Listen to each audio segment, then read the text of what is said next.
How you been?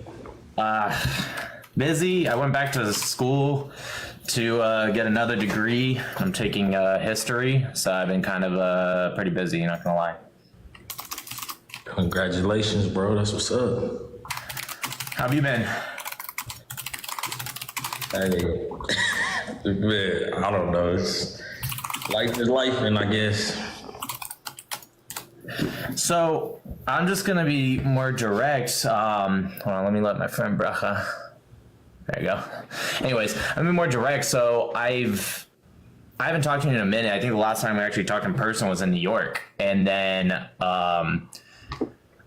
I don't really go on social media much unless it's to post. So I had no idea, but just to be, I guess, more direct, a lot of people message me and sometimes I don't check my messages. So I get a flood of like, hey, yo, Daniel Lagro is kind of switching sides, or some people are more nice and saying he has questions and da da da da da. And so then I went to your page before it got deactivated, and My page is back up. I just beat the appeal.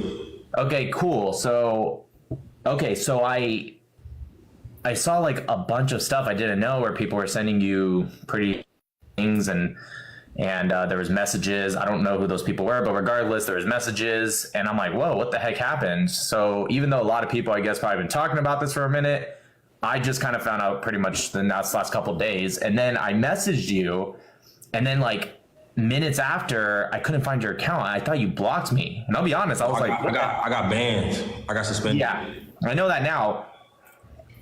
So I posted on Instagram a whole post saying, like, hey, this dude blocked me. My offer still stands if he wants to discuss, but I think it's a little weird that he's posting people putting negative things, but when someone's respectful, he blocks me. But then people started commenting like, I can't find his account either. And then I was like, oh, maybe I didn't realize you got banned. I thought maybe he deactivated it. So then I put an update to the post like, hey, you guys, he didn't block me. He deactivated it or something. Then I deleted the post. And then I saw you message me back. And then you were telling me that you got banned, but you won the appeal. I was like, okay, that makes more sense. Yeah. So let me just be direct. Do you have questions? Are you pro-Palestinian now? Are you kind of in the center? What's going on?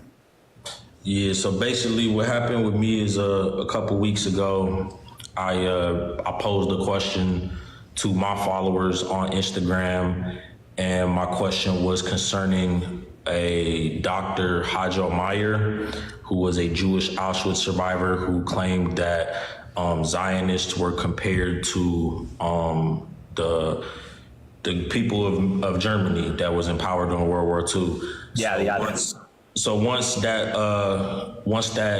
came to my radar, I asked about that. I asked about some videos. There was like some viral videos that same night when I found out about that, of like settlers trying to go into Palestine. And so I also asked about that. And I asked about, I think his name is Herzl, and he had a quote where he said he compared Zionism to a type of colonialism. So I asked about that. And then one of the homies hit me up and was like, I was in class when he hit me up, and my phone was blowing up. So I went outside and he was like, hey, you got to take down the stuff that you asked about, because it was causing a lot of issues. People were saying that it can lead to anti-Semitism. So I initially took the stuff down, but by the time I took it down, people was already talking a lot of trash.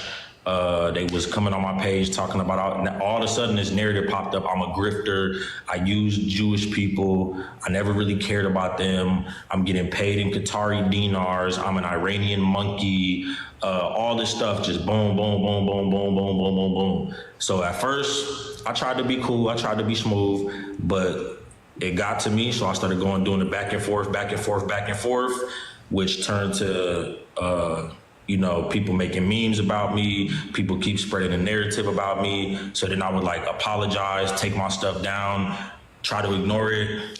It would get on my nerves too much, start responding to it again, try to ignore it and try to, take it down and apologize again. Then the stuff would get to me again. So it was just a back and forth for this went on for like at least a week and a half, I would say. And then my biological brother, he reached out to me and was like, hey, basically gave me his take on it and tried to like, you know, get me to chill out. Try my best to at that point chill out. It still got to me, and it went back and forth. And since then it's been a whole thing. So now it's like people done it's really no coming back. Like people done threatened to take my life, done threatened my daughter. It's certain stuff that you really can't go back from, you know what I'm saying? Well, you're doing it right now. You're wearing a hat responsible for the deaths of 100+ million people just in the 20th century. The ideology that you're representing right now, right in this moment, is heinously murderous. Are you an American? I am. Okay, so United States of America has definitely killed more people than any person wearing this hat has ever killed. And any What?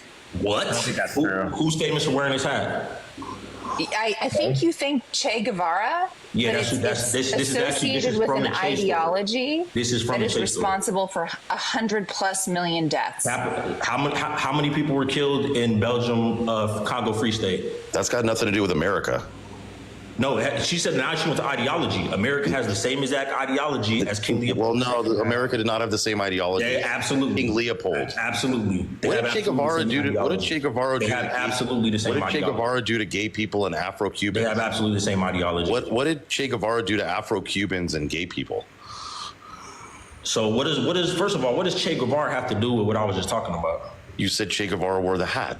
No, this is from the Che store. So Che Guevara, in the context of capitalism, Che Guevara's likeness is now owned by a corporation. Right. I don't care about the. I don't care I about live in any of that. America. I care about what he did. I don't live in a communist. You should go give it a shot. Go live in Cuba. Let me say what I'm saying, because you done brought up my hat now and you're talking trash about my hat. I lived in the United States of America, which is a capitalist country, which is the federal constitutional republic. And in this country, just the likeness of someone who has tried to resist capitalism, their name, their identity, everything is owned and repurposed and resold. So there's And you bought it? There's absolutely. And you're going to stand behind that ideology. And I'm going to wear this hat anytime I want. And it's really weird that you think you can dictate what I can and cannot wear. That's No one I'm not told you trying what to to wear. dictate it. I'm Nobody telling told you you my what to wear. thoughts. Nobody I told you told what you to my do. opinion. Nobody That's told not you what to wear. dictation. I didn't say take the hat literally off. you literally tried to shame me for wearing my clothes. No, we're just trying to I point didn't out what it shame represents. you. I you pointed did. out the symbol. this is what happens if you when you feel act like- ashamed, hold on, Hammer. I definitely don't feel ashamed. I feel proud. I feel proud wearing this. I Well, feel ashamed. then you I feel shouldn't. ashamed. You're I projecting feel ashamed that of I'm the words that shaming came you. out of your mouth. I feel ashamed that you would try to fix your mouth to say that communism or any other system is any worse than capitalism. Well, it is. It's Yeah. not. That's your opinion, and I Okay, look, my opinion is that it is, but that's not. Honestly, it's not what we're here to Right. talk about. I wasn't here to discuss that. I'm not here to watch a bunch of right wingers worship the idol of capitalism or the idol of American patriotism. Like, if that's what I was invited here for, then I can peace out. No, you're not. I mean, I do. I'll be honest. I think communism's awful, but you're right. It's not what we're here to talk about. And I want to answer your questions that you had, because like I said, I only found out about your questions only a couple days ago, even though it's been going on for longer. So I probably missed a lot, but I saw some of the stuff you were saying and some of the questions you had, and I'm like, oh, I can answer that stuff easily. And so that's what I'm here to answer. I don't. No, those are my old questions. It's no question no more. I'm sure you saw the BBC article that was just put out today with the United Nations Human Rights Office analysis of the fact that the majority of the casualties in Gaza are women and children. And the average age of the casualties were children between the ages of 5 and 9 years old. Yeah, it's saying I'm reading it now. So I mean, like that's just facts. That's reality. So at that point, I don't have any. There's no questions for me to ask. Like I don't. Well, let me explain. Let me explain it to you real quick, just from my point of view, and maybe you can take it or you don't. It's up to you, really. So I didn't read the BBC article, but I read the Human Rights Office report on it. So assuming that the BBC didn't change anything, I did read the information. It said 70% of the verified victims over a 6-month period. Right, which is what, 8,000, what was it, 8,000, how many people? It was like 8,100 or 8,900, I don't remember. But yeah, it was 8,000 something. Report, yeah. Here's the issue with that. Do you know what they mean when they say verified numbers? Hey, you started into the question stuff. I was actually going to start this off asking you a question, but you already started it, so you can give me the details on what your interpretation of any of that is. Right, well, it's not my interpretation. This is straight from Hamas, right? So back on May 6th, okay, well, actually, it was their April 30th report, but there was a meeting from the UN on May 6th and May 8th. And that was the first time in their April 30th report that Hamas came out and said that we've actually have lied about the number of women and children. And we have 11,418, I believe it was, of unverified people. At the time, it was somewhere around 20 to 25,000 was the total death toll at that time when they first came out with this report. And so I gotta interrupt you real quick because one of your commenters in here, hey, buddy in the comments calling me a communist. Okay, hey, bro, wearing this hat, this not the Hogwarts hat, the choosing hat. When you put this on, it don't turn you into something. I'm not a communist, nor am I a capitalist. I'm a broke person. I'm applying for food stamps right now. I don't even qualify to be in the economic bracket yet because I ain't even made it out of basic needs yet. So you're telling me I'm a communist or none of that weird stuff. Okay, I don't read the comments, to be honest. You guys, listen, we're here to have a conversation. I'm here to answer some of his questions. Whether it happens or not, it doesn't matter. Just there's no reason to attack. I don't read the comments when I'm talking on the panel. I rarely read them. Anyways, so on this May 6th report to May 8th, they said that they have 11,400 and some numbers that were unverified. Now, it just so happens that Hamas admitted that that was completely made up of women and children. So then the UN ran a press meeting, and you can look this up. BBC did an article on this back on May 8th, I believe. On May 8th, the UN did a press meeting that said, and they cut the numbers of, you know who OCHA is? It's the Office of Coordination of Humanitarian Affairs. Right? They're the ones that put out official numbers, even though they say, hey, we don't actually know. We're just getting this from Hamas, the Gaza Health Ministry and Gaza Media Office. Okay, so nobody knows. Even this report that came out today, it's still from Hamas. Okay, the BBC didn't do an investigation. The UN didn't do official. The investigation is them reading the numbers from Hamas, the Gaza Health Ministry. Okay, so the verified, when it talks about the verified number, okay, what it's talking about is if you go to OCHA's website, which I'll pull up right now, just 2 seconds, I have it bookmarked. Here it is. So when you go to OCHA's website, let me flip my camera so you can see what I'm talking about. So here's, OCHA's website. Here's the latest report, November 5th, right? So it's a few days ago. It'll say, well, let me scroll down actually. It'll say 43,391, and then right here, it'll say this is identified as of October 7th of 40,000. Back on May 8th, when they said that 11,000 and some number was unverified, they cut the number of children. They said it was 15,000 plus. They went all the way down to 7,000 something. And then from women, they went from 10,000 to 4,500 or 4,800, somewhere around there. And so the UN did a press meeting and said, what's this all about? And the UN admitted that Hamas came out and said that they pretty much just lied about the children, women and children and all that, and they had to cut all the numbers in half. Still, the numbers from Hamas, but they admitted that there was an unverified list and a verified list. Okay, so when they're talking about the verified, they're only talking about the ones that Hamas has said they personally have verified, which would make up the women and children. Why do I know that? Because if you're going to produce a report to the world and you want to make yourself look good and aka make Israel look bad, what are you going to do? Are you as Hamas? I know you're not Hamas, but let's just pretend for a second if you were. Are you going to tell the world we've lost this many combatants? Is that going to make Israel look bad? Or are you going to tell the world that we've lost this many civilians, specifically women and children?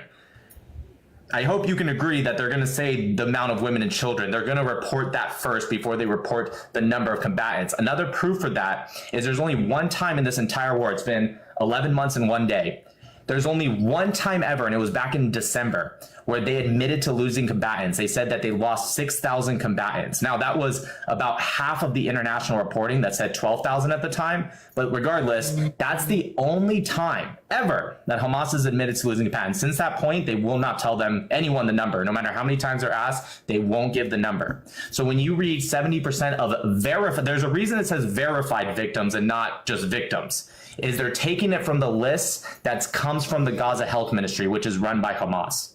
So I'm not telling you I know the actual number. Nobody actually does. But what I am telling you is that this comes from the Gaza Health Ministry. It does not come from the UN. The UN didn't go in there and do an investigation. So what do you think that proves? I'm confused. What it proves is when you said that the UN said this, not really. I mean, yes, the UN did report on it, but it's not from the UN. It's from the Gaza Health Ministry. Listen, I don't expect you to say, oh, okay, I completely, this is just me giving you additional information. What you do with it, it doesn't matter. I'm just telling you that they did this exact same thing on May 8th.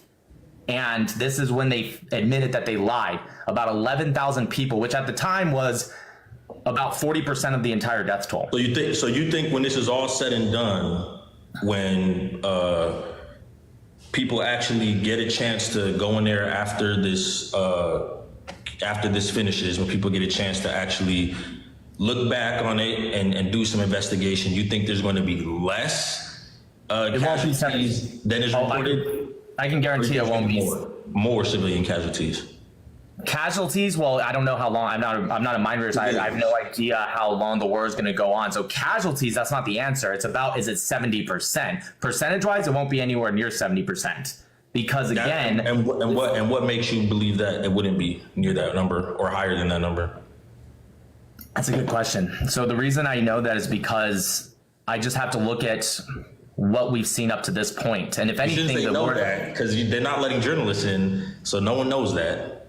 Well, I mean, that's not particularly true. There's freelancer journalists who have actually come out and said that every time they go into Gaza to report, they have an effective gun to their head because Hamas will only allow them to report on certain things. So if there's anyone not letting freelance journalists report, it's Hamas. It's not the IDF. So you're pushing the narrative that Hamas right now is a structured organization that's controlling things in Gaza right now, even after the leader of Hamas was killed by himself with only 2 armed bodyguards with him, and others who I've spoken to who have extensive careers in the military have explained that at this point Hamas is basically an insurgency and is not a well-coordinated system. Right, at this point I wouldn't say they're well-coordinated like they were on October 6th. I admit that. Right. But Reuters quite literally films in Gaza, and Reuters, Reuters is literally a journalist. And when they go there, there's Hamas guns being put to their head right now? Well, I'm just telling you that many freelancers, even in the past, have said that they're not allowed to. But I'm talking about now, because this BBC article that came out today, I think people are now living in what's happening now and what's going on moving forward.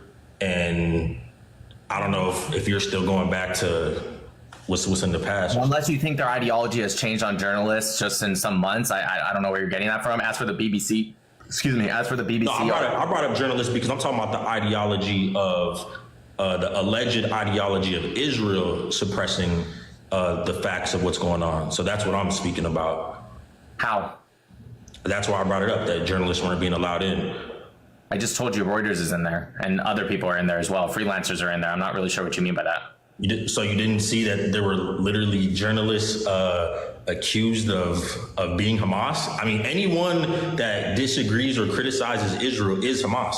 If you look on my Instagram page right now, I've screenshotted and posted all the different people who accuse me of being Hamas for I don't care about I'm not here to answer for social media warriors. Do you understand? Like I understand that completely. I've had people dox my ex-wife and my child, and I'm not here to speak for individuals on social media who feel tough behind a keyboard. I'm not going to answer for that. That's ridiculous. We're talking about official correspondence right now.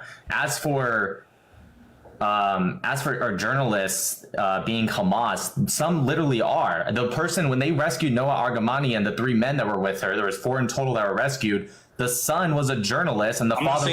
I'm not saying some are. The claim is that all of the remaining Palestinian journalists are now accused of being Hamas. Every single one? Who said that? I mean, other than some individual on social media. That I'm sorry. It's not an individual on social media. This is what Israel has claimed. Israel has claimed that every single journalist is Hamas.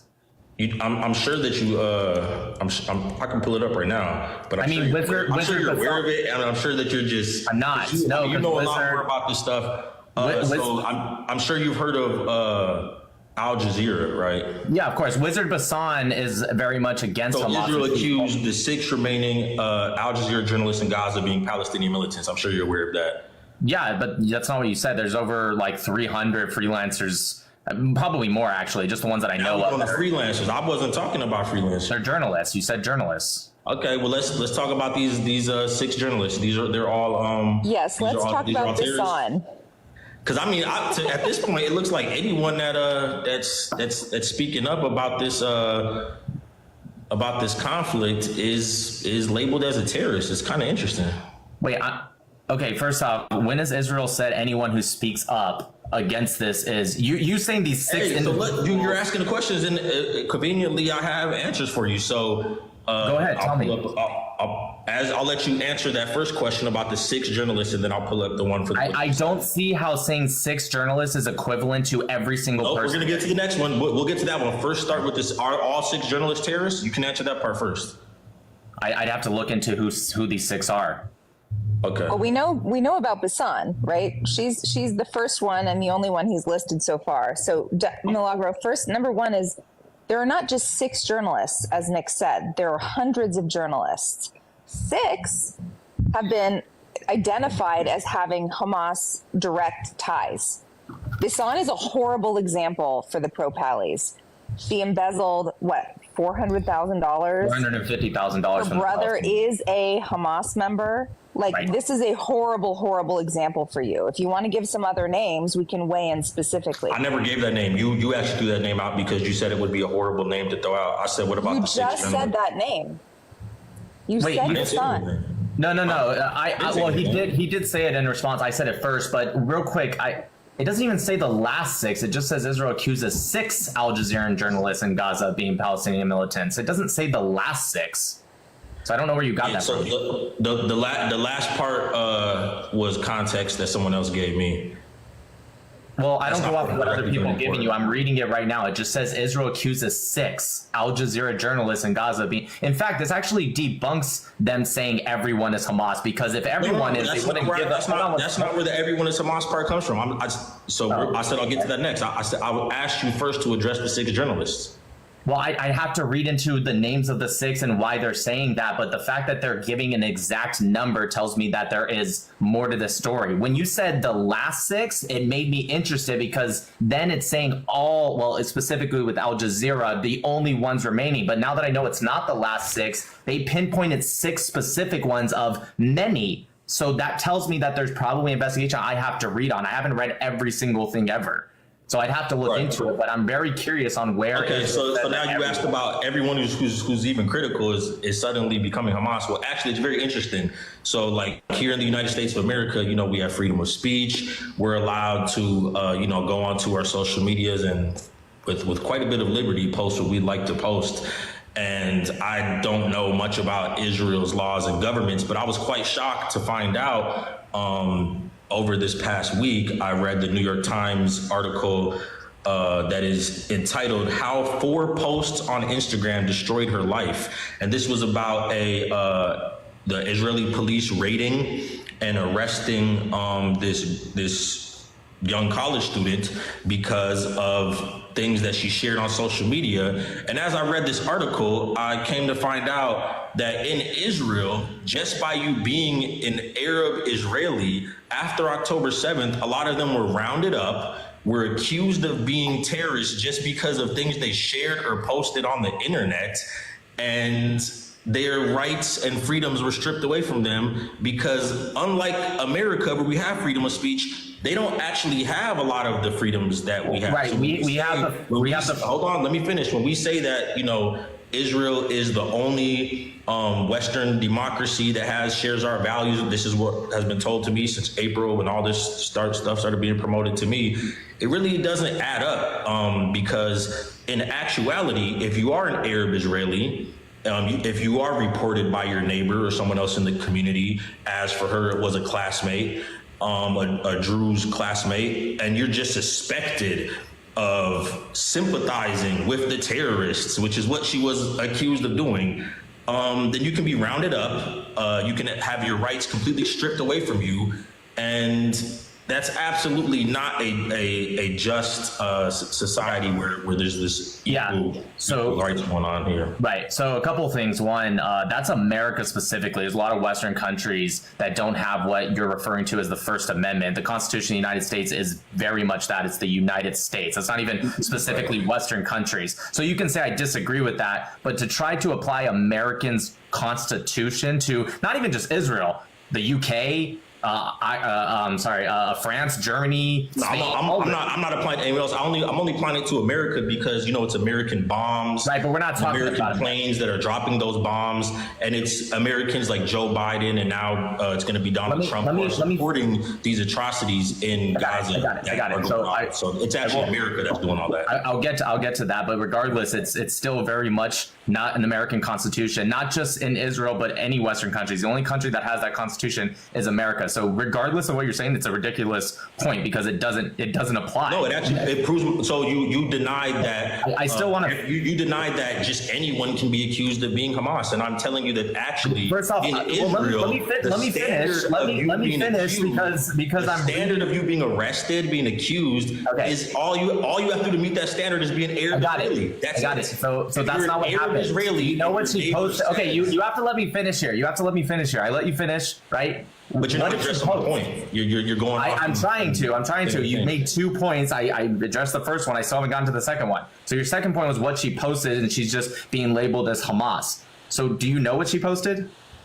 Yeah, I've read the whole article. I don't. It's behind a paywall, and I'd have to log in and different stuff. I have it. I have the paywall. I looked at the stuff. She posted that Gaza should take a bulldozer and break through the border fence in Gaza while praising the actions of what Hamas did on October 7th. That's not what she never said those words. I'm reading it. Palestinian issues had a picture of the bulldozer breaking through the border fence in Gaza along with the caption. What words did she write and post? That's a picture she put, and she said, while the undefeated army, in quotations being sarcastic. She never wrote. I said, what words did she write herself? I was reading what she wrote. Absolutely not. I'm literally reading it right now. While this I know you're being disingenuous because she didn't write anything. She shared other people's posts. I just want to see if you would be honest about it. It says right here. I was just checking to see if you tell the truth. She didn't write anything. She was arrested for sharing someone else's post. I just want to see if you tell the truth. And that's why I just said, what did she write? To see if you'd say she wrote something. She didn't write anything. I was just testing. She didn't write a single thing. She just shared someone's post. I'm just reading. Sorry, man. She didn't write anything.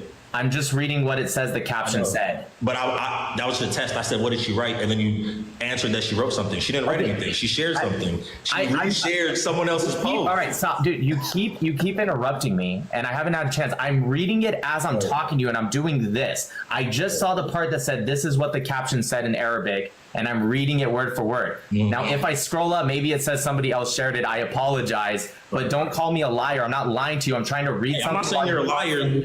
You just said right now you're lying. You just said right now you're lying. I didn't lie to you. I'm trying to read this while you interrupt me. The first thing I wanted to ask you, because I don't know where you're trying to go with this, but I did have a genuine question for you.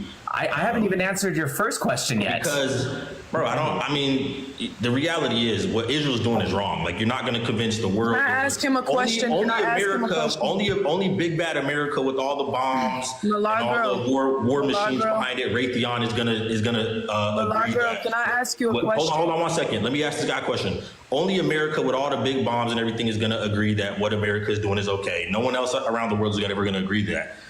everyone has already denounced what Israel and America are doing as wrong internationally. So there's no one else agreeing with that. But I did want to ask you something genuinely, because on your page it says, I'm not Christian, I'm not Jewish or something like that. So I wanted to know, why do you, because you're an American too, right? I am an American. Why do you support Israel at this point? Like, what is your framework? What is like what grounds? I don't see why not being Christian. I don't understand why not being Christian or not being Jewish is even a point to bring up. I can support. When I was in Hawaii, I went to a Black Lives Matter rally. I'm not Black. I can still support something just because I'm not part of that community. That's ridiculous. And then, yeah, I will.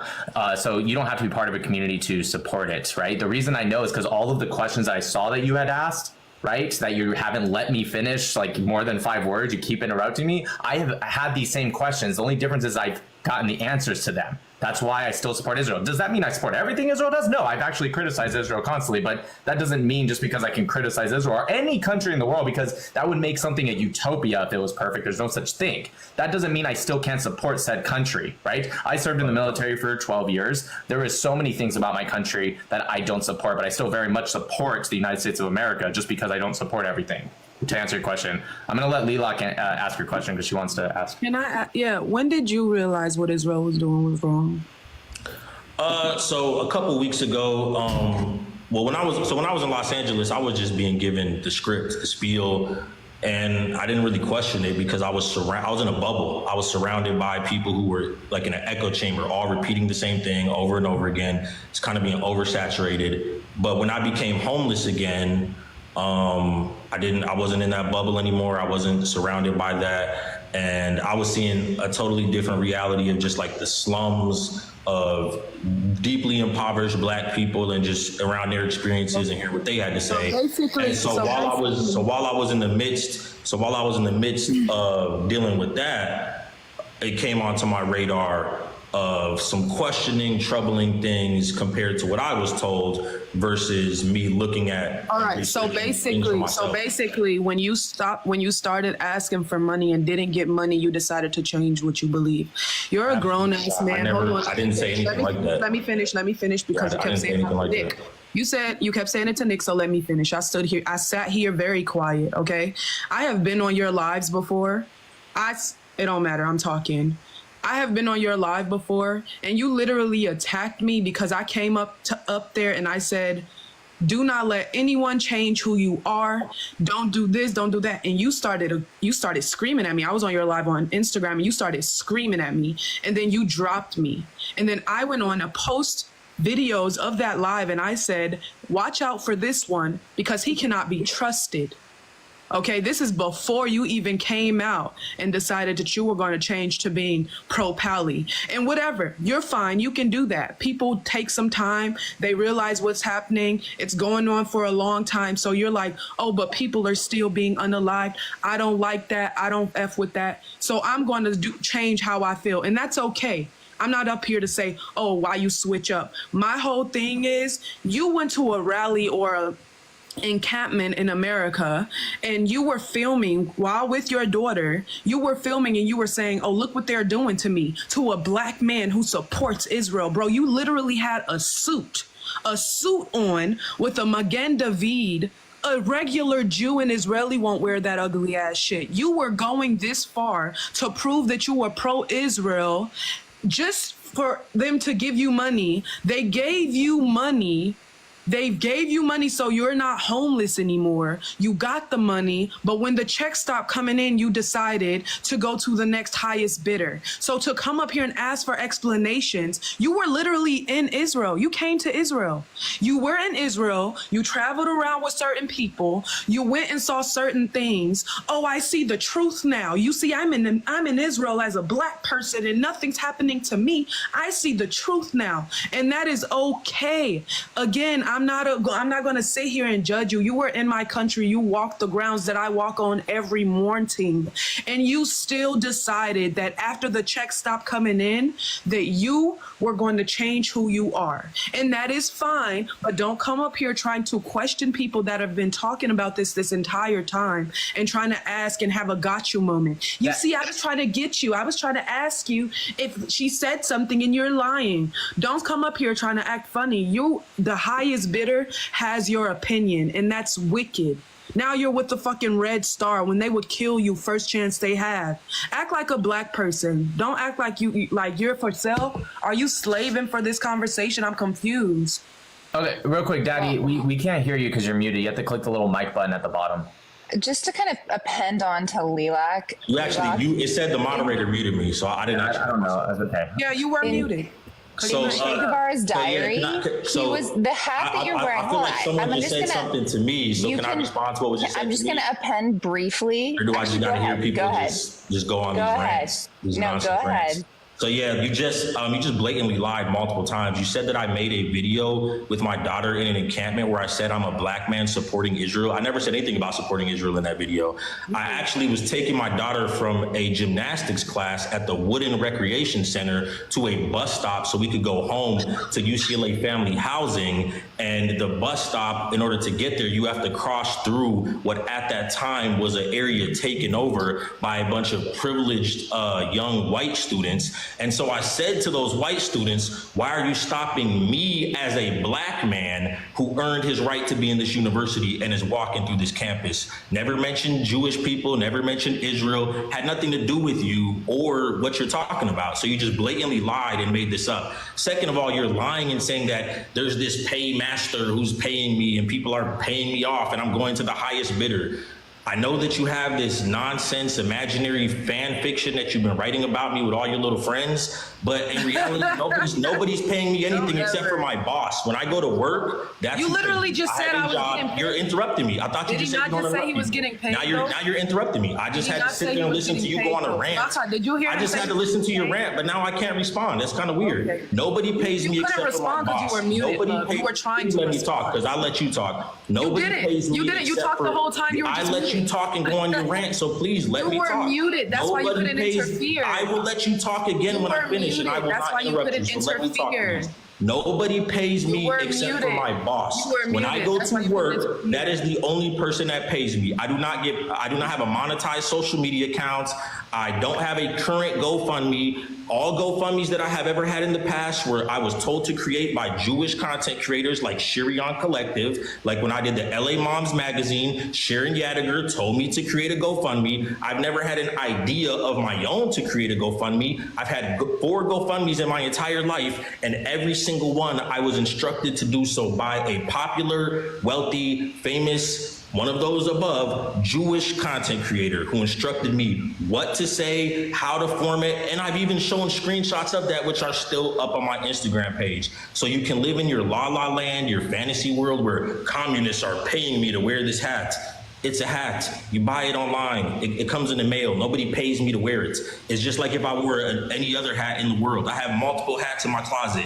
I can wear whichever one I want on any day of the week. No one pays me to wear my hats. No one is paying me to say anything. Dropping bombs out of American planes that are American-made bombs onto women and children in Gaza is wrong. That's the only thing that I've said. How long did it take you to understand? That's the only thing I said over the past couple weeks that has enraged you and that has enraged all these other different people. If the drones and the bombs were dropping on me and my daughter, then it would be a problem because I have the privilege. How long did it take you to understand that? But since the bombs are dropping on the people in Gaza, it's okay. We should just move on and let it go.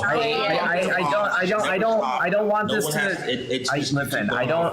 this to turn into like the look, and this is the reason why this is like I'm here to answer specific questions that you have. Now, you told me at the beginning before I even brought anybody up, you don't have any more questions.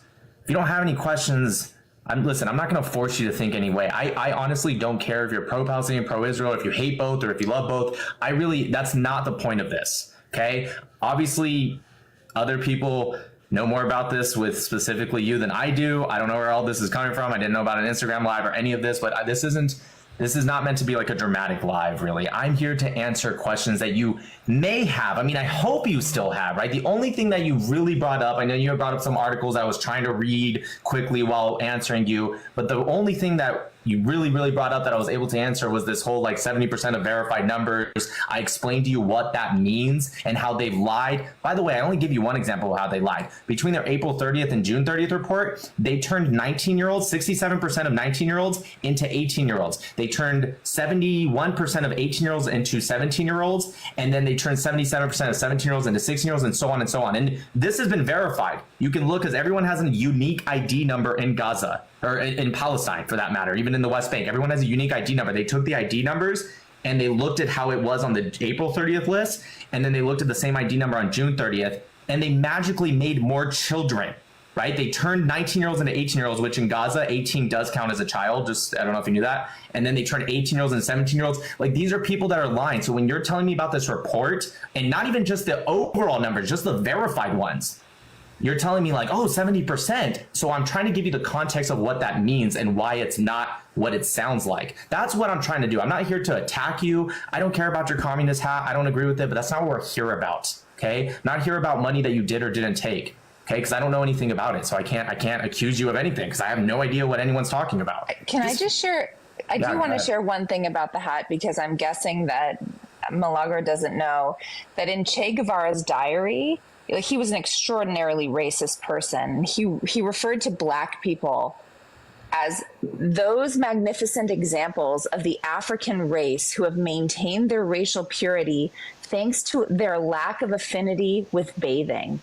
He was a horrifically anti-Black person. If you want to wear the hat, cool. But I didn't know if you knew that. Like, no offense, but I'm sure like you don't have to go back too many generations to have examples of some of your family members who have said similar things. My mother's white. My mother's called me the N-word with the ER before. So trying to say like, oh, he said something racist as if I think to be like, oh no, Milagro. We live under the impacts of colonialism. Under colonialism, Africans all over the world were turned into this racial concept, which is where the concept of race came out of colonialism.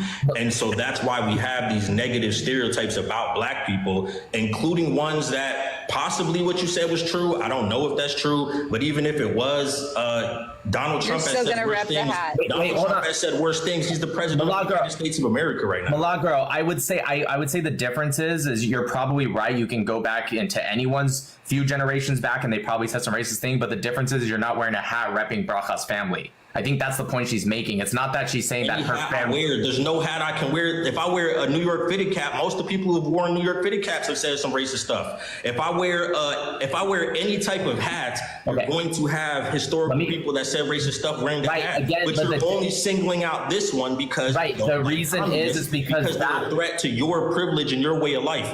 If there was communism introduced today in America, I don't know that much about it, but I'm pretty sure it would equal an end to your privilege and way of life. I think the difference is you're right. If you wore a hat, then there's some people who have worn that hat that are racist, whereas that one did represent, I mean, you're the one that brought it up earlier, Che Guevara. So it's not. I don't agree that you say he's a racist. I know for a fact that Che Guevara actually organized with Africans. He actually went to African nations, organized with those Africans, and fought against the colonial rulers who were ruling over those Africans. He put his life at risk to free Black Africans from minority rule. So saying that he wrote something in his diary that was racist versus the fact that he put his life on the line I think there's liberate African people, which one? I mean, John Brown gave his life to fight against slavery, right? Yeah, John Brown sacrificed himself. Okay, I got it. Slavery. So if they found a diary where John Brown said some racist things, I'm gonna still go with the fact that John Brown supported liberation. I got it. I understand. Definitely supported the liberation of Black people.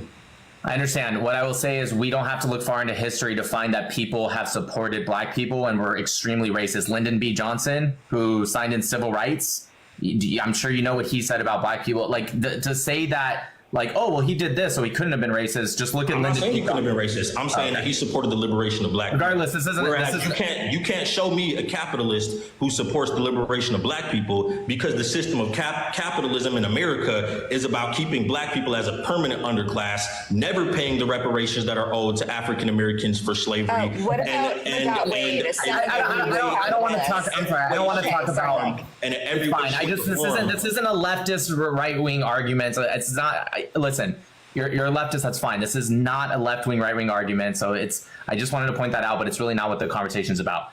What is so you?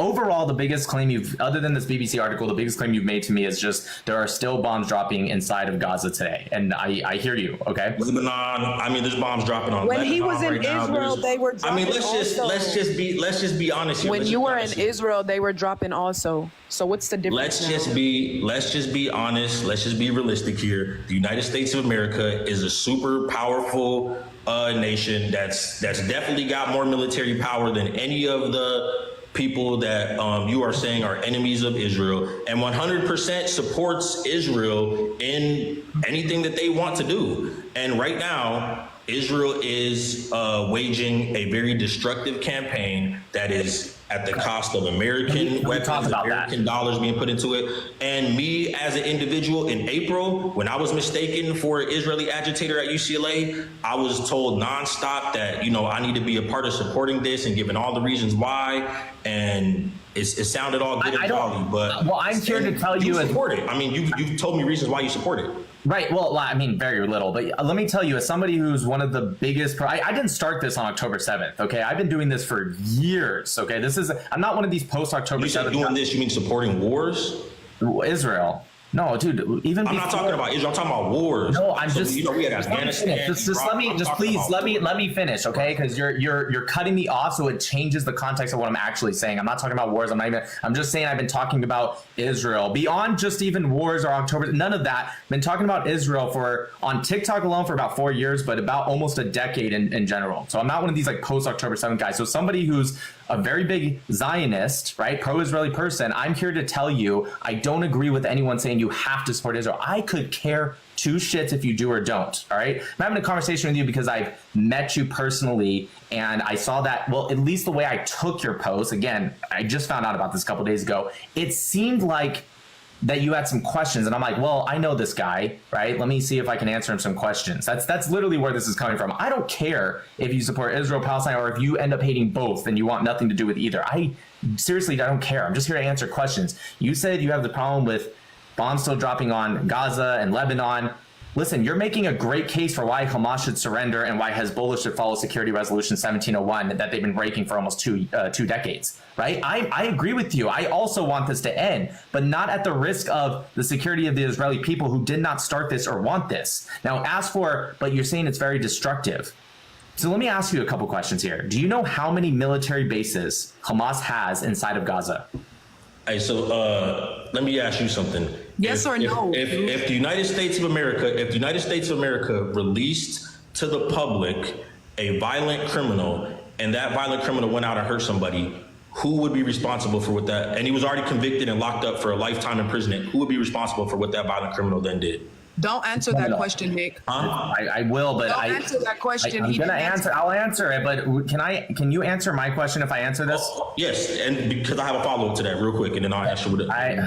I feel like you're really avoiding all my questions here, but I will answer any questions you want. I just want to get to this one point. I don't think you will because I asked you a question and you never. I promise I will. Yes, I will. Okay, to answer your question, I don't do victim blaming. So for me personally, I would blame the criminal that does whatever it is that he did. All right, so releasing a criminal who's been convicted, who's serving a lifetime sentence, that no one would have to take accountability for that. No, that's a straw man argument you just made. I didn't say no one would have to take accountability. You asked who would have to take accountability for that? That's not what you originally asked. So what you're doing right now is called a straw man. Would someone have to take accountability for that? Okay, so for your new question, is there accountability and something that has to be done to change the system? Yes, but that's not your original question. Because Yahya Sinwar was convicted and he was serving a life sentence for the crimes that he committed against Israelis and Palestinians. Why was he released? And him and thousands of other dangerous Palestinians were traded in a swap for one soldier.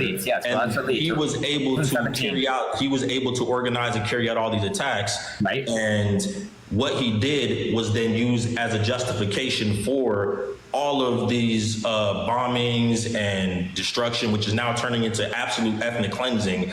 And is just now, they're even saying that these people can't return. They can't return to the land that they were forcibly removed from. Who Israel has to take no accountability? So colonized. So hold on, I got it. So you said that Yahya Sinwar was released. That is correct. That was after. Let me ask you a question, and I still want to get an answer to that first question I asked. But before we do that, if there is a guy who is a mass unaliver, he's known as the Butcher of Khan Yunis, where he unalived many, many Palestinians and also Israelis, right?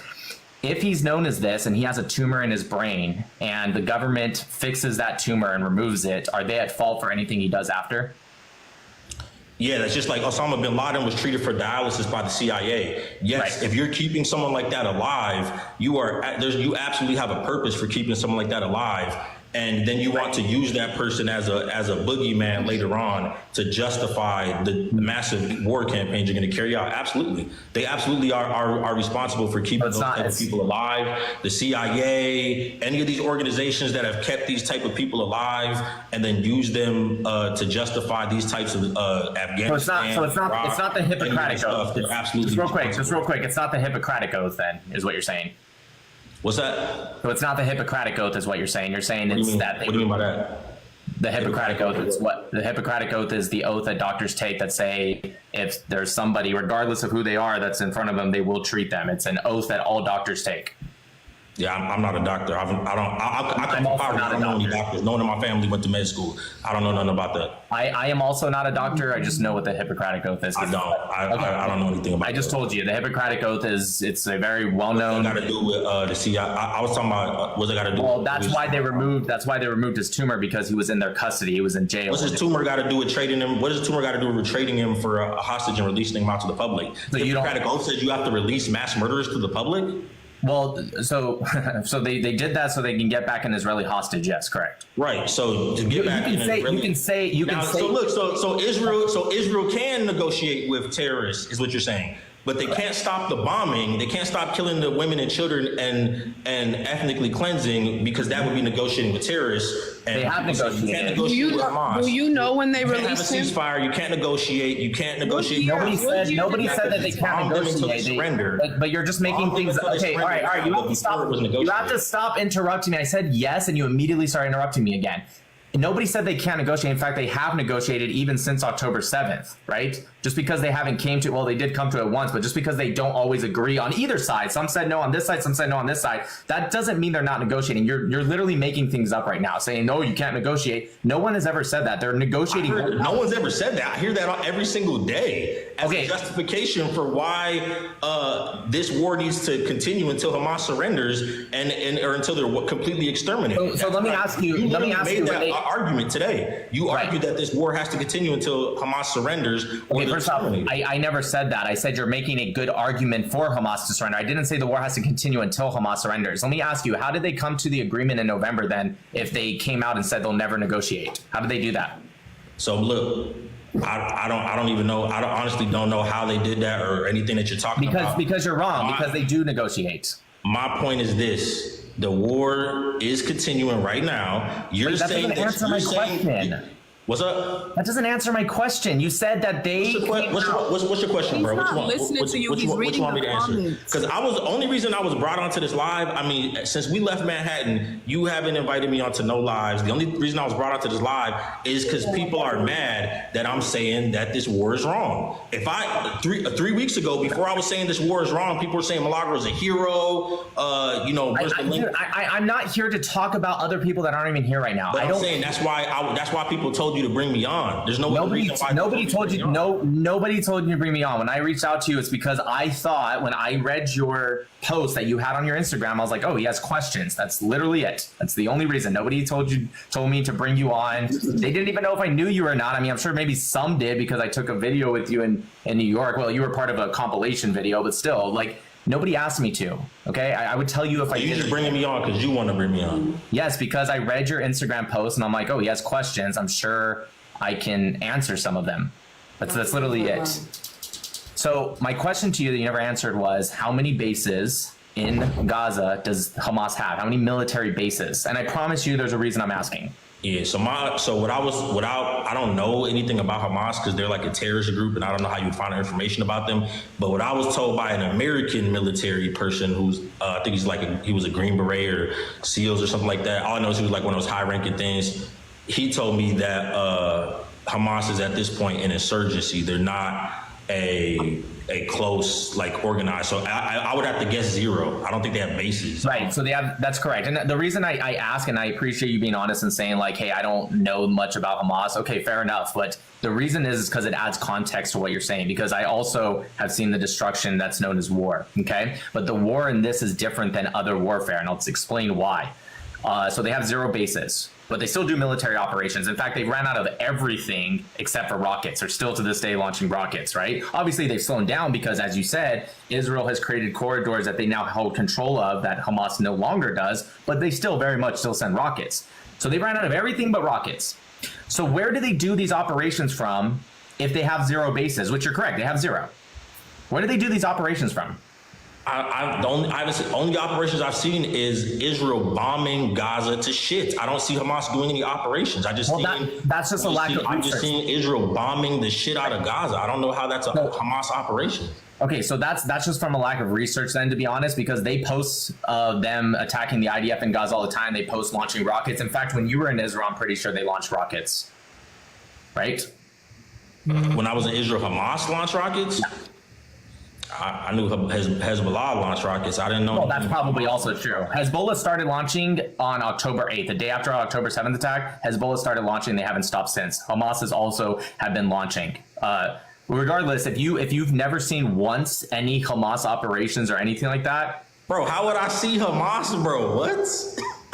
They post it. I don't understand why this bro, is. Bro, you think I'm gonna look at a Hamas post? That's gonna put me on an FBI watch list, bro. It doesn't. You can see it on X. People repost it on that all the time. Looking at Hamas, I'm not looking at nothing that says Hamas on it. Well, do you find that problematic that you're criticizing one side and just now you just admitted that you're not going to look at anything on the other side? Isn't that a little? Absolutely not. I don't look at terrorist organizations. America was at war with Afghanistan and Iraq. I'm not going to look at what the Taliban I'm just talking about news, media, Twitter. I'm not saying go on some like a deep or dark website. What do you ask? What are you saying right now? Oh, that's what I thought you was talking about. Why would you think you're being disingenuous? I'm just talking about things that are. Then what are you talking about? If I'm looking on the news, I'm not seeing nothing. The only time I ever saw something on the news about Hamas doing an attack was people brought up to me in around like April that something happened on October 7th, and I watched a documentary with my brother, and that documentary was about October 7th. That's the only time I've ever seen anything about Hamas doing anything. I've never heard about Hamas outside of that. I've never seen them on the radar. The only time I seen Hamas on the news was when someone brought it up to me and I went and watched a documentary. You didn't watch it on the news. I'm so confused why you're sitting here, you're pivoting, you're trying to have a got you moment. My question for you. Moment. I don't know what you're talking about. Like, Hamas is not on the news. Hamas isn't on it. But you said that's all. Israel's on the news right now. The BBC just published a report that Israel. My question the BBC just published a report about what Israel did, and Nick said that the report came from Hamas. My question for you. My question for you. Hold on, don't stop. When did you realize that the Palestinians are suffering? When did you realize Israel are indiscriminately kabooming the Palestinians? Was it before your check stopped or after? I don't have any checks, ma'am. I'm sorry that you have this. It said that you got money. Checks. You said you got money. Sorry, Israel never put me on a payroll. You said you were getting money. You can keep making up your fan fiction all you want. You were getting money, and then you said, but I went back to being homeless. And when I went back to being homeless is when I saw the truth. That is what you said verbatim. That is what you said. What does being homeless have to do with money? My homelessness wasn't because of a lack of money. What does homeless have to do with money? My homelessness was not because of a lack of money. It has everything. I know you like to talk. My homelessness was not because of a lack of money. It's because I relocated from one place to another place. I'm not here to talk. I relocated from one city to another city. When I relocated, it takes time to find a place. It was not because of a lack of money. I am not here to talk about your financial situation. All right, thank you. She's pocket watching me. She's obsessed. I got it. This is not about. This is with her. If someone doesn't agree with her, they have to be getting paid to do it. They can't. I got it. You said that you were getting paid. They have to be on the payroll. Everyone that disagrees with Logan is on the payroll. All right. You said that. Okay. I never said I was on Guys, anything. I have a job. The only one that pays me is my boss, is what I said. Both of you guys. My boss is not Israeli or Palestinian. Stop. Both of you guys. Just listen. We're not here to talk about anyone's finances. Bro, that's all she is here for. I got it. Milagro. I just said both. I got it. All right. I understand. So when you said that Nick said that it's from Hamas, the BBC article says it. Right. So I've never like that would be an example. You're saying that embedded in that article is data from Hamas, but the article doesn't explicitly state that. It does. The article is about. It does. It does. I'm reading it right now. The article open right here. It does not say that. It does. It says right here. I promise if you stop interrupting, I'll read it. It says right here about halfway through the article, a little over half, Gaza's Hamas-run health ministry, whose figures the UN sees as reliable, saying the UN gets it from them, has reported a death toll of more than 43,300 people over the past. I'm reading it right now. Like, you can't tell me it's not here. I'm reading it. It says Gaza's Hamas-run health ministry, which is actually more genuine because normally they just say the Gaza health ministry. They even point out Hamas-run health ministry in this article. So it does say it. I'm reading it, right? Where it's the one that's titled nearly 70% of Gaza war dead are women and children, right? UN says, same one? Yeah, that's right. The same article. Okay, it says it. I promise you it says it. So I'm not saying it. They're saying it. That being said, back to my line of questioning before we went off on like finances and stuff. So they don't have any military bases. I accept your answer that you've never seen any Hamas operations, but just yesterday there was an operation and the IDF responded and took out Baha Abu Karshin. He is the Nukba force commander of Hamas. They just did an operation yesterday and Israel responded. It was just yesterday. And there's been ones days before that and days before that, every single day, all the way since October 7th. Has it slowed down? Of course it has, because Israel is stopping them. But they're still, to this moment, launching. Now, the reason I brought up the 0 military bases is because if they're not doing it from bases, they're doing it from civilian areas. Do you agree Gaza is one of the most densely populated areas in the region? Do you agree with that? What other health ministry, other than the Hamas one, are we supposed to get figures from? I didn't say we should or shouldn't. I'm just adding context. I'm not here to tell you. You can take everything I'm saying and still be everything that you believe now, and you can even go even more pro-Palestine. That is not my point. And I think I've said this quite a few times. I'm starting to get frustrated. I am not here to see if you're pro-Palestinian or pro-Israel or any of it. I'm here because I know you. I've met you personally. I saw you had some questions, and I'm trying to answer them. I'm not here to talk about your finances. I don't care if you wear a communist hat. I don't care if you're the most pro-Pally in the whole entire world. I'm here because it seemed like you had questions, and I'm trying to answer them. Now stop answering my questions with separate questions. I'm asking you if they're not. Do you agree that Gaza is one of the most densely populated areas in the region? Can we agree on that? We can agree, but I think we need to give the context that the reason why is because of the fact that, can they build outwards? Can they build what? Outwards. Would it be by choice that they want to be that densely populated? Do they have a choice? Can they build outwards? And what do you want? Like that's my question. All right, just give me just 2 seconds. All right, I need to get some water anyway, so.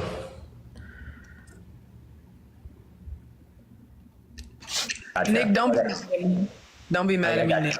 No, you're fine. There's someone here that I guess knows you, and he wants to. I called you. And just to say to you, Logan, since he's busy for a second, I don't remember the Instagram that you said I yelled at you, but I do apologize for whatever I said or did that was disrespectful towards you. I don't know why I said that or why I did whatever it was. Hey, bro. But either way, even if I was in the right, I still apologize. So I'm sorry about that. Thank you. That's good. I appreciate that's good. Whatever. Okay. Hi, So guys. Hey, Daniel, how's it going? So real quick, so back to what I was saying, right, is yes, you're right. There's reasons that it's densely populated. That's not the point I'm bringing up of why it isn't. I'm just saying it's densely populated. So it adds context that if they don't have any military bases, that means they're doing operations out of civilian areas. Now, prior to the October 7th attack, is there anywhere in Gaza that Hamas did not control? Prior to the October 7th attacks, prior to the ground invasion, any of it? Bro, you asking the definitely the wrong person. I don't know nothing about. Okay, Hamas, that's fine. That's fine. Fair enough. So the answer is no. They controlled all of it. They are the political control. They have the military wing control. The Al Qassam Brigade, all of it. They had full control, which means all of their operations out of civilian areas. It's a spider web that doesn't just cover all of the top of Gaza, but also in pretty much an underground city that we originally thought was 550 kilometers of tunnels that we found out is significantly more. Yo, Okay. my bad, bro. I'm definitely paying attention. I'm just laughing because they thirsting for this dude Daniel in the comments. My bad. Yeah, Daniel's great, but dude, please stop reading the comments. Please, My bad, bro. I want you to focus. I want you to focus on what I'm telling you because I'm going out of my way to For try sure, to bro. stuff. Yeah. Okay, so there's no place that Hamas does not operate or touch out of. That includes many civilian buildings because that's all they have in Gaza. They don't have military bases. Okay, to be fair, there's times where they have like pop-up training camps that Hamas does, but that's about it. They don't have military bases. So do you agree, now before you say but, just do you agree that Israel has the right to eliminate Hamas's control of the Gaza Strip?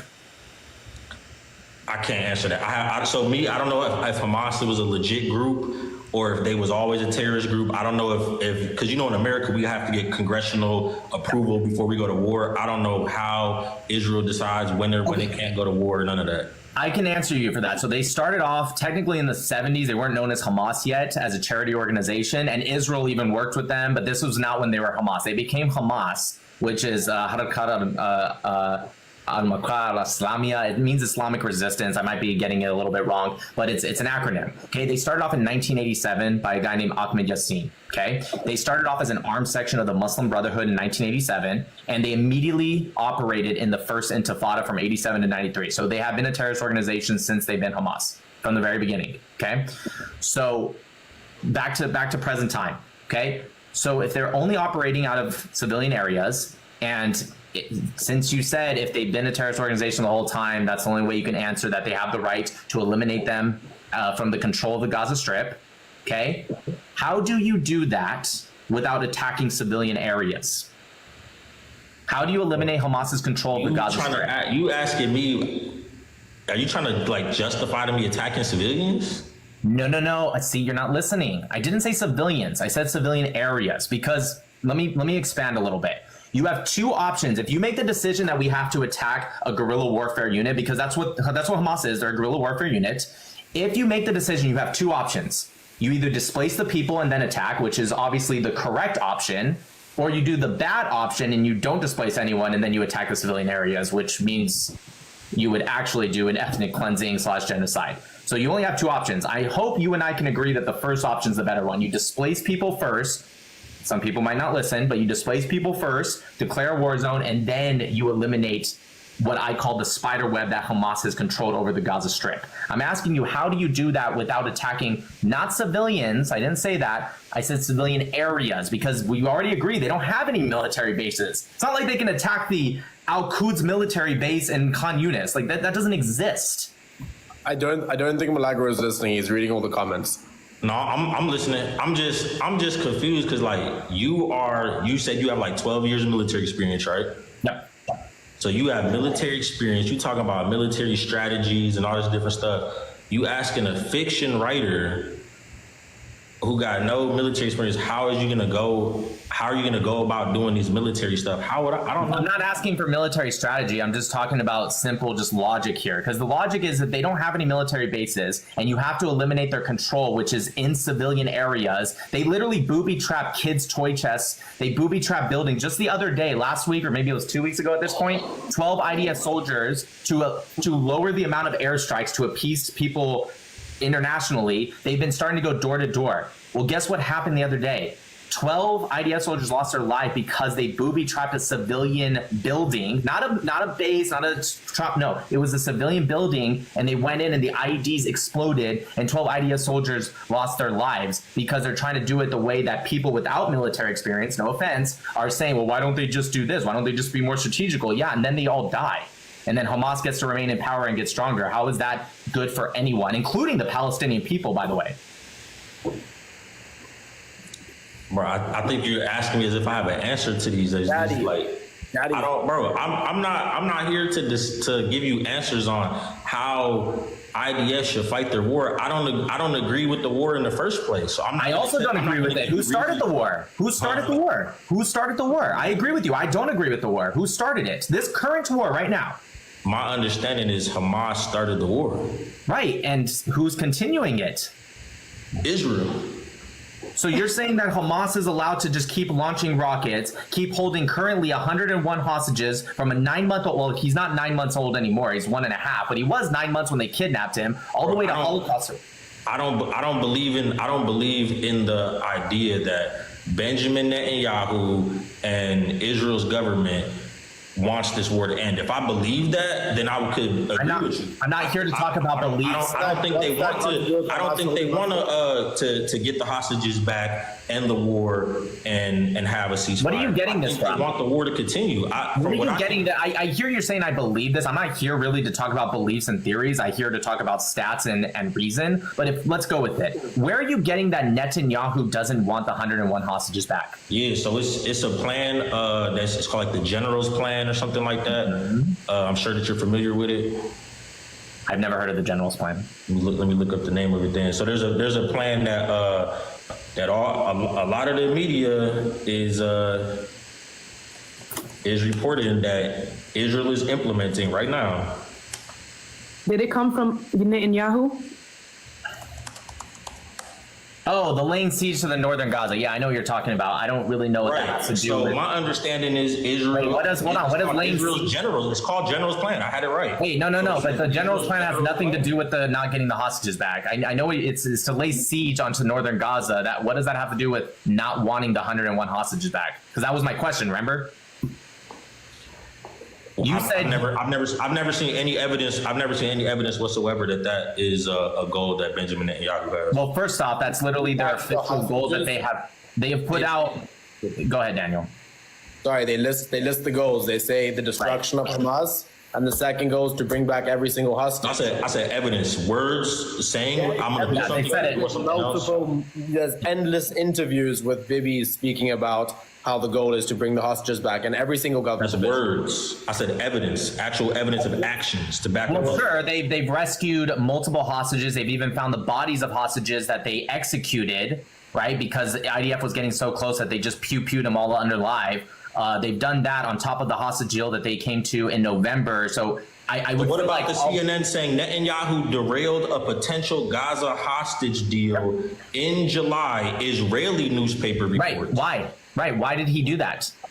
What was the deal? I just asked why. Okay, perfect. I'll tell you because that deal required Hamas that they would want to stay in power, which is already goes against the first goal or one of the two goals that Daniel mentioned, which he's correct about.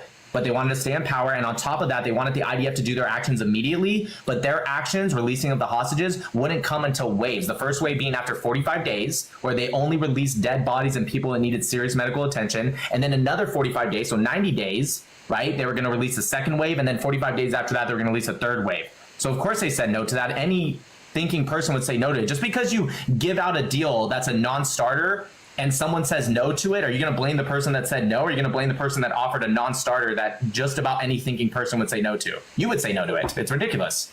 So if Hamas is an insurgency at this point, and what is Hamas's stated goal? What is Hamas's? Well, what does Hamas want? What does Hamas want Israel to do that would gain Hamas their victory? So what what is their stated terms? Yeah, their stated goal is from the river to the sea and liberated Palestine, all of it. Israel For them to have a ceasefire, what is their stated terms to Israel? What do they want Israel? So there's only one time that they have mentioned stated goals that go against their overall goals from their charter, right? There's only one time, and they said that they would offer a 5-year, it's not a permanent ceasefire, but it was a 5-year ceasefire if they go back to the 1967 borders. And this is known at, hold on. That's what I was waiting to hear, because that's what the internet, that's what like. Right. Let me ask you. What happens on 6 years or 5 years in one day? What happens?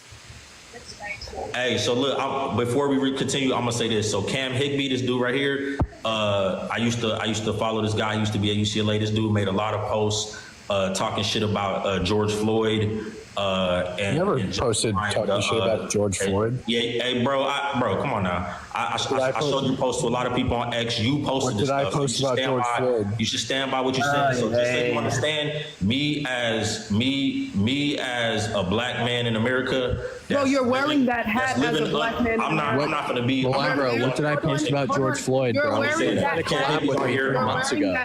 You're wearing that hat as a black man in If America. Cam Higbie's on here, I'm out. So, hey, Nick, if you hosting Cam? Bro, you were in my DMs. DMs. Nick, are you hosting 3 Cam? months ago. Nick, are you hosting Cam? I don't want you to leave. Do you need Cam to drop, I guess? Yeah. If Cam is here, I'm dipping. Because I used to follow this dude. I thought he was cool, but he was doing all that making jokes about George Floyd bullshit. When did I make jokes about George Floyd? I've never. I believe that George Floyd was unjustly killed. Cam, let him pivot. Come on. Cam, we'll talk about this later. I'm so confused. He's wearing this red star, and we're supposed to just be like, okay. Oh, so I'm supposed to take this hat off because one man said something racist about black people, but you're crying about Cam? Nick told me we could be here one-on-one. He said he wanted me to be on here. If you don't want me on here, I could dip.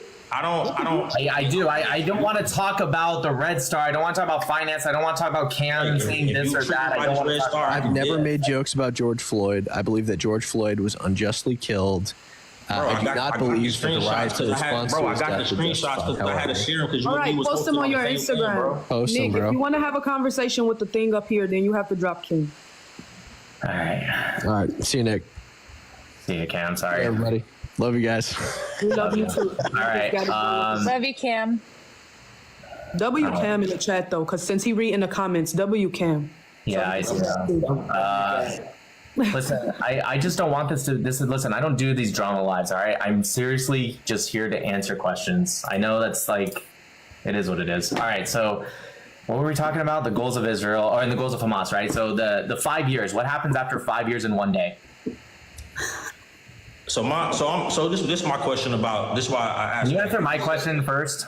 5 years of what's the 5 years in one day? Yeah, because you admitted that you did read that about, they said, I think it was Mashal that actually offered it. Mashal is one of the leaders of Hamas. He said that the 5 years part. I noticed right, what happens after 5 years in one day?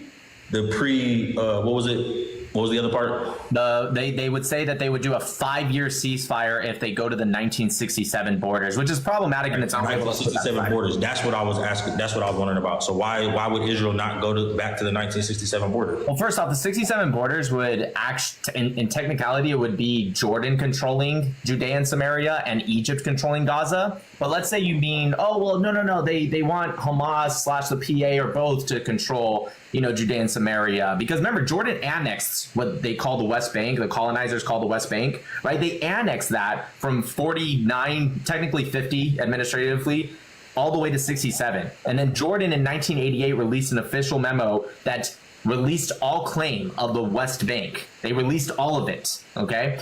And they said they want nothing to do with it, okay? Egypt, they were offered back Gaza, and they said they don't want anything to do with it. Okay, so if you go back to the 67 borders, which would be like June 4th, 67, the day before the 6-Day War, then technically you're giving it back to Jordan.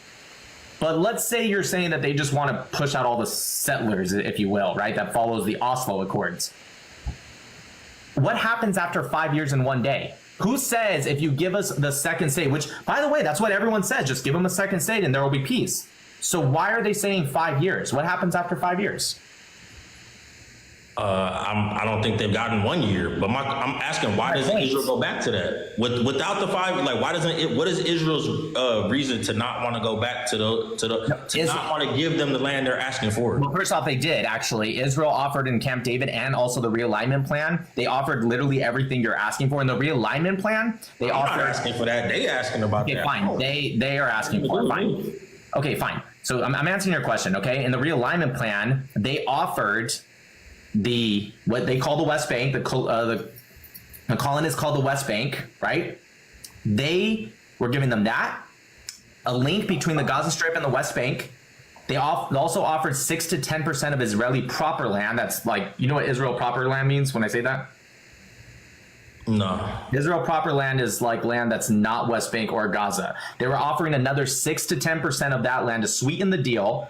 East Jerusalem as a capital, right, for Palestine. They said they would internationally recognize, including Israel, would recognize the state of Palestine, all of it. Okay, they even offered them control of the Temple Mount, which is the holiest spot in the world for the Jewish people. They had to recognize that it was important to the Jewish people, but they offered them control.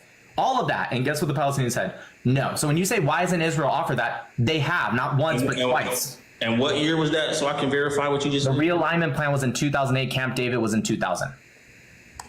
Camp David was with Yasser Arafat, the Egyptian guy who says he's Palestinian, and 2008 was Mahmoud Abbas, who is still currently the leader of the Palestinian Authority, also known as Fatah, also the Palestinian Legislative Council. That wasn't Hamas, right? That you said those are other people, right? That's not Hamas, right?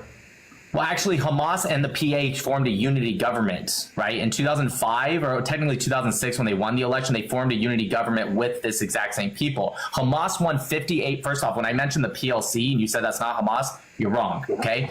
PLC, the last election that they had, 58% of the seats went to Hamas. Not like people who are aligned with Hamas, no, Hamas themselves, right? The only reason Mahmoud Abbas, who's part of Fatah, got to keep leadership control was because they made a deal with Hamas. And then in Gaza, Hamas decided to renege on that. They slaughtered hundreds of Palestinians, threw many of them off the highest buildings in Gaza. There was even one where they unalived on live TV. This was in 2006. And then they took control by force in 2007 and have canceled every diplomatic aspect since then. And they pulled out of the internationally recognized Oslo Accords, which pissed off Egypt. And that's why Egypt is currently building a third wall right now.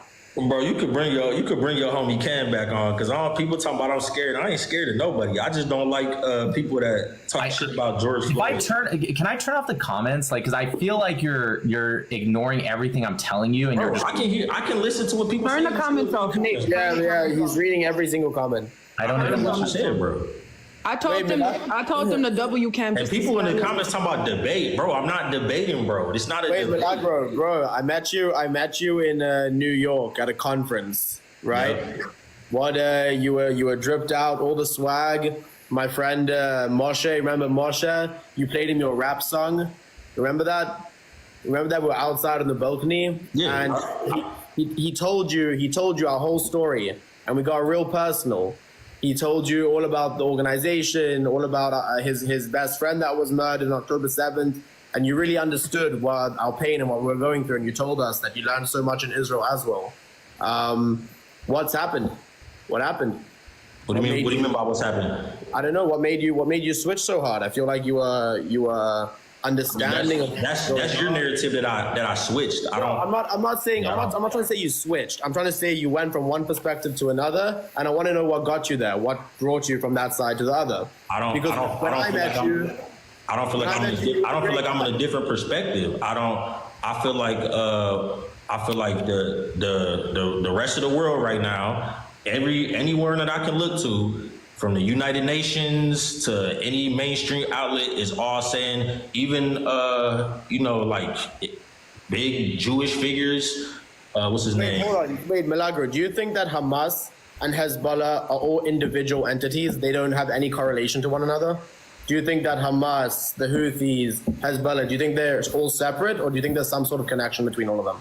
The only connection I've been told over and over again is Iran. And I've seen Benjamin Netanyahu talk about Iran needing to be invaded since, I mean, you can look at videos of bro saying that since I was probably a kid. He been saying that probably since I was a kid. Like he on videos from the 90s. To be invaded.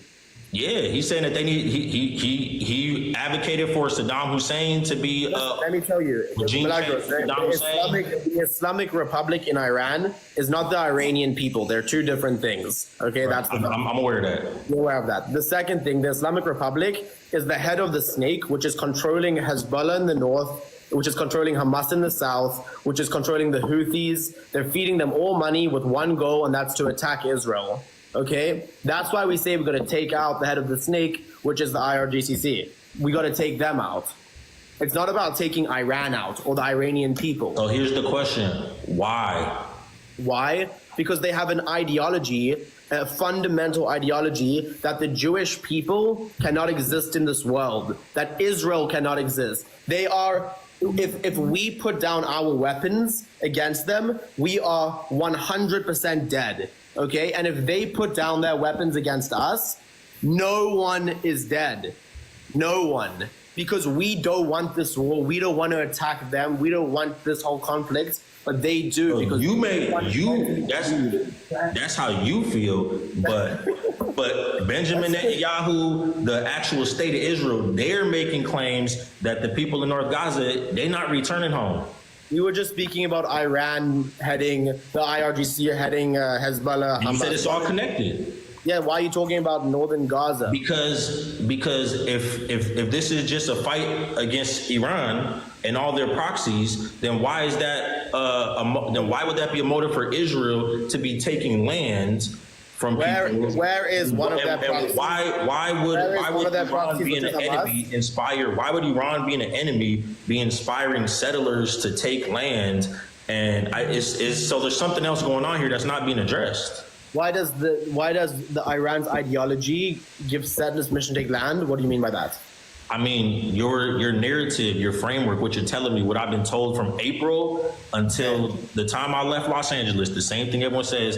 It's a very simple framework. It's like Israel's the good guys. They're surrounded by a bunch of bad guys. Israel's never done anything wrong. They never will do anything wrong. They're pretty much like on the level of like almost perfection. They have the most moral army in the world. You just said the fact that you're arguing that way. You just said if Israel lays down their guns. Hold on. Why are you holding Israel to a higher standard? I'm not holding anyone to a higher standard. This is what I've been told. This is what you're telling me.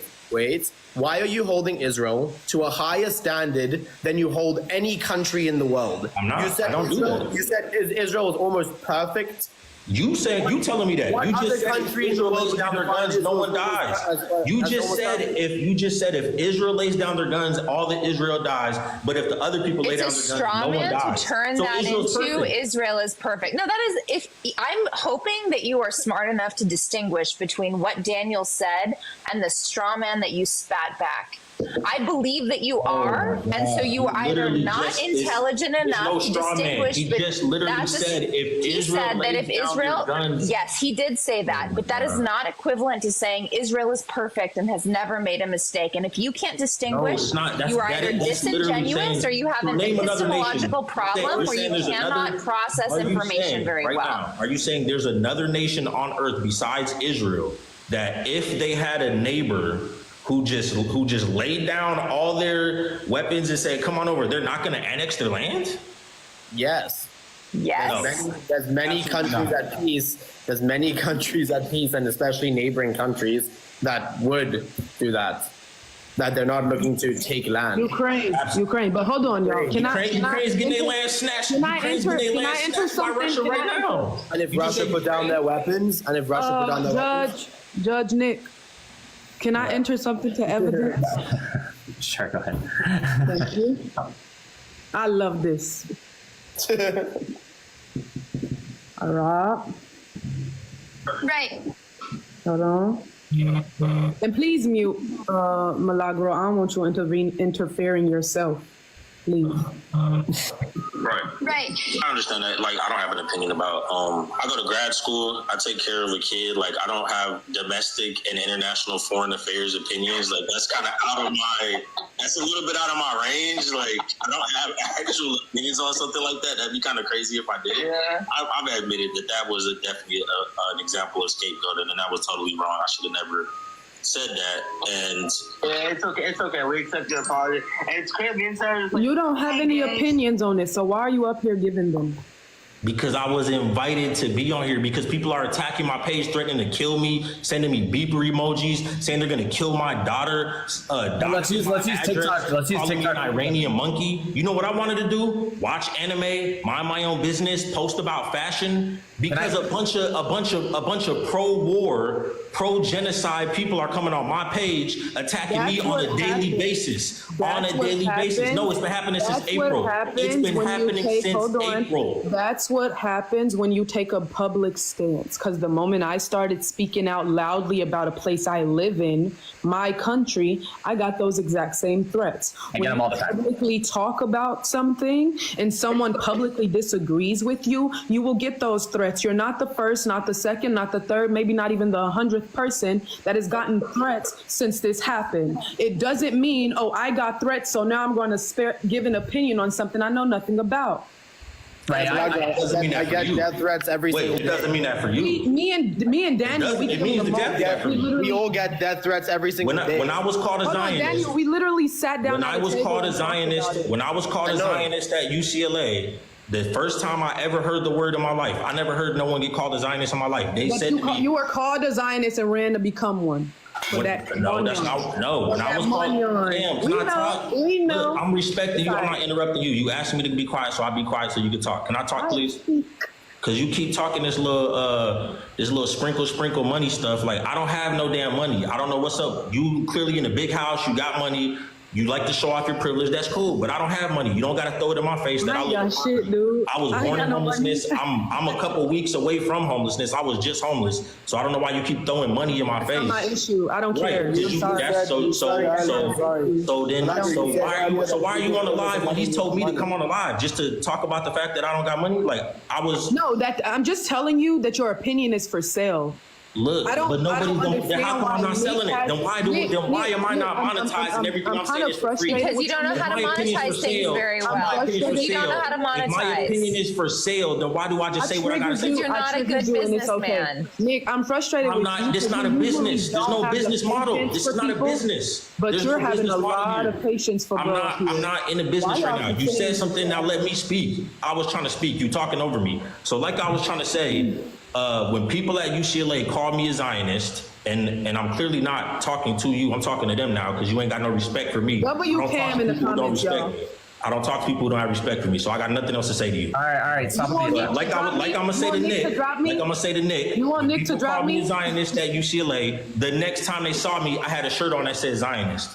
I was rocking the Zionist shirt the next time they saw me. It wasn't for money. It costed me money to buy the shirt. It's because if you call me something, just like Eminem got that song that say I am whatever you say I am. If you call me that thing, if I'm walking around the store and you talking about hurry up and buy, acting like I'm a thief, okay, then I'm gonna be the biggest thief you ever seen. If you call me a Zionist, okay, then I'm gonna be the biggest Zionist you ever seen. If you whatever you trying to call me or make me out to be, cool, I'm that. It don't matter to me. I could be whatever you want me to be, whatever you trying to say that I am. That's like a serious lack of sense of self that you would let everyone in the world but yourself define you. Like that you would come up here like that's a flex.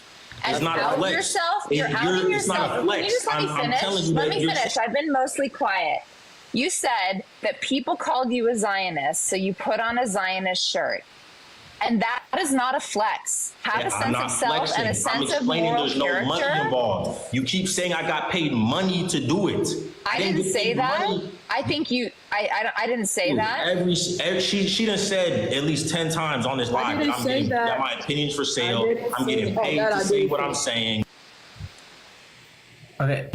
You keep saying everything's about money. I'm not getting paid to say or do anything. All right. Again, I'm not here to. I'll let you guys go a little bit, but I'm just not here to talk about your finances. It's not my business. Now, I will say openly, as someone who does get death threats literally daily, if you look at my messages, I probably have 1,000 to 1,200 unread messages. Now, some of them are love, but a lot of them are not so much. But that being said, anyone telling you that, Milagro, that's not right. Okay. But I also agree with trust fund kids flexing their big houses and I got. But that being said, Lila's right. When you take a public stance on especially a controversial topic, it's just going to happen. Does that make it right? No. But does it mean that this is something that implies to the entire community as a whole? No, of course not. Even though I get them on a daily, I do not think the pro-Palestinian community as a whole thinks the exact same thing. And I don't see why you do for the Israeli community, or maybe you don't. I don't know. I just want to get back to to the points that you're bringing up, right? Because you're saying that what's going on is wrong. When I've asked you specifics about what to do or why things are happening, context, right? Context is important in everything. You told me, and I appreciate the honesty, but you told me, well, I don't really know. I'm not a military guy. But if you don't know, then why take a stance in any direction then? Why are you so adamant to take this stance, but the second I push back, you say, well, I don't actually know? That's people keep on talking shit about me and attacking me and won't leave me the hell alone, bro. I'm trying to watch my anime, chill, and mind my own business, bro, and do what I got to do in school and do what I'm doing to chill. Comparisons between Jews and Yahtzees. A couple weeks ago, that's not minding your own business. No, you cannot.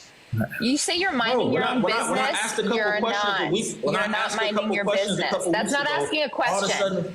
Posting a quote claiming that Jews are like Yahtzees is not minding your own business. What is she talking about? Did you say Jews were like Yahtzees? Yeah, he posted a quote that's a false quote from a Holocaust survivor claiming that Jews are like Yahtzees. Ask a question. Damn, can I talk? I asked a question a couple... Bro, you steady trying to talk over me. Just let him answer. I asked a question a couple weeks ago about why Dr. Hajo Meyer stated that Zionists were compared to Yahtzees, a Auschwitz survivor. When I asked my question, I also asked about settlers. When I asked my question about settlers, I also asked my question about why one of the founders of Zionism called Zionism a colonial project. I asked several different questions about Zionism and how these different things that are being said by Auschwitz survivors, by all these different people, aren't matching up to what I've been told for the past couple months. And all of a sudden, not only could people not answer my questions, but they actually tried to threaten me, threaten my daughter, send me all these beeper emojis, all this other kind of stuff. So at the end of the day, I understand where people are coming from. I understand that if I ask questions, then that is a threat, because clearly whatever being done is wrong. It's absolutely wrong. Well, you're asking a question. You're loading questions as assertions, presenting them as facts. And the quote that you shared on your Instagram wasn't a quote. It literally said, "Do not take this out of survivor. Context." It wasn't an assertion, nor was it a fact. It was a good faith question. What was your question when you posted that? Because your post wasn't a question. You just said, what do you guys think about this? That's not a question. That's not true. I made a video with several questions, and in the video I stated, I will next upload the sources. When I upload the sources, they will all say, do not take these out of context. So please do not do what you just did, exactly what you just did. Well, how did I take it out of context? You literally just said it was an assertion and a fact. That's completely taking it out of context. You shared I made a quote. Video with several questions. I'm not talking about that video. I'm talking about your Instagram post where you took a segment of a Hajo Meyer quote. That was a source to the question. You didn't hear anything I said. You didn't ask a question. You just posted. I made a video. No, I did not just post a post. I made a video asking several questions and then said I'm going to next upload the sources. I uploaded the Hajo Meyer source. I uploaded a source about, I think his name is Herzl, saying something about colonialism. I upload videos of settlers making statements about how they wanted to take Palestinian land, and every single source that I had. Did you reach out to any Jewish creators first and say, hey, I saw this. You did? Let's see. Let's see your receipts, because I'm highly skeptical. Let's see. Several of them communicated to me on WhatsApp that same day and asked me to take those posts down. No, before you posted, hold on, I asked, before you posted those inflammatory anti-Zionist None of them were inflammatory. None of my posts were inflammatory. Comparing Jews and what's happening in Israel to the Holocaust is inflammatory. Dr. Hajo Meyer, who is a Jew, who was an Auschwitz survivor. Okay, so if I post hateful stuff on my Instagram. I'm just like, it's just a quote from someone random, and I don't have any context Yeah, in my comments. Are you a doctor? You are doctor? trying to. Are you a doctor? I'm a lawyer. Okay, so if you post about legal things on your Instagram, you have every right to do that. Dr. Hajomeyer was part of an interview. That Are you a actually was from doctor? an interview. You so took he a has, you're saying subset that of he a doesn't have, large you're saying that he doesn't have a right interview. to have his voice heard. You're saying that his quote should That's never be not shared true anymore. You said it's at all. inflammatory. You just said it's inflammatory. Again, you're doing a straw man. I'm not No, sure if you you're don't doing a feel like straw you man. can keep up with honest You're debate literally tactics. saying, you literally just You tried won't to even frame let me my finish questions and speaking. sources as inflammatory. Inflammatory is an opinion. So Right. you don't get to tell me that my opinion is wrong. You can tell me you didn't post what I said you posted, or you can tell me the All right, facts so- are different. so what's- Did you okay, not okay. post this Okay, so Hajomeyer I quote? posted a Hajomeyer quote. A What's your one-liner from an Okay, extended so I interview. posted a Hajomeyer quote. What's your point? Are you not able to answer my question? Did you What's not your take question? one line What's your question? from a full interview? You removed the context, and no, I then did you not remove posted it. anything. I did Oh, not you remove posted the anything. whole interview. You posted the whole passage that quote posted came both. from. Yes, I did. I posted the full interview Oh, and I really? posted the specific quote that came Okay, from the I'm interview. done Yes. talking and to I this posted liar. the website He's that an it came from. absolute And I posted liar. the website that it came from. He's a liar and a grifter, No, and he's not at willing to all. even have And a I sincere posted the website that conversation it right came now. from. Okay, cool. And I posted the website that it came from. Right. So you can kick rocks Cool. with all that. Cool. Yeah, it's not cool. Not at all. Wait, What you Milagro. the lies that just came out your mouth are not cool at all. Well, I got Milagro, screenshots, so bud. So you're Hold on, bro. swearing that you Let wouldn't that- even Take let me. screenshots without showing. You just said, "Did I do something?" You said you asked me a question. Did I post it? I said yes. Then you said, "Did I post something else?" No. I said yes, and you said no. What you I didn't. asked, You you have keep screenshots talking that show I over didn't me. post You something. keep talking over me. What I asked is before you posted that, did you reach out to your so-called Zionist allies and say, I "Hey, don't have any what's so-called. it?" I don't have so-called. There's nothing so-called. You do, because you were there's nothing grifting off of our so-called. community for an There's nothing extended period. so-called. Everyone I talk to is a real I'm Zionist. sorry, There's I'm nothing- still speaking. What Yeah, I let her asked finish. you Let that her- you let her haven't finish, answered, Milagro. what I've nothing asked you so-called about it. repeatedly that you haven't answered is, did you reach out to Jewish people? that And I you've said been- yes. I did answer. I Let said, me finish. I said yes, and you don't like Okay, my. next. This guy is Milagro, Don't mute him, let bro. her just let her finish because I you already answered the question. She said, But "Did you reach out to hasn't Jewish finished- people she hasn't first?" I finished said her yes. She said, "No, you didn't." he hasn't So what's finished the point of asking her me a full question if question. you just disagree with my answer? But she hasn't finished her full question. So how do you know what she's actually asking? Just let her Bro, finish the question. Because she's not talking in good faith. She literally just trying to tell me what I'm doing and now what I'm he saying. has telepathy. He's got telepathy about me and other Zionists and about Netanyahu. This guy has telepathy. He knows. Yeah, not too much on it in Yahoo though. You got telepathy about me. You don't Not want too to tell much me on what my I think. boy. You don't want to tell me what I think. You got telepathy about me, clearly. Yeah, I Good comeback, bro. Really let her sophisticated. just let her. 'Cause I I'm don't done, even Nick. know who It's you all are. good. You know who I am. You got something to say about me. I've never heard of you. I don't know who you are. Raka, apparently both of us are fans. I don't know. I don't know you. I don't know who you are. I don't. You. All I know about you is you said you a lawyer and you don't like communists. That's all I know. Cool. Is bro hair blonde? It is, girl. Okay, so to answer to answer your question about have you read The Jewish State by Theodore Herzl, where you're getting the whole So Herzl look, said- you told me, and I can pull it up. Hey, Milagro, you want to come on? We're not gonna have the back and forth. We're not gonna have all this other stuff. It's just gonna be cool, chill, whatever, respectful. None of your guests that you brought on with me have been in any way. No, shape, or I'm form trying respectful, to except I'm Daniel. trying to keep everyone as respectful I can. I think both of you guys are attacking each other. I have no idea about the history. How am I attacking these people? I don't even know who these people are. Guys, I got a flight to catch. I love you all. All right, Thank you for Daniel. having me. Bye bye. Appreciate all of you guys. And Milagro, hope you find the truth, bro. So your words were, you told me, would you like to come on to my TikTok live? Respectful discussion, just you and I, no one else on the panel. Right. I told you could bring someone else on the panel. I didn't think you was gonna bring some people who clearly have some deep-seated narratives about me that aren't true, that aren't based on reality, and that they clearly like been I hear you. I hear you. I mean, and building up over and over again. Now she's showing zoom ins on my crotch on the she's showing zoom ins on my crotch. Like what is going on right now, bro? Listen, I'm with you. To be honest, I didn't realize people's beef with you. Like I said, I was honest with you. I just found out about this only like not even 2 days ago, technically yesterday morning, so almost 2 days now. I didn't know about all this stuff. Listen, I just want to get back to the topic, okay? I'm not here to talk about your communist hat. I'm not here to talk about your finances. I'm not here to talk about any of that, all right? Everyone just chill, all right? Everyone, just chill, okay? To answer your question about Theodore Herzl, right, calling it a colonial movement, okay? Do you understand? In the 1800s, the term colonial did not refer to the same way we use it in modern definition. No, it definitely meant the same thing. It's just no one felt bad about doing it back then. No, that's just not true, and I'll explain why. Okay, colonization generally, what it means in modern terms, and even actually in the 1800s and 1700s, meant you were a colony of a bigger, generally an empire, because the definition of the concept of a nation state didn't exist until the end of the French Revolution, right? So that's like late 1700s into the 1800s. Most places were empires, kingdoms, etc. Okay, so you're a colony of an entity. Like for example, the 13 colonies of America, they were a colony of the UK. Where the Native Americans were genocided at.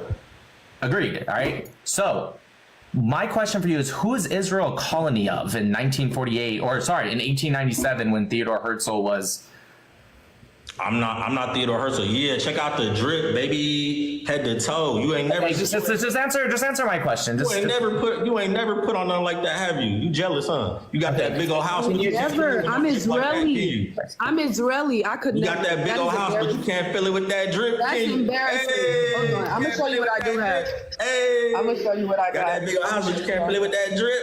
You ain't got that drip, do you? I got these though. I got that drip. I can't wear it with you on. I got them same shoes. What you mean? And I rock them better than you. And I wore them in Nazareth. I wore them in North Hagalil. I stomped all over. Can you just go back to my question? Hey, I wore them in the Palestinian area where they told me if you wear them, you're gonna get killed by the Palestinians. They're gonna pull up on a motorcycle and do this and do that to you. I still wore them over there. So I don't know, you jealous because you can't put on that drip in the Palestinian area, huh? You can't walk through the Palestinian area with them shoes on like I did. So you jealous. Okay, can you just answer my question now? Yeah, when she stopped posing pictures of me, and I know she a fan, but man, she got the greatest hits. I don't care. I literally don't care. Just can you answer my question? Who are they a colony of? So you're gonna have to ask Herzl, who did he think he was a colony of? And I don't think he thought he was a colony of someone. I think from what my understanding of reading what he was writing, and I could be wrong, but I think that he was trying to sell this as a colonial project because that was something that was popular at the time and that could get him to meet his ends, to like justify what he was trying to do. And I also think that if these historical records and documents and things are in fact true, then hold on, let me see if I could pull it up. Yeah, so there was also a lot of racism against, I don't know what this actually means because I'm not deep into this stuff, but in the racial conceptions of Zionism, there was also racism against a certain type of part of the group called the Mizrahi. Yeah, Mizrahi, they're Jews. Yeah, so those. What does that have to do with my question? Whatever separates those group of Jews. What does that have to do with my question? Like you're changing the subject right now. I mean, don't get me wrong, I'd love to talk about the subject, but this has nothing to do with what I asked, not even a little bit. So what was his empire? There wasn't, because it wasn't a colonial movement. Colonialism at the time. So why did you say it was a colonial movement? Right, because in the 1800s, just like many words, this isn't even just subjected to the word colonial didn't mean the same thing in the 1800s as it does in 2024. In fact, there's many words that fall into that category. Colonial just meant to set up settlements. They set up Jewish settlements in the land that you're referring to. It wasn't even called Palestine at the time. In fact, the Ottomans had sunjacks. It didn't even look like this right here, these borders that you see, this thing, it didn't even look like this during the Ottoman times, which was in 1897. It was controlled by the Ottomans. It didn't look anything like that. The sunjack map had multiple, it had multiple different sunjacks. You know how many of them are called Palestine? 0. None of them were. But for lack of better terms, let's call it Palestine, okay? It just meant to set... Did David Ben-Gurion say in 1937... To Amos? No, he did not. I know what you're about to read. It was corrected. That Jewish settlers must expel Arabs and take their place? He did not. That was actually corrected by Benny Morris, and they actually found the actual letter and found that they actually crossed out the Hebrew word that reversed the statement. And it said we must not expel the Arabs. And the reason they found that out is because the rest of the paragraph said stuff like we need to be, this was a letter to his son Amos in 1937. He said that we need to be allies with the Arabs and we have a lot to offer them and they have a lot to offer us and we can be true friends. And so they were confused. Why say expel Arabs and immediately say all that? So they ended up pulling from the archives this letter and they found that it wasn't even Ben-Gurion. It was somebody else that crossed out. I can try to pull up the letter and show you what it looks like, but somebody crossed out some of the words and it actually was the reverse, because in Hebrew it's not like the same as English where you know a word can actually reverse the entire sentence. So another thing, Tantura, the documentary Tantura. Oh, let's talk about that. Perfect. So Buddy that appeared in that documentary, he was pressured, according to him, if you believe what he said, he was pressured by the real quick, just so I could show you this. This is the letter, and this was the parts that were crossed out. And you can see the word ein right there, which is what reverses the statement. So they were saying we shall not kick out the Arabs, but they didn't know that because this part was crossed out. This is the letter right here, 1937, Ben-Gurion's letter to his son. Anyways, Tantura, yeah, the one where the guy said that he was trying to suck up to Teddy Katz. He went to court and he lost, and he admitted to lying because he made claims that were never on record. That's not true. He didn't admit to lying. He recanted his testimony, and he said that he recanted. He said that he recanted because his life was being threatened, which is why what I was going to ask about. He admitted that he was trying to impress. He admitted that he was trying to impress Elon Pape, and the reason he didn't have these statements on record was because he ran out of battery, and so that's why he was just admitting like, oh yeah, they said it, trust me. And then he later admitted he was trying to appease Elon Pape. I don't know if you know who that is, but he's a New Age historian who said, I don't care about the facts, I only care about the image. That's an actual quote from a historian. So in the documentary film Tantura, he actually explains that his life was threatened. The lawsuit was after the documentary. So are you in denial that his life was threatened by the Alexandroni Brigade? That's a straw man that has nothing to do with what I said. I'm just saying, was his life threatened by them? I have no idea, but he did say that. But that has nothing to do with what I'm saying. It does that has nothing to do with what I'm saying. What you're saying. You said that you're talking about him recanting his testimony, and who wouldn't recant under threats from your life being ended by someone who feels that shutting you up, let me ask you, is beneficial to them. Right. No, that's not what he said. He said he was sued and he lost because he said he lied to impress Elon Pape. But that being said, let me ask you something, because I've seen that documentary. I've also read the works of Haj Amin al-Husseini. He was the Muslim religious leader. He was the Grand Mufti of Jerusalem at the time of the British Mandate. So you could say he was a Palestinian. He wouldn't have referred to himself as Palestinian at the time, but whatever. Regardless, he was one of the Palestinian leaders, if you will, of the time of the British Mandate. He wrote a diary about all the stuff that happened in the 1948 war and on. He wrote about Deir Yassin, for example, which we can talk about that too, but let's put that aside for a second. How come him or no one like Konstantin Zurek, the doctor who literally coined the term Nakba, how come no one brought up Tantura ever, and it was never brought up until about 5 decades later? How come no one talked about this at the time? I'm sure it was well covered up. By who? By conspiratorial Jews. No. By who? Because these are Palestinian documents. You're saying they covered up their own massacre? You really have to go and accuse people of saying things about you that they never said. Braca. Well, answer his question then. By who? Yes, by who? You really have to go and who covered? And so they never okay, said. stop. You're using them as an excuse to not answer my questions. I just listen to what I'm saying, because this was by Haj Amin al-Husseini himself. Dr. Constantine Zarek, who was a Bro, she literally hold on. Let me finish. She literally just with a smug little smirk just tried to insinuate that I said something anti-Semitic about Jewish people that I never. She just made it up out of thin air and said that I said that about Jewish people. I never said that Jewish people were anything like that. Like instead of having a genuine conversation, can you answer my question? Instead of having a genuine conversation, she just throws out accusations of anti-Semitism left and right. Okay, can you answer my question now? Anything we're talking about. Can you answer my question now? Yeah, when I hear her explain why she just said that. Oh my gosh, why do you want to hear from her? But when I ask you questions, you want to answer me? So you think it's normal for her to just randomly accuse me of What if I just randomly accused her of supporting the lynchings of black people? Dude, I just by who? Nick asked you the question. You didn't just say by who. Now you gonna lie? I proposed. Now you gonna lie about what you said? You didn't just say by who. You said. I didn't say that. Why are you able to answer? Why are you able to answer her? This guy cannot have a Real quick, Milagro, stop, Milagro. Why are you able to answer her, but you're not able to answer me? I find that I'm the only one being respectful. Why are you not answering me? Ask me, bro. She just accused me of being an anti-Semite. I didn't accuse you. I asked you a question. You said, do I believe in a conspiracy? What I said was, by who? Conspiratorial Jews? And then you got upset. Did I say that? Did I ever say that? No, you didn't. That's why I framed it as Milagro. All right, you guys both stop. Milagro, I gotta be honest, it is a little ironic that you're saying that her question is bad because it's loaded. Isn't this the argument you just had with Bracha about asking loaded questions and saying, I just asked a question? Isn't this what we just had an argument about? No, exactly. I never implied that what Hajo Meyer said was true, and I never went to someone and said, hey, are you a Zionist? That means that you're what Hajo Meyer said. But she didn't say that means. She didn't say that means. And I never said she didn't say that means. All she said was by who? Conspiratorial Jew. She didn't say that means anything. She just asked a question. Look, we're not gonna pretend like that wasn't her accusing me of anti-Semitism. I'm with you. I think that's her point, is that questions can be loaded. I think that's the point. No, that wasn't her point. Her point was to try to accuse me of being an anti-Semite.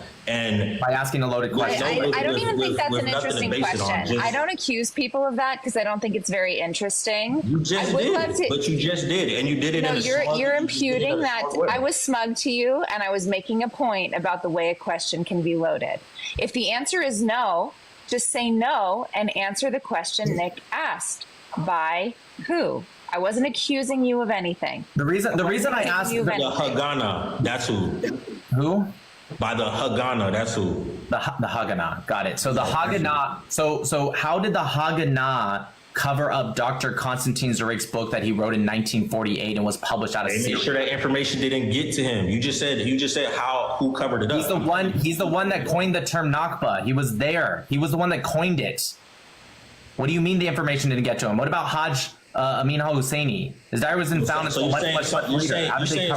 You're saying that somebody can't kill someone and cover it up? Constantine Zarek was not assassinated, if that's what you're asking. Oh, I never say. You're saying that what I think you're getting at is you're a denialist that the Tantura massacre happened. Is that what you're saying? What I'm asking you is how come no one talked about it for 50 years, including the people who were not assassinated, who were very much there, who did write about other attacks. Let me finish the question. They wrote about every attack in many, many different villages from north to south. How come no one talked about Tantura? People did talk about it. That's what the whole documentary is. Not for about 50 years. Not for about 50 years. Israelis and Arabs in the documentary on record saying they've been talking about it since it happened. Right. And people who said that they were there. That's called a secondary source. From the time it occurred up until the present time, it's been talked about nonstop. There's never been a time since it occurred that it wasn't talked about. Right. So that's you're not true. denying that it happened. So you said that there isn't a time since it happened that hasn't been talking about. It was supposed to happen in May of 1948. And there's always been an oral tradition of talking about it since then. Right. Can you tell me anyone who mentioned it in 1948, 49, 50, 51, 52, 50? All you watched the documentary.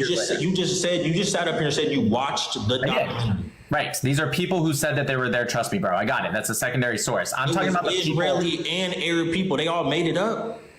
Right. People that said they were there. People who said, trust me, bro. I'm asking. Who said they participated in the massacre? Right. I understand that people said that they did, and I understand that Katz later admitted to lying because he was trying to impress Elon. Everybody lied? Even the people who said they participated just made it up that they participated? Right. A few people can lie. That is correct. There's 10 million Israelis. Everybody that said they participated made it up. I'm asking you a simple question that you're pivoting from. How come no primary? Let me finish. Let me finish my question. Let me finish my question. The answer is they did talk about it. Nobody talked about it for about 50 years. Nobody, no primary sources, no journals of Hajj Amin al-Husseini. No one talked about it. Why? Why? How did no one talk about it? I'm not in agreement that that's true. I agree that people did talk about it from the time it happened. Who at the time? Who talked about it? I'm in agreement that they are on record stating that they were talking about it the whole time. It's oral tradition. Just because something's not put in a book doesn't mean that people haven't talked about it. Just because something's not written down newspaper, in anything. It doesn't have to be specifically a book. Something's not put in a library bro. From the time I watched the documentary to now, I don't remember a single one of the people's names in the documentary. So I'm not going to give you their names because I don't know their names. But they all said that it happened. They said the people who said they participated in it said it happened. You're saying that they're just lying and right, because there are. Who is going to go on you telling me Israeli people are going on the record and lying and saying that they participated in massacres of Arabs? Yeah, there's actually a lot of there are have to gain from that? Well, money for one, but furthermore, it's more than that. They have a political. Hold on. It's also a political statement. There are a lot of even anti-Zion. It's not a lot, I should say, but relatively, it's not a lot. But there are anti-Zion. For example, Haaretz. You've heard of Haaretz, right? The Israeli newspaper. Nah. Okay, well, it's an Israeli newspaper. The founders of it and the owners declare themselves as anti-Zion. Newspapers that feature me in them. Okay. Anyways, I don't know why you said that. Anyway, so I said that because Logan trying to make little funny faces, but I know. So what? Dude, just stop. I feel like you just don't want to answer my question, so you keep like referring back to them.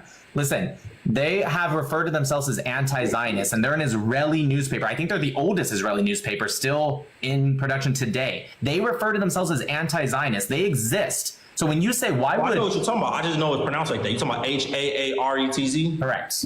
Yeah, I know what you're talking about. Okay, perfect. So they are anti-Zionists, even though they're Israeli. So this idea, like, what would someone have to gain to lie for their political agenda? Like, I find that weird. That don't make them liars because they anti-Zionists. My understanding is that means they're critical of what Israel is doing.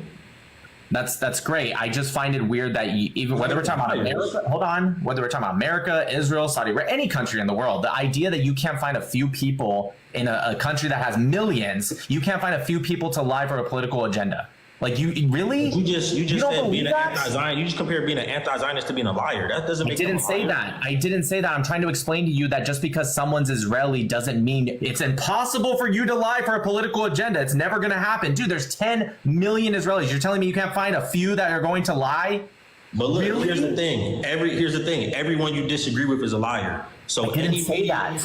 But I'm just saying, like, if I bring up any... He admitted to lying. That's why I'm combining it with him saying he admitted that he was trying to impress Elon Pape. It's not like I'm pulling this out of nowhere. I'm combining it with the guy that created the documentary. And I'm also combining it with the fact that no one talked about it, including people who were investigative journalists at the time. Look, this guy right here, his name was I.F. Stone. He wrote one edition of this book because he's an anti-Zionist. He was an investigative journalist there in 1948. How come no one wrote about it? No one talked about it. No journalist talked about it. This guy was an investigative journalist. He wasn't a Jew. He wasn't Israeli. He wasn't Arab. He wasn't Palestinian. He was just there to report. So out of the 750,000 Arabs expelled in the Nakba, how many do you think actually got expelled? Oh, perfect. Let's talk about that. So First It off, seems like you just in denial of Israel ever having done anything wrong in its history. Like they have a besmirchable record. Israel has done a lot of stuff.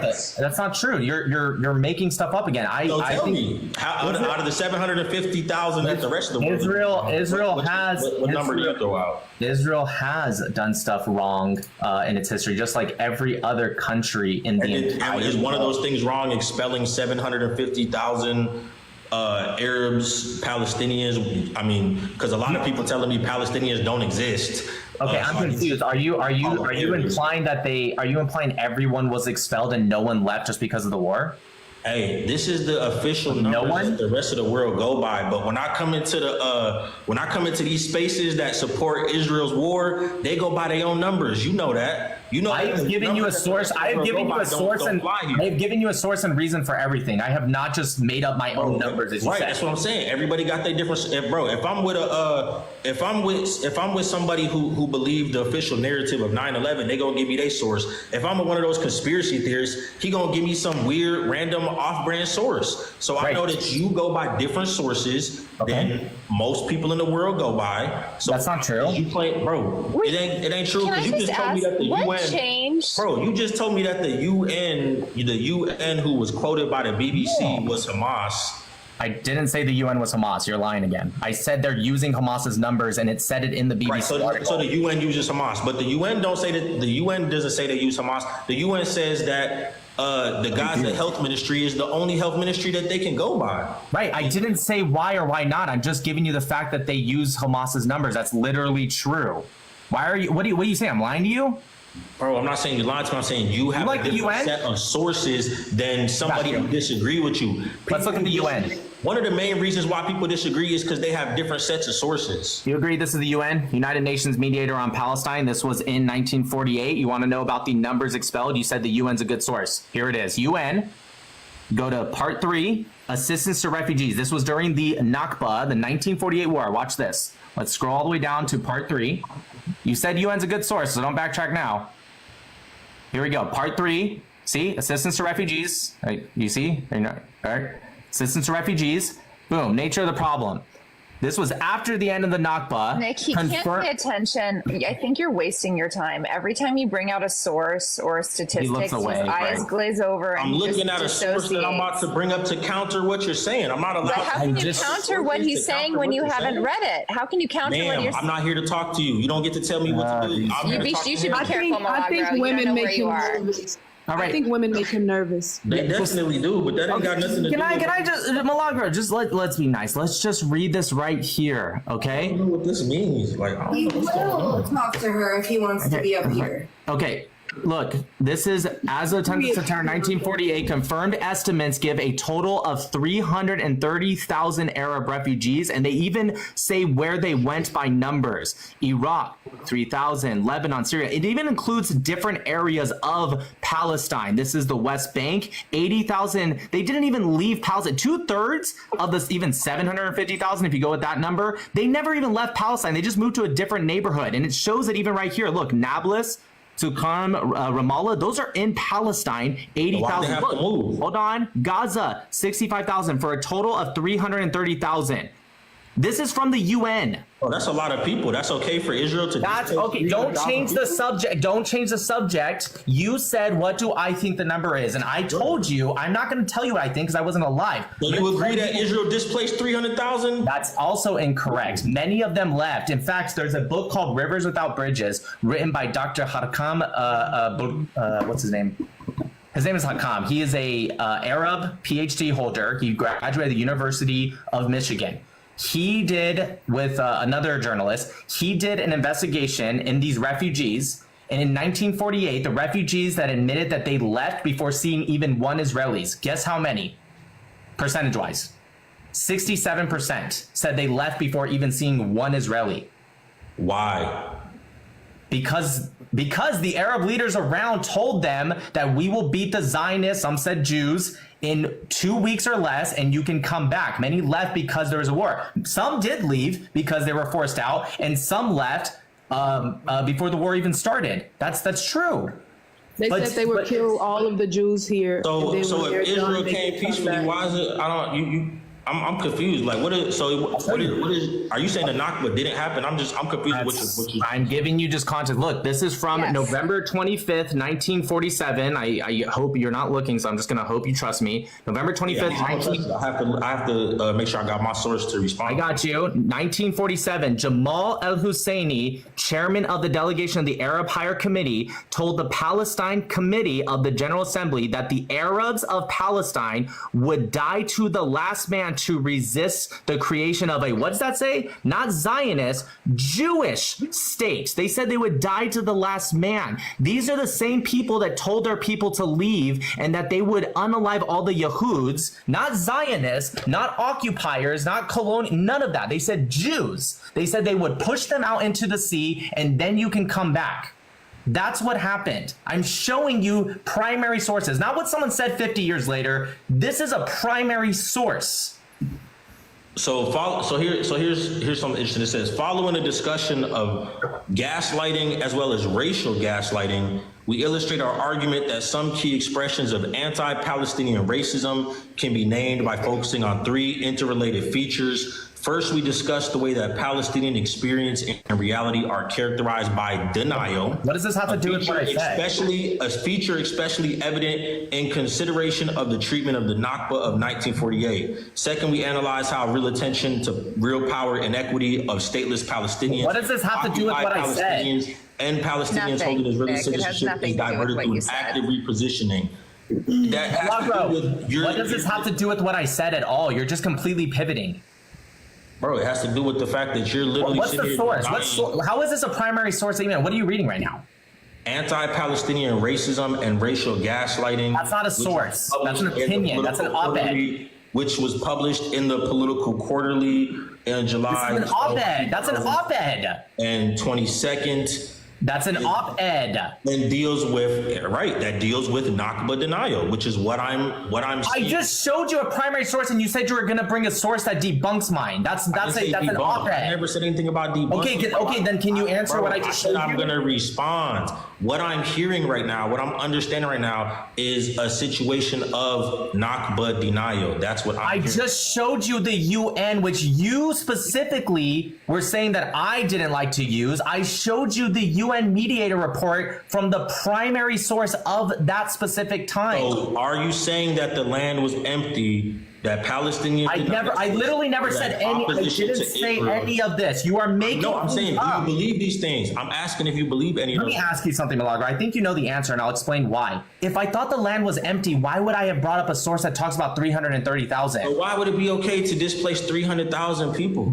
I didn't say that either. I already said that 67% admitted to leaving before they even saw one Israeli. But did you not hear what I just said? So they know that. People are showing. Where did the Israelis come from to get over there?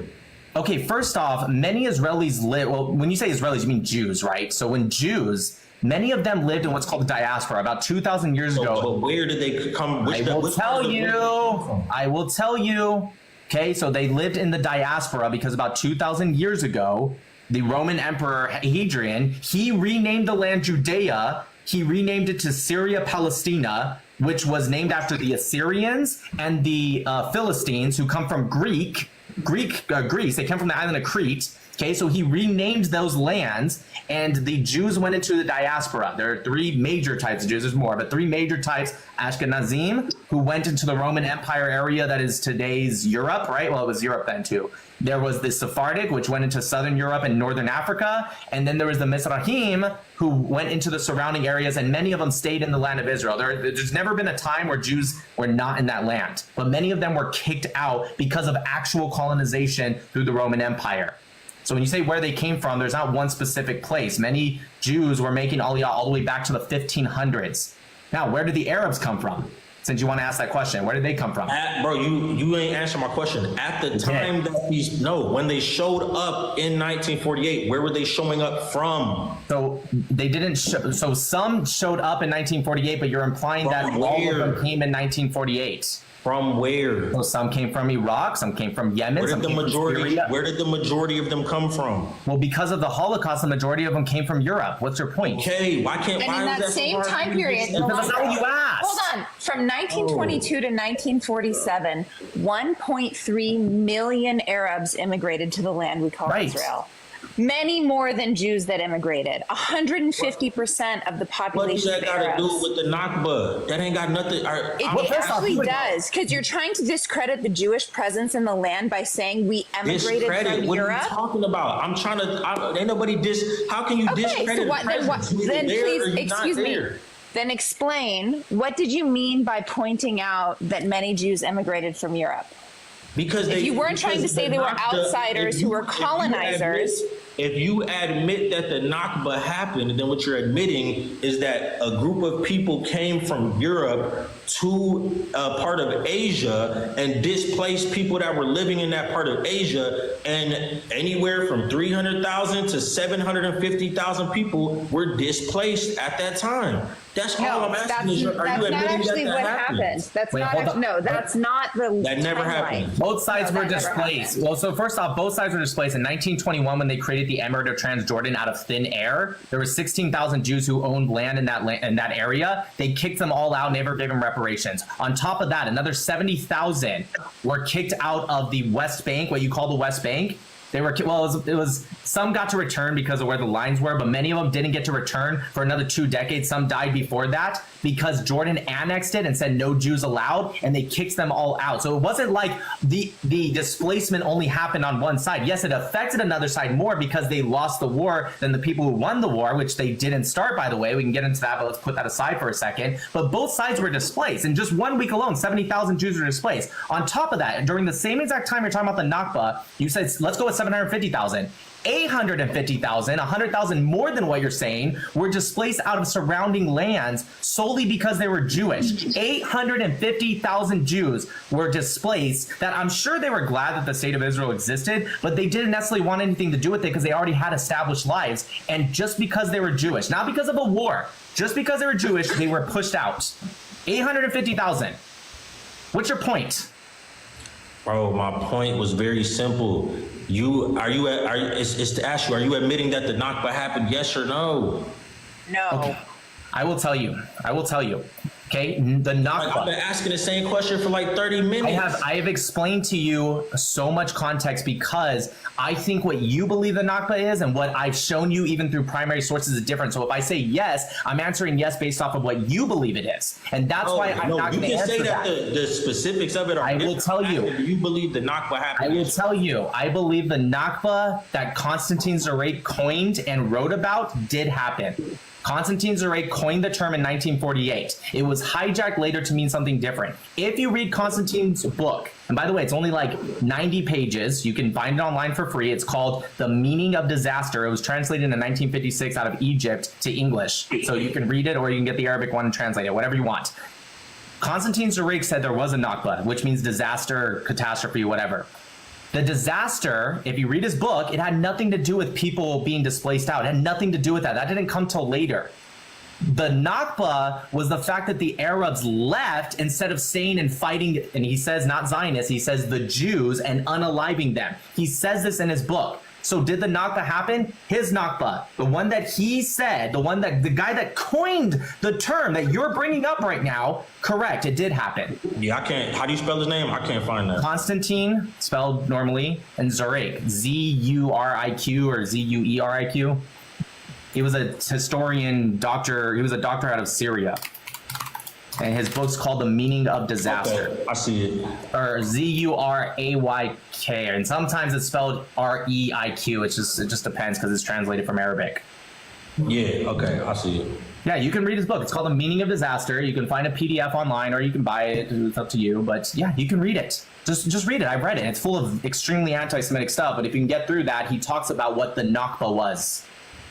So yes, the Nakba did happen. His Nakba, the original one, not the one that was hijacked like 50 years later. And to back me up, I showed you primary sources from the UN even. Is the Palestinians, that's a real identity? Is the Palestinians a real identity? I've been identify as Palestinian. I've been getting a lot of heat on Instagram for saying the word Palestinian, and a lot of people are telling me that's not a real. Can I be honest? Before I answer your question, I think you care way too much about what social keyboard warriors think. I do. And you can continue to. You're a grown man. You do what you want. But if you want a healthier lifestyle, you really need to stop caring about what people think about you online. I get probably more hate comments than you, obviously from the different side. I don't care. All right. People have tried to defame me. They've talked about my son and my ex-wife's location, even their address. You know what I do? I just don't care. Right. Because that's just going to happen. But to answer your question, right? I will actually pull up another source. Give me a second. There is, where is it?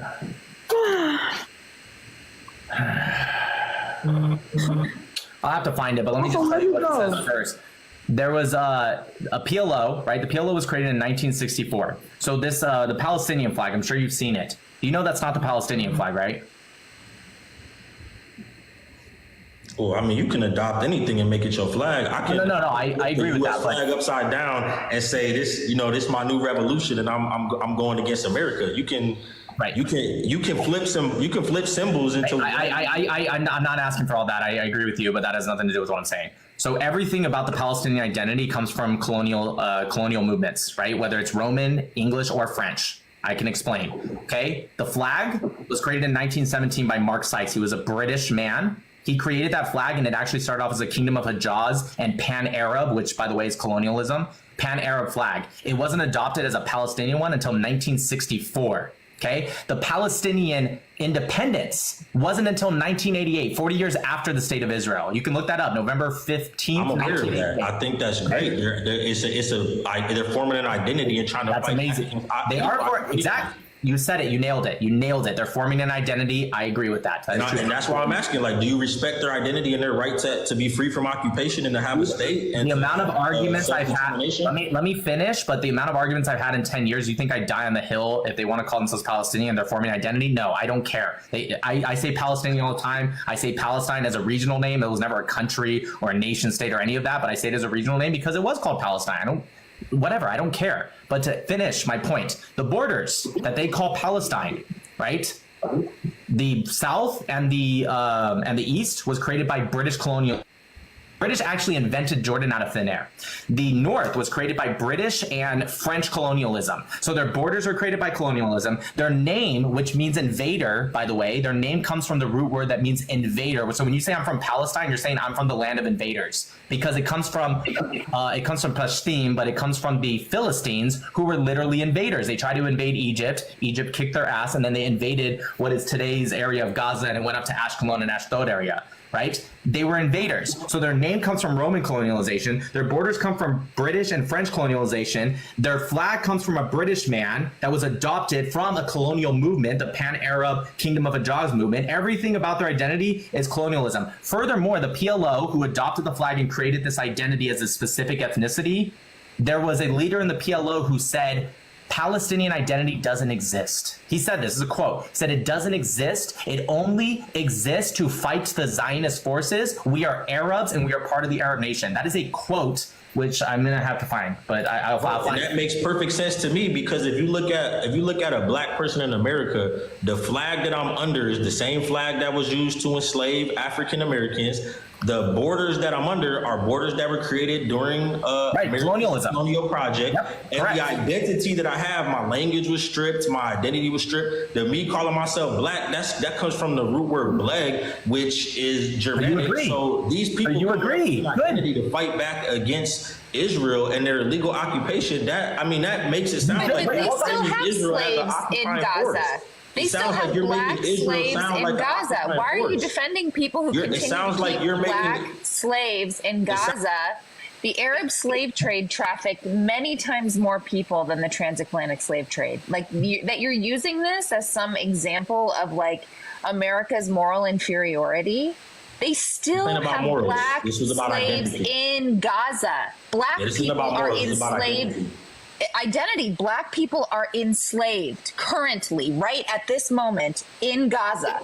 You don't I'm care. aware of that. I know what Alabama is. You don't seem to care. I'm You don't definitely care. aware. I don't know what that has to do with. Real quick though. Everything you explained. If you look at the global modern slavery index right now, there's more slaves today than there have been in any time in human history. And most of them are trafficked by Arabs globally. That's not true. It is the Islamic. It's Islamic. It's actually the Islamic slave trade.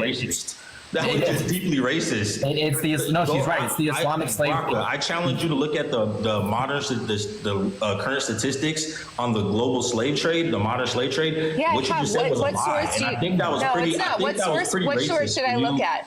I think that was. What source should I look at? If it was incorrect, I'm sorry. You can look at the global slavery index. I did.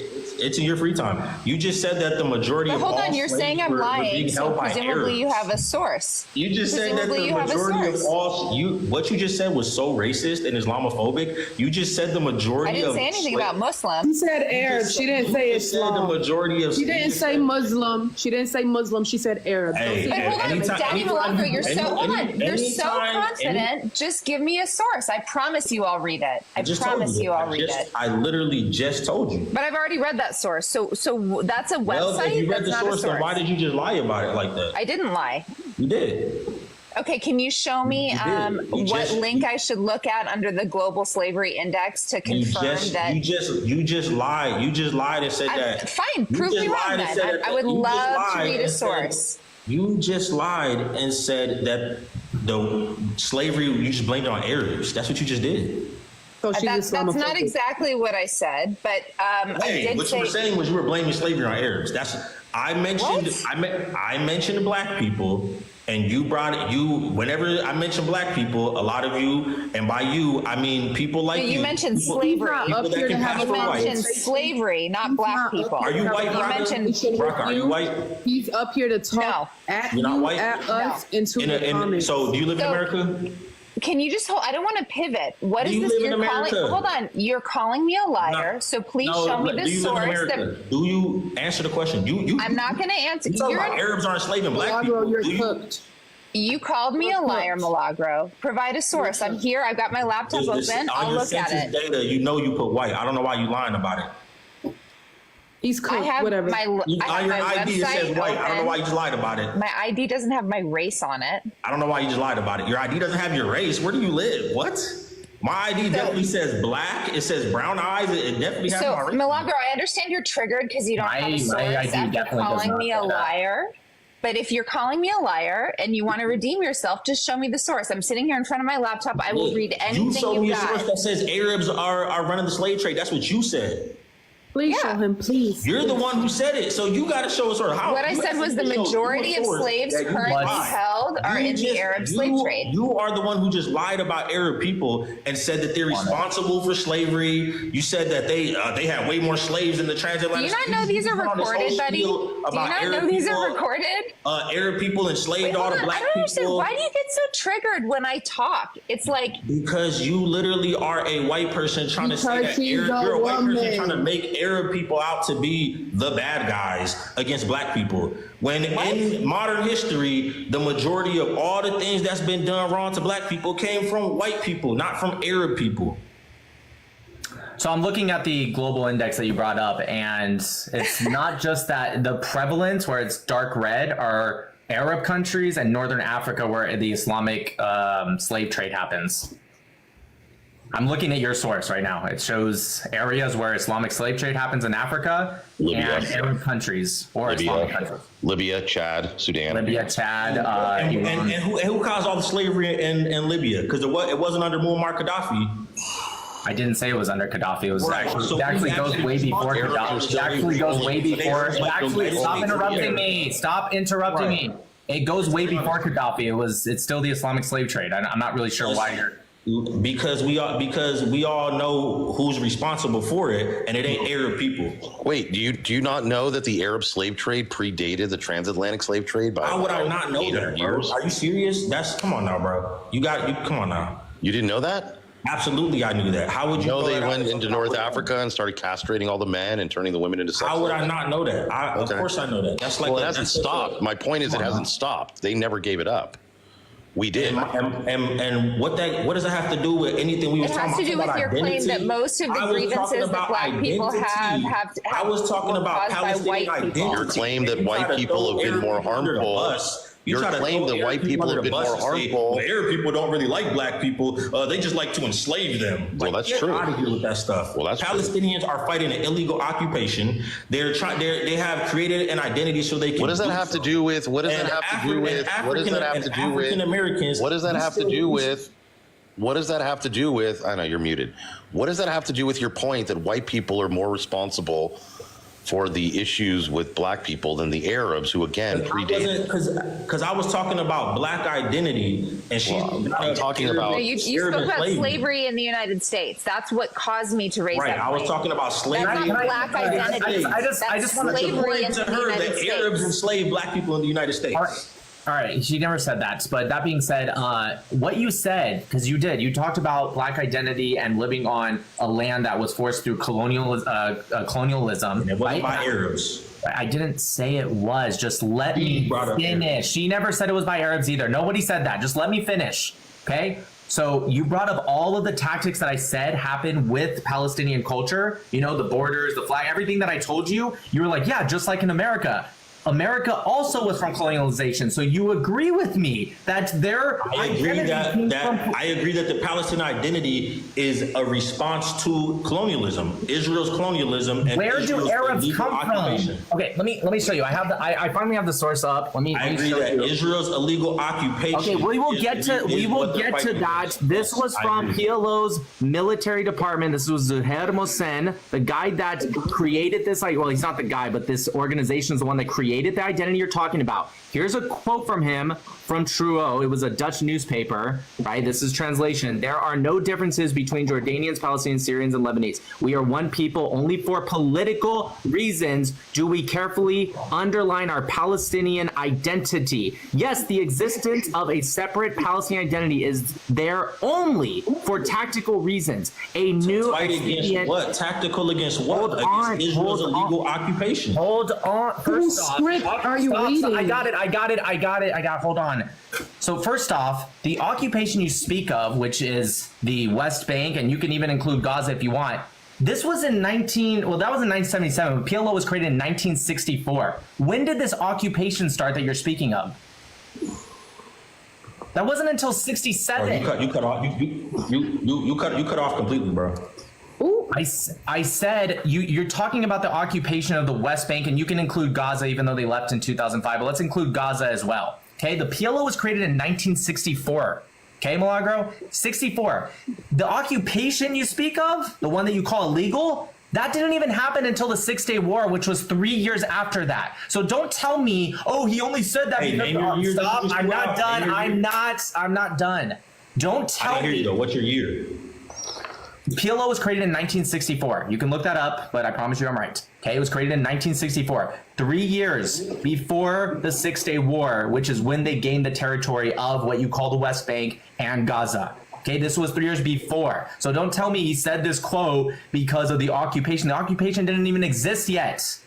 So that being said, which I know you didn't even know this quote existed until I told you, the quote says it. Now you saying, what are they fighting against? Yes, they're fighting against Zionism. That's fine. But I didn't tell you why they created the identity or not. You asked me, do I think the identity exists? And you and I actually agreed. You said they're forming the identity. And I said, I agree. They are forming the identity. Right. And I use this as a way to say why they're forming the identity. Not because it's a unique ethnicity, but because it's a tactical reason. And it's only there to underline our Palestinian identity. That's what he said. So if it's 3 years before the 50-year dispossession, then what's it a tactic against is what I'm asking. Because they want all of it. They want from the river to the sea. They don't want a Jewish state. And that I showed you when I showed you the 1947 quote by Jamal al-Husseini. They were a lot more open back then. Today, they use buzzwords like Zionism and occupation. Back then, they just straight up said Jews, because they were way more open. Today, they're smarter. They say, well, we can't say Jews anymore because then we'll look bad, so we'll just say Zionists. They were way more open in 47. They said, we will fight to the last Arab. I showed you it. We will fight to the last Arab to make sure there's no Jewish state. The Zionist state didn't even exist yet. What was bothering you then? I think, and if 1964. I'm understanding, because you're not. See, you're arguing all this. I think to negate what you're not giving me like a actual understanding of what you think they were against. You're saying like, well, then what were they? They were against a Jewish state. They were against a Jewish state. There must have been a reason why. Because they're Jews. Come on, bro. Okay, no, you know what? No, hold on. Let me ask you. Let me ask you. Do you agree that Jordan annexed the West Bank from 49 all the way to 67? Yes. Okay, so Jordan, they're not Jews. In fact, they ethnically cleansed all the Jews out. Tens of thousands. They said no Jews allowed. Why didn't they ask for a free Palestine when Jordan was occupying their land with military force and annexation? Why didn't they ask for a free Palestine? Why didn't they ask for a Palestinian state? Which, by the way, the British had already left. The UN didn't care. They could have literally snapped their fingers and created a Palestine. Why didn't they?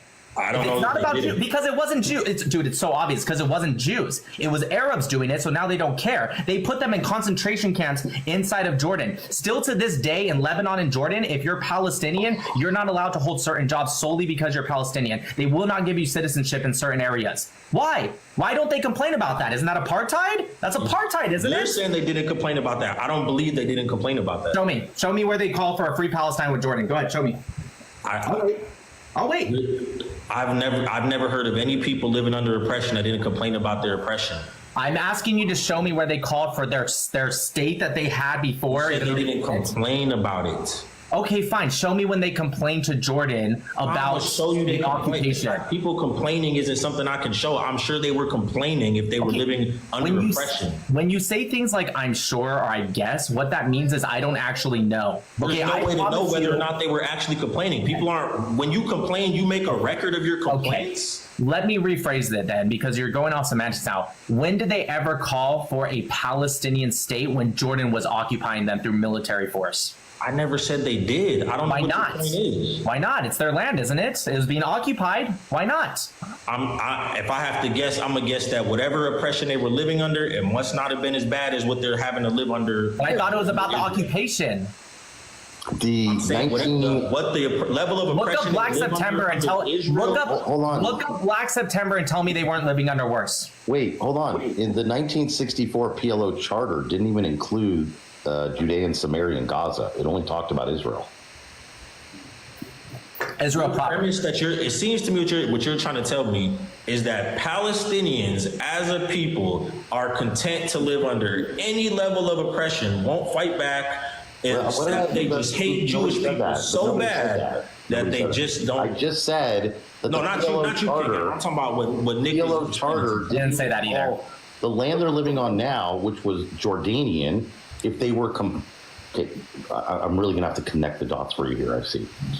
They were so upset with the oppression they were living under with Jordan, they would have said something in their charter. They didn't care when it was Arabs that they were living under, because they are Arabs. Palestinians are just Arabs. They're just Arabs, which is fine. But to add context real quick, the reason he's saying that is because their charter was made while Jordan still annexed it. It wasn't after. You guys are better historians than me. You guys got the history. They wanted the land. You guys have the history. It's not about a got you, Milagro. We're giving you the history for context. It's not like a gotcha. They didn't care. They didn't care. Here's what I'm saying. Do you agree that with all that historical context, that Israel should still go back to its pre-1967 borders and give? Absolutely not. Absolutely not. You don't get to go back in time. No, absolutely not. You don't get to go back in time after you lose a war. They lost. That's what they lost. Let me ask you, Milagro. Let me ask you something, Milagro. Why does the international community say that Israel should lost? They lost. Right. Well, first off, I will explain. So what you're talking about are, like, for example, ICC or ICJ cases, ICC case. These are opinion pieces. And by the way, the most recent one, I don't know if you read it. It was like 80 plus pages, maybe up to 100. I did read it. Okay, when it came out. It was an opinion piece, right? Or it was an opinion, advisory opinion, I should say. And on top of that, I don't know if you read this, but you know what they said in it? They said for us to come to even this opinion, we have to ignore the Oslo Accords completely, which do literally exist. So not only did they say it's an advisory opinion, but they said we are also going to neglect the fact that the Oslo Accords are internationally recognized and exist. So when you say, well, the UN, not even the UN, a specific group in the UN that was headed by a very, very anti-Zionist Lebanese judge, by the way, they said, according to their opinion, that Israel needs to do this. But even in their opinion, they had to say that we're going to ignore the Oslo Accords. How does that make sense? Of course I don't agree with them. So you're saying that Israel's occupation is legal? According to the Oslo Accords, absolutely.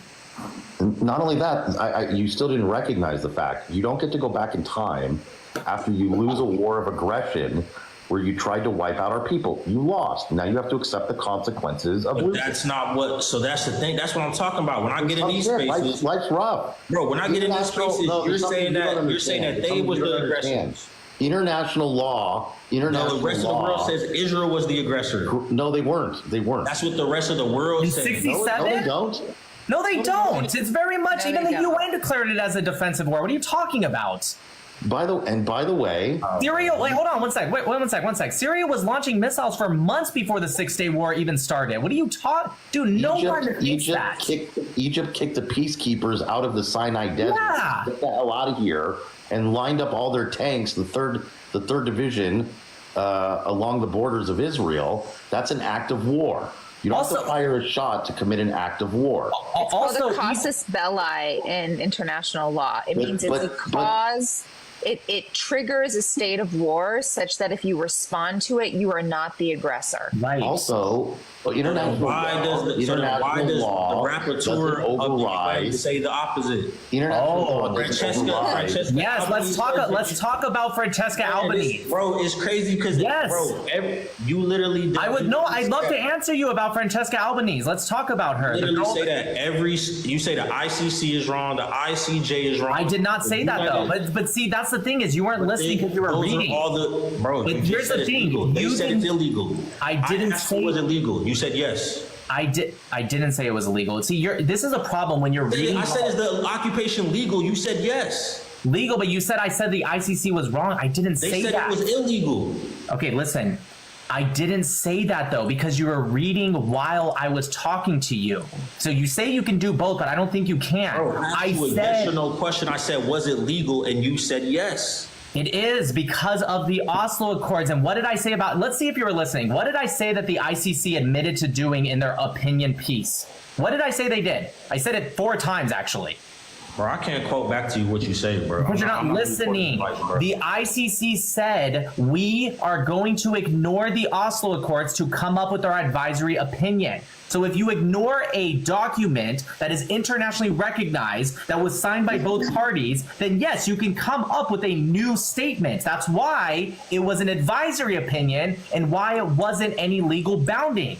That's what I said to you, because they admit that they did not follow the Oslo Accords. Have you read the Oslo Accords? Man, yeah, when I was in Los Angeles. Okay, then Oslo II specifically, signed in 1995, dictated the areas A, B, and C, and then in 97 they signed the Hebron Agreement, right, for H1 and H2. It says that the settlements will be built in Area C, which is where the settlements are. That's why when there's some people who are more extreme try to start building in Area B, it's Israel that goes and demolishes it and gets them out of there because they're following the Oslo Accords. When you said the ICC said this, yes, they said it because they admitted that they were going to ignore the Oslo Accords, which that's why it wasn't legal, and that's why it was an opinion. It was an advisory opinion. Well, at this point, it's kind of obvious. Like the rest of the world is all in agreement that this is an illegal occupation. So if the world saes stuff, then that makes it automatically right. The international bodies that are around the rest of the world, they agree that this is illegal. The only two nations in the world I can find that are supporting any of this illegal activity are America and Israel. Okay, well, I mean that's not even actually true, but regardless, that's all I could find that's supporting this this stuff. So well, first off, there's so many examples throughout history where the world agreed with it that we know now is absolutely awful. In fact, most awful things in history always starts off with the world agreeing. Slavery, Nazism, all of it. They all started off with a major majority agreement. All of it. So that's not a good argument at all. But that being said, let me ask you something, okay? Because you're bringing up international law. When Jordan annexed in 1950 administratively, but started in 49, when they annexed the West Bank, who did they annex it from? Because the British weren't there anymore. There was no British mandate. Who did they annex it from? You gotta tell me, bro. Israel. They annexed it from Israel. Because there's a customary international law known as Utsi Possidetis Juris. What that states is when there's new forming states, they take on the boundaries of the prior entity. Okay, so in this case, it would have included all of Israel proper, the West Bank, what you call the West Bank, and Gaza. Okay, when Jordan annexed it, because that's a legal term. When you annex it from somebody. They annexed it from Israel, which they wrote down documenting we are annexing it from Israel. So when they left in 67 or pushed out by the Israeli army, they weren't occupying anything. They were pushing back what was already their land in 1948. And that is per international law. Look it up. UPJ principle. I'll look it up. I'm going to grab some water real quick, but I'm going to look it up. That's fine. UPJ principle. It was Israel. It wasn't the British. They left. It wasn't the Palestinians. That wasn't even a nation. It was Israel. Okay? And then at best, you can argue they were occupying Jordan because it wasn't Palestine. It was Jordan. And you said you knew that already. So, but here's the problem. Jordan in 1988 relinquished all claim. So even if you wanted to argue they're occupying Jordan, which they're not because they annexed it, it wasn't part of their land, because we know, and I know you know, international law says a war of aggression like the one in 1948 will not change a country's borders. So it was still Israel, but they annexed it and they signed in 1949 an armistice, which an armistice isn't really a surrender. It's just that we're going to stop firing at each other, right? And then in 67, they pushed them out. They were just gaining back the land that was already theirs. That's per international law. So who is Israel occupying? Please tell me. I mean, it's funny. I don't know that. I think every time we get into these arguments and discussions about international law with people like this, it's hilarious. Well, I don't think it's an argument because I'm talking. Excuse me. I'm talking. I said 5 words and you interrupted. Old enough to be your father here. Show a little respect. Well, you saying that we argue. Excuse me, I'm still talking. I'm not done talking. Show a little respect. I'm just letting you know I'm not arguing. Keep drinking your water. Keep drinking. I'm talking right now. Bro, like I said, I wasn't arguing. I'm talking right now. Yeah, I was letting you talk. I was letting you talk. I'm the daddy. Quiet, son. I was letting you talk. Son. Quiet, son. Quiet, son. I was letting you talk. Real daddy's talking now. Then you started talking. A real daddy. Quiet, son. I was letting you. Quiet, son. I'm talking. Let me finish. Talking. They always talk about international law, but they always talk about international law. Guys, stop. Bro, stop. Just let him finish. They always talk about international law on one side of the equation. It's always that Israel is the violator of this sacrosanct. If you going, all right, everyone stop. Everyone stop. Milagro, just let him finish. You're getting muted because you're interrupting him. Just let him finish. The international law. Stop. Answer here. Bro. The international law. Stop it. Just stop. Milagro, stop muting him. Milagro, just let him finish. Stop muting my mic then, bro. Just let him finish. Bro, I was letting him talk. He getting real disrespectful, talking out the side of his neck, talking about I'm his son. All right. You're unmuted. Just stop. Stop. Just let Hammer finish. Never disrespect my father like that, bro. What's wrong with you? Oh gosh. Just let Hammer finish. You don't know my father, bro. Don't ever disrespect my father a day in your life. My father is just stop. Can you guys stop? Can you guys seriously stop?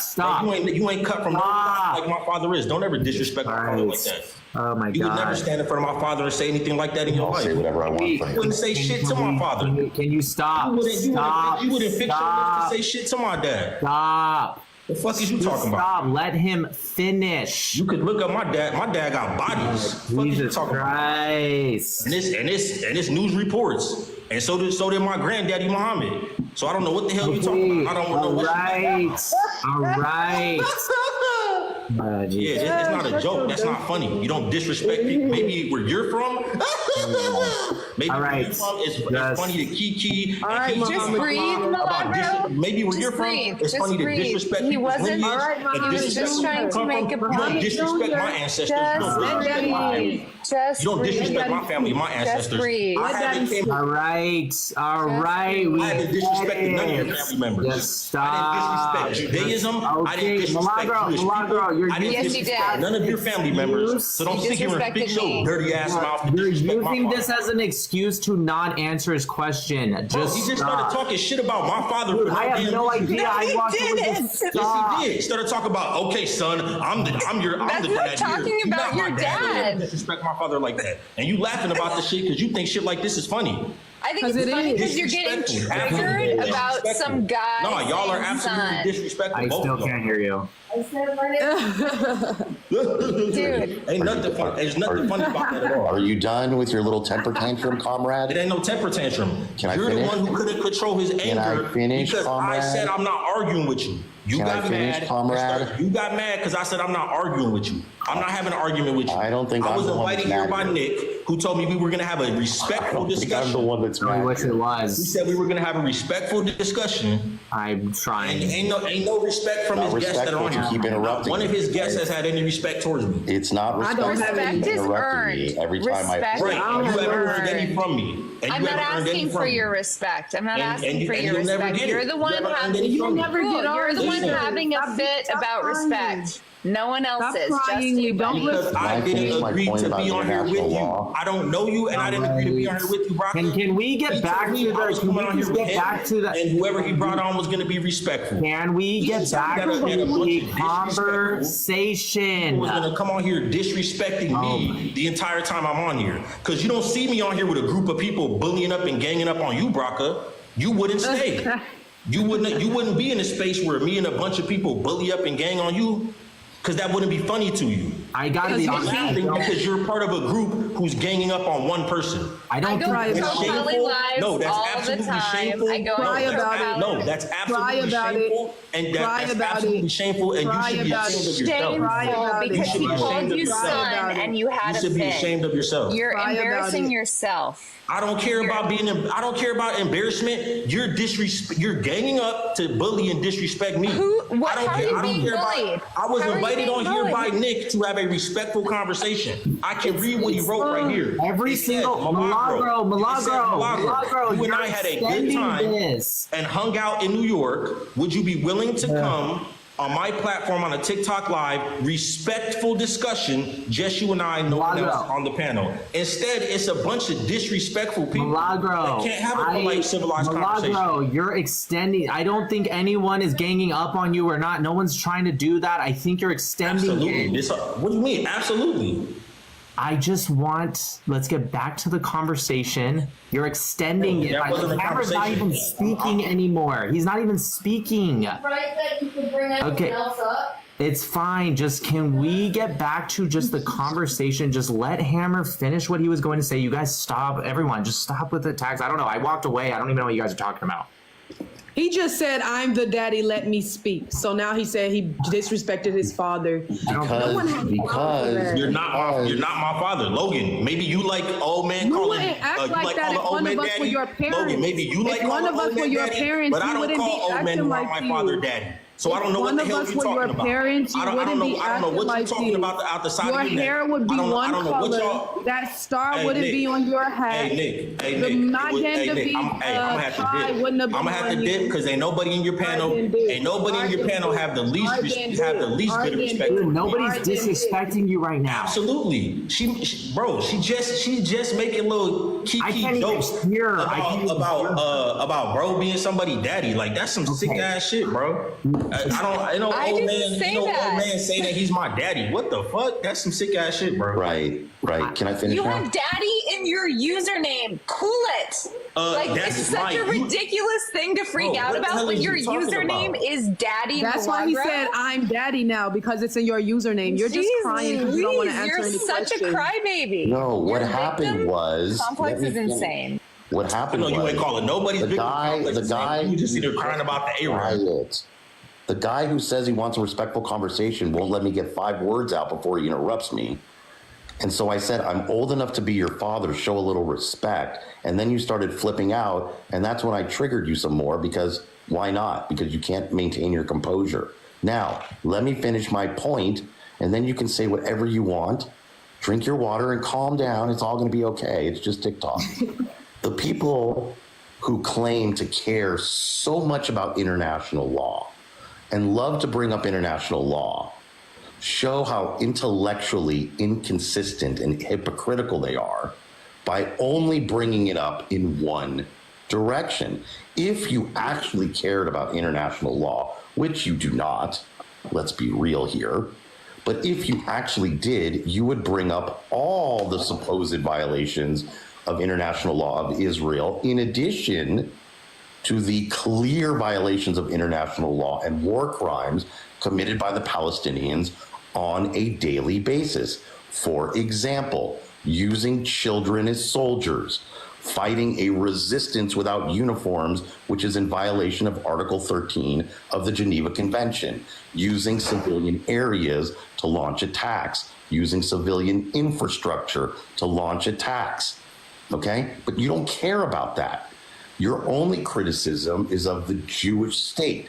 Because let's be honest, and if you were man enough to own it, just say you don't like the Jews being there.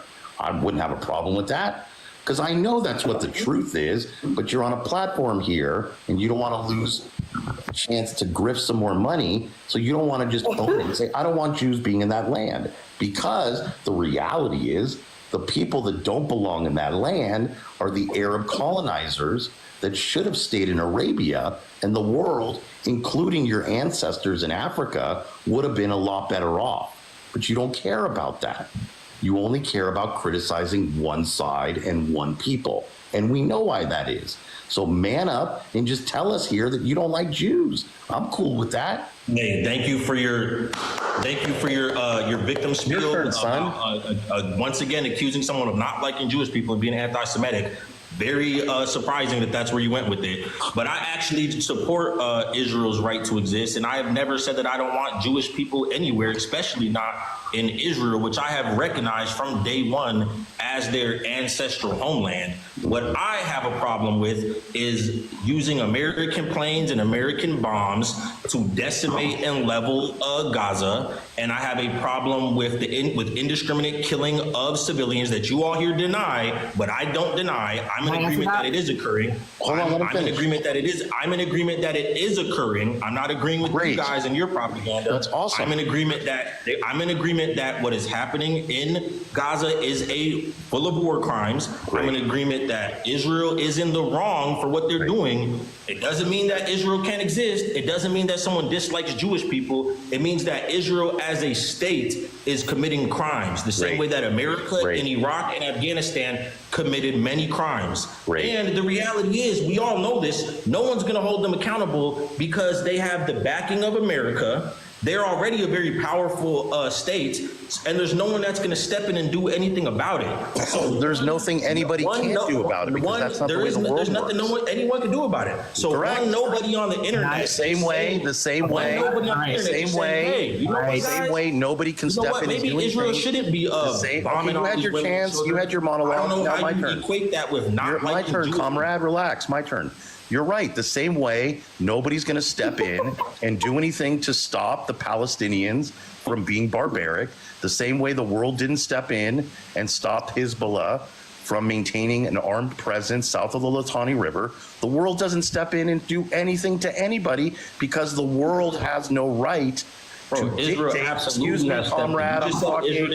I let you talk, comrade.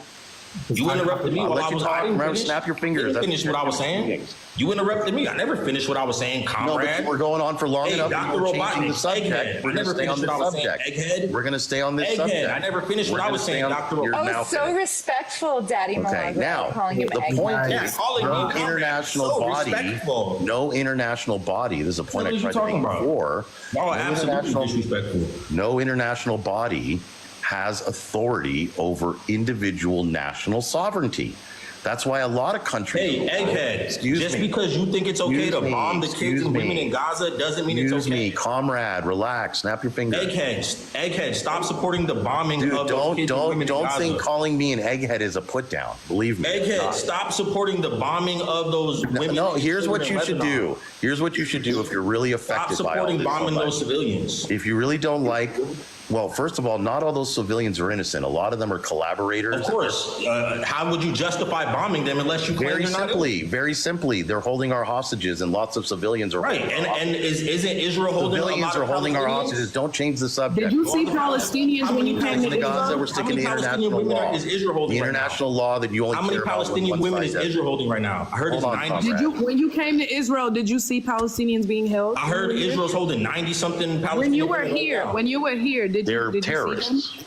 They're terrorists. They're holding 90. When you were here, did you see them? When you came to visit Israel and wore that suit with the I didn't wear that suit in Israel. I wore that suit in the United States. All right, bet. Yeah, that was when you wore that suit on a street trip to New York. When you were eating for free, did you see them? Logan, when you were eating for free, did you see them? Innocent civilians, Logan. When you were eating for free and going to IDF stop supporting the killing of those when innocent you were taking pictures with IDF soldiers, did you see the supporting the killing of those innocent civilians? Okay, all right. You guys are. Stop.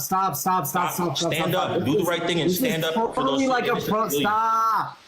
This is totally like a pro-Pally type argument where you guys are just like yelling feelings. Okay, you're making claims. I'm just gonna be the one to respond, and I'm sorry because you guys are just going back and forth. You made a claim that they're indiscriminately killing in Gaza. Okay, let me answer that just so we can get some. Just calm down. All right, so. Indiscriminate killing means you don't really care who you do or don't. You're just bombing. You don't care which one it hits, whether it's civilian, combatant, whatever. That's what indiscriminate killing is. There has been over 45,000 up to 50,000 airstrikes that have been dropped inside of Gaza since October 7th. Okay, and that's just airstrikes. That doesn't include any of the ground operation. I hope you're listening because I feel like you're reading something right now. But this doesn't include any of the ground operation. This doesn't include tanks, bullets, grenades, nothing. I'm just talking about airstrikes alone. Okay, even if we go with Hamas's numbers, let's go with them, right? They're at 43,000 total deaths right now. That includes combatant, collaborator, and civilian. 43,000. Do you agree that one of these bombs, just one, could unalive conservatively about 100 people? I agree that NPR published the report that Israel turned all of Gaza into a kill zone from north to south. I agree that. Can you answer my question first without see, this is what you're doing is as I'm talking to you, you're just quickly looking up headlines and responding to me. Just answer my question. I'm the only one being pretty respectful right now. Just answer my question. Okay? Do you agree that one of these bombs has the capability of unaliving 100 people? It's probably more, but I'm trying to be conservative here. A kill zone from north to south. That's great. Let's look at the numbers now. What I want, can you answer my question? No, can you answer my question? From this day forward, what I want all of you to do, including Malago, if you're so confident, why are you pivoting? If you're so confident in your claim, why can't you answer my question? You have a very big platform. Nick, you have a very big platform. I want all of you to come together and use your platforms to demand that they stop killing these innocent civilians. I got it. Can you answer my question? From this day forward, Milagro, if you're so confident, how come you can't answer what I'm saying? Go do that. Milagro, why can't you answer what I'm saying if you're so confident? Stand up. Have a conscience and stand up against the killing of I got it. I will do that if you can prove me wrong. Can you answer my question now? That's all. I mean, there's really nothing else to talk about. Stand up. Well, that's why you're pro-Palestinian, because you just admitted it. If you say that you're going to go on from now on and hold Israel accountable, if you're going to hold Israel accountable, I'd love to talk about it. Go out there from now on and do that. Why? If you're so right, how come you can't answer my questions? You ain't got nothing else to talk about. If you're so right, then how come you can't answer my questions? How come? If you're so right, if I'm wrong, hold on. Wait. Palestinians don't have the power. You don't have the power. Stop. Just stop. You're not power. Stop. Don't interrupt me on my live. Don't come onto my live and interrupt me. Stop. Power in the platform. Stop, dude. Just listen. Just listen You to what invited me on here. If you don't want to hear my message, then our conversation's over. Right. If You I'm invited me on wrong, here. if I am wrong and you're right, then how come you can't answer my question? There's no right and wrong. It's just do the right thing. There is right and wrong. We're not. There is. I thought you came on here to have a respectful discussion. I didn't even know that this was an ambush. But you're just interrupting me and pivoting. I'm literally trying to. Because I don't care about what you, bro. I'm not trying to be a part of your propaganda video. Okay. I'm not asking you for any propaganda. I'm asking you to answer my questions. Bro, you literally have a. Do you earn money from this platform? I'm the creator fund on my other account. I never earned money from social media. I don't have a million shekels an hour. Instagram, TikTok, any of this. That's great. What does that have to do with my question? Because I'm not on here to make you to be. Are you calling me a grifter? Are you calling me a grifter right now? No, I don't believe, bro. I don't believe in grifters. That's something y'all made up. Well, then why did you ask? Why did you ignore my question just to ask if my? Because I'm not trying to be a part of this, bro. I'm not. I don't. This is not what I'm trying to, bro. This is something that you got going on. You come on here, you have TikTok lives, you make your money, you do your thing. I'm not knocking your hustle. I don't make money from my TikTok. Okay, I don't make money from TikTok live. I asked you, I said, do you make money from it? He's trying to get one solid in before he drops. I can smell Milagro, let me answer you. You're very confused right now. Dude, you made a claim. You made a claim. Let me answer you. Why are you doing this? You let me answer. I'm not here to debate you, bro. Listen, no, you just made a claim about me. You just made a claim about me. Bro, so why can't you give me the respect to let me answer? Why can't you give me the respect to let me answer? Against the bombing why can't you give me the respect? Stop. Why can't you give me the respect to answer? Why can't you give me the respect to answer? You made a claim about me. Because you made a claim about me. Not on that page. We ain't got nothing to talk about, bro. You made a claim about me. Bro, there's literally we're wasting our time talking on here. You made a claim about me. Why won't you let me answer it? You made a claim about me. Wasting our time talking on here. There are better things to do. What does that have to do with you making a claim about me? What does that have to do? What does that have to do with you making a claim about me? What does that have to do with you making a claim about me? I asked you a question. I said, do you make money off this app? Right, and then you said you're doing a propaganda video. First off, this is never going to be a video. Right. Okay, second off, I don't make money from lives. I mean, I guess some people gift me, but by the way, I donate that money, but whatever, who cares? I said that on my other account before you interrupted me. I'm part of the creator fund. That comes straight from TikTok, but I don't make money from my lives. I don't get paid. I'm not part of the Mossad. I don't get any of that. Okay? That's great to know. I appreciate you clarifying. He's not you. That's great. That doesn't change the fact that we are wasting our time. None of you agree with me. None of you agree with the fact that it's wrong to be bombing these civilians. I don't care. I don't agree with any of you about anything. You made a claim. What are we here for? What is this? You made a claim and said it was indiscriminate bombing. So I asked you a question. You can't answer it. Why did you invite me on here when we don't agree, bro? What's the point of this? Dude, my whole entire life is about me. She's giggling and laughing and smiling. Answering you. I am like a maniac. Like, I can't believe you're a graduate student. Bro. And you're like, we don't agree. We don't even agree about anything. Why would we have a conversation? Right. That's why we have conversations. There he went. I knew it. Jesus Christ. I knew it. I called it. Hold on. Did he call you a grifter when he literally said, when I became homeless again, I started seeing the truth? 100%. He said, I was getting money, then I wasn't homeless, and then when I got homeless again, I started to see the truth. But he called me. I could smell that he was getting ready to drop. He was just getting like hold on, but look at Hammer scratching his egg hours. Look at that egghead. He thinks that's an insult. He doesn't realize it means you're smart. He doesn't understand, like, basic vocabulary escapes this guy. I just feel disrespected that he didn't say goodbye to his daddy before he left, but whatever. Listen, I find it very interesting that the pro-Palestinian side is full of people that will argue with you. They will answer your questions, but the second it doesn't go their way, then they shift and start saying stuff like, well, there's nothing to argue about. I'm not here to argue. It's like you were answering, it was hard sometimes, but you were answering all my questions. But the second I was debunking point by point, and I started asking you questions to back up his own claims that he was making, all of a sudden now he says a few lines and then he drops himself. It's interesting how the pro-Israeli side doesn't do that. I mean, I can't speak for everyone, but at least, the crew that I know, like everyone up here right now, we don't do that, right? I'm not going to make a claim and then if you have a question, I'm just going to be like, oh, I'm actually not up here to argue at all. It's like, yeah, I mean, maybe not argue, but we're up here to have a conversation. Bracha said it perfectly. We don't agree. Why would we have a conversation? That's the only reason to have a conversation is if you don't agree. If you already agree, that's not a conversation, really. You're just... Y'all should have seen me in this house for the last 2.5 hours. Just we heard you. Pacing, cursing under my breath. You know how many times I opened that door, Nick? Vouch. How many times? A lot. She was giving me the looks, but it's just it's interesting to say we don't agree, so why there's no conversation. That's such a pro-Pally thing to say. I would never hear, again, I can't speak for literally every pro-Israeli in the world, but you know, my crew, I guess, if you will, right? I would never hear one of you guys say that because that's the whole reason to have a conversation is because we don't agree. The fact that he thinks otherwise explains why he has shifted to being pro-Palestinian, which again, I don't care if he is or isn't. I don't think he thinks all that much, Nick. I need to apologize to you, Nick, and to the rest of the panel for my son's behavior. I don't think obviously there was a disconnect there in the way I raised him. Did you see him chugging that water after you put him in his place?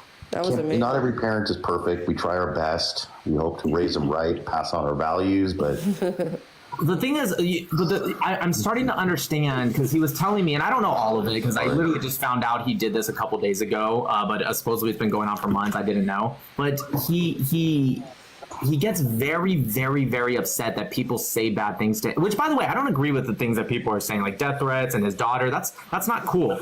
But he explodes it by continuing to just post about it, talk about it. He answers them. Dude, when someone gives me a death threat or talks about my family, you know what I do? I don't even accept the message. I don't even read them anymore because now I get a lot. If you go, I have literally over 1,000 unread messages and people will be in my comments sometimes like, how come you didn't answer I'm sorry, I don't check them anymore. The three of you on the top, you remember 2021 when this was all starting and we were like getting into this and we were getting all the death threats in the world. And a couple months Donnie, into it, we 2018.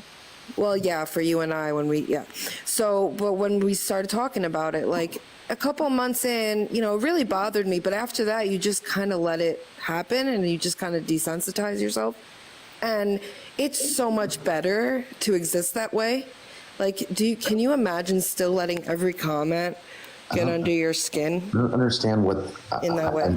I must have missed the lead up to this entire thing about why you had him up or what the issue was. I don't follow. It's really not that. It's really not that complicated. Like we just heard that he flipped, and then he's been flipped for a long time. But well, I didn't know any of this until a couple days ago, and then I went to his Instagram, and the first thing I saw was him wearing that suit that Lila was showing. And I was like, what is people talking about? He flipped. But then I started to look at his posts, and I wouldn't say he even flipped. He was just posting that he was in a lot of beef with a lot of people. Hold on one sec. He was just in a lot of beef with a lot of people. And so I was like, oh, maybe he has, questions. So that's literally why I brought him up. I didn't realize this beef went way deep. You guys know about this? Like, it's been a while. I did not know this. No, I just saw him on a live. I spoke to Cam. I spoke to Cam earlier for 2 minutes. Pro-Pally stuff, and I said, we lost him, whatever. Period, Nikki, period. That's the outfit. That's that outfit. He's wearing this in the video still.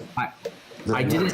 That I never got around to the first time I came up before I left to go take a nice warm bath filled with the tears of Palestinians crying for freedom was that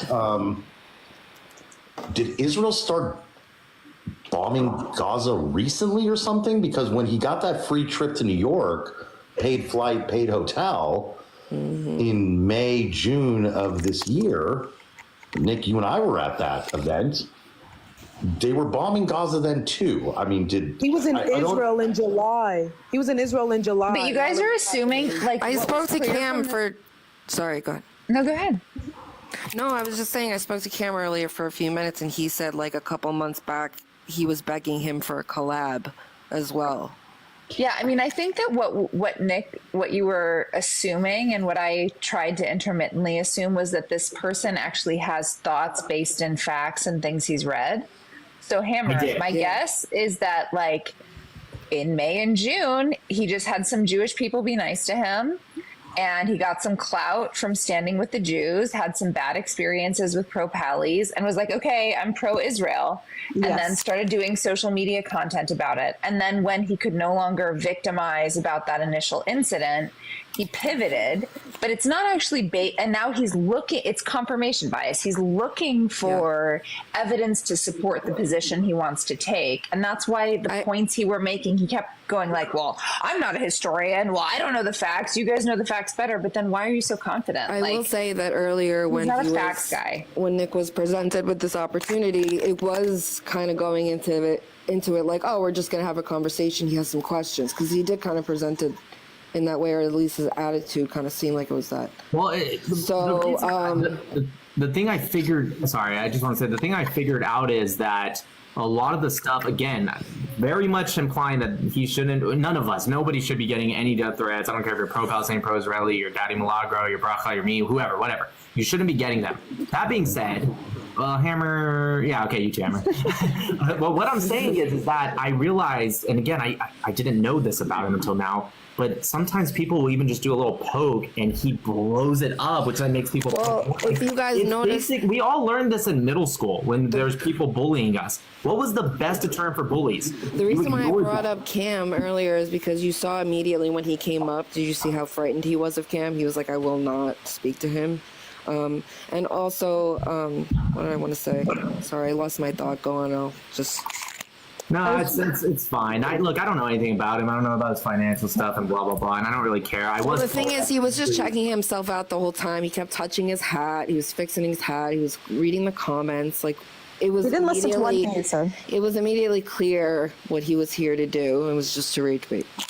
I think it's a little interesting because what Bracha said, if you're so confident, right? Like if he said, and he said, I don't know much about this. I can respect that from someone who doesn't take a stand either way. If they say, look, I don't know much about it. I think Israel does something wrong. I think Palestine does something wrong, but I don't really know much. But he was making definitive statements, and that's the problem. He didn't say, like, if he stopped at saying, hey, a lot of innocent people are dying, I'd be like, yeah, that's true. But he didn't stop there. He said they're indiscriminately bombing them. So I started to ask him a question, right? With the question, and you guys have heard me say it if you watch my lives, I've done this tactic a lot in the sense that, hey, if a bomb can unalive this many people and you times that by 50,000 bombs, you would end up getting anywhere between 2 to 4 million people, which is more than the entire Gaza population. So then you say, well, they're not really hitting the people. Well, but hold on, that's what indiscriminate bombing is. Indiscriminate bombing means you're going to bomb regardless of who's there, what's there, civilian cap. That's what indiscriminate bombing. Like, words have meanings, right? You don't get to say these things when the math literally, and again, I'm using Hamas's numbers. I'm not even using IDF's numbers. When the math literally doesn't even come close to checking out, you can't just say things and then get upset when someone challenges you and says, you have a big platform, you need to do this. Don't tell me what I need to do on my platform. If you want me, one sec, you don't tell me what to do on my platform. If you want to convince me to do something on my platform as a man-to-man, then convince me. Don't tell me, convince me. He clearly doesn't care about statistics. Can I give my genuine reason for being the way I was? Aside from the fact that I don't like fake people, because he was being very fake. I mean, after that, when it happened, I know you were trying to have a conversation. No. I was going to say after what I just saw with him, now I'm totally with you, but go on. Okay, so I know my fiance's fiance doesn't condone the stupidity. So when you condoned it, I was a little. Yeah, it's really complicated, Hammer. It really, yeah. Okay, I'm sorry. I just realized what you just said. Sorry. Anyways, the point is, I told y'all he was on the live crying about people saying certain things. He was on the live crying about people saying certain things about him and how he's offended. This was in August. And I went up and I said, listen, I am pro-Israel, but if someone's making you feel like you have to say something, do something, and they're not, if you feel really bad about that, don't listen to them. Who the hell do you think you are to tell me what to do, was his response. I said, okay, I'm going to drop. And then he went on a little rant saying I was telling him what to do, and I was literally just telling him, you don't let nobody, do you wrong. The reason I was mad about, and I came up here the way that I I did, and I didn't let him even have that conversation, is because on his Instagram page there's a video of the Israelis that are in that are in Amsterdam right now, and he's calling them hooligans. I wanted to talk about that, and I never even He got literally called them hooligans. Like, there is no way you're talking. You know, you were taking pictures. You were in Israel taking pictures with IDF soldiers while knowingly, like, you knew that this was happening to Palestinians. You were taking pictures with IDF soldiers. Don't come up here acting like. I have to admit that I assisted Lilach in that. I expanded her and I let her do it. Thank you very much. I want to say real quick, hold on. I want to say that it is very, very, very interesting. Like, let's go with his whole entire story, that it was hooligans that incited it all, even though they attacked mostly people that weren't even part of that chant. They also mistranslated the chant. That's going around X right now, that it was actually officially translated. They were wrong. But regardless, let's pretend he was right. Isn't it very interesting that the guy that came up on my platform to say, well, it's the indiscriminate and disproportionate, like he mentioned that so many times, is now saying, well, because some people chanted some mean things and ripped down some flags, they deserve to have hundreds of them hunted down. 7 of them went missing. Luckily, they've been accounted for now, but 7 of them at a point went missing, and they had to do all. And by the way, it was definitely pre-planned because they had stun grenades already with them, bats, knives. Like, where did they get the stun grenades? Dude, they were going person to person checking passports. Yeah, right. Israel sent them intelligence the day before. It warned the Dutch authorities, but. One more sentence, almost done. If you're going to complain about disproportionality and indiscriminate, and then say, well, the only reason that this disproportionate response and indiscriminate attacks of Israeli Jews happened was because of some people, not even all of them, just some of them were chanting this stuff. It's just interesting, the double standard. Sorry, go ahead, Hammer, bro. I don't know who's. I'll just say this last point, and then I'm gonna. It's Friday night, so it's got to be laundry night, right? Because, and I know it's a difficult point to make, because I feel like people on our side get a little defensive when the issue of civilians is brought up. But for me, it's important to make this distinction. There is a difference between an innocent civilian and a civilian. Okay? And I'm speaking for me. I'm not speaking for anybody here, not Lilach, not Nick, Bracha, Donnie, Nikki, or Cam. But I will say this, from my point of view. He speaks for me. People that celebrated in the streets as our people were being slaughtered, as they dragged our women through the streets, bloodied and beaten and raped, those are not innocent civilians, and those people got what's coming to them. The civilians that are holding our hostages in their apartments, they're not innocent. And they got what's coming to them, or they're going to get what's coming to them. Too often we make this defensive argument just because someone is a civilian, we need to defend and explain away about ratios and the amount of airstrikes. I don't give a shit. If you celebrated the death of my people, you got a target right on your fucking chest. And it's fine with me. Fucking Amsterdam, too. Okay? And I hope the Mossad does Operation Bayonet 2.0 and finds every single one of those punks last night that ganged up on the people in Amsterdam, and I hope they give them 3 shots in the chest. And for all you people out there screen recording it, screen record this, put it on Twitter, put it on TikTok, put it on IG. I don't give a shit. Because when you celebrate the harm and the slaughter and the grape and the torture of my people, you are absolutely 100% not innocent. You are complicit, you are an accomplice, you are a monster, you get everything that's coming to you. And do not expect even a scintilla of empathy or sympathy from me. Maybe other people will be, but not me. Don't you dare celebrate.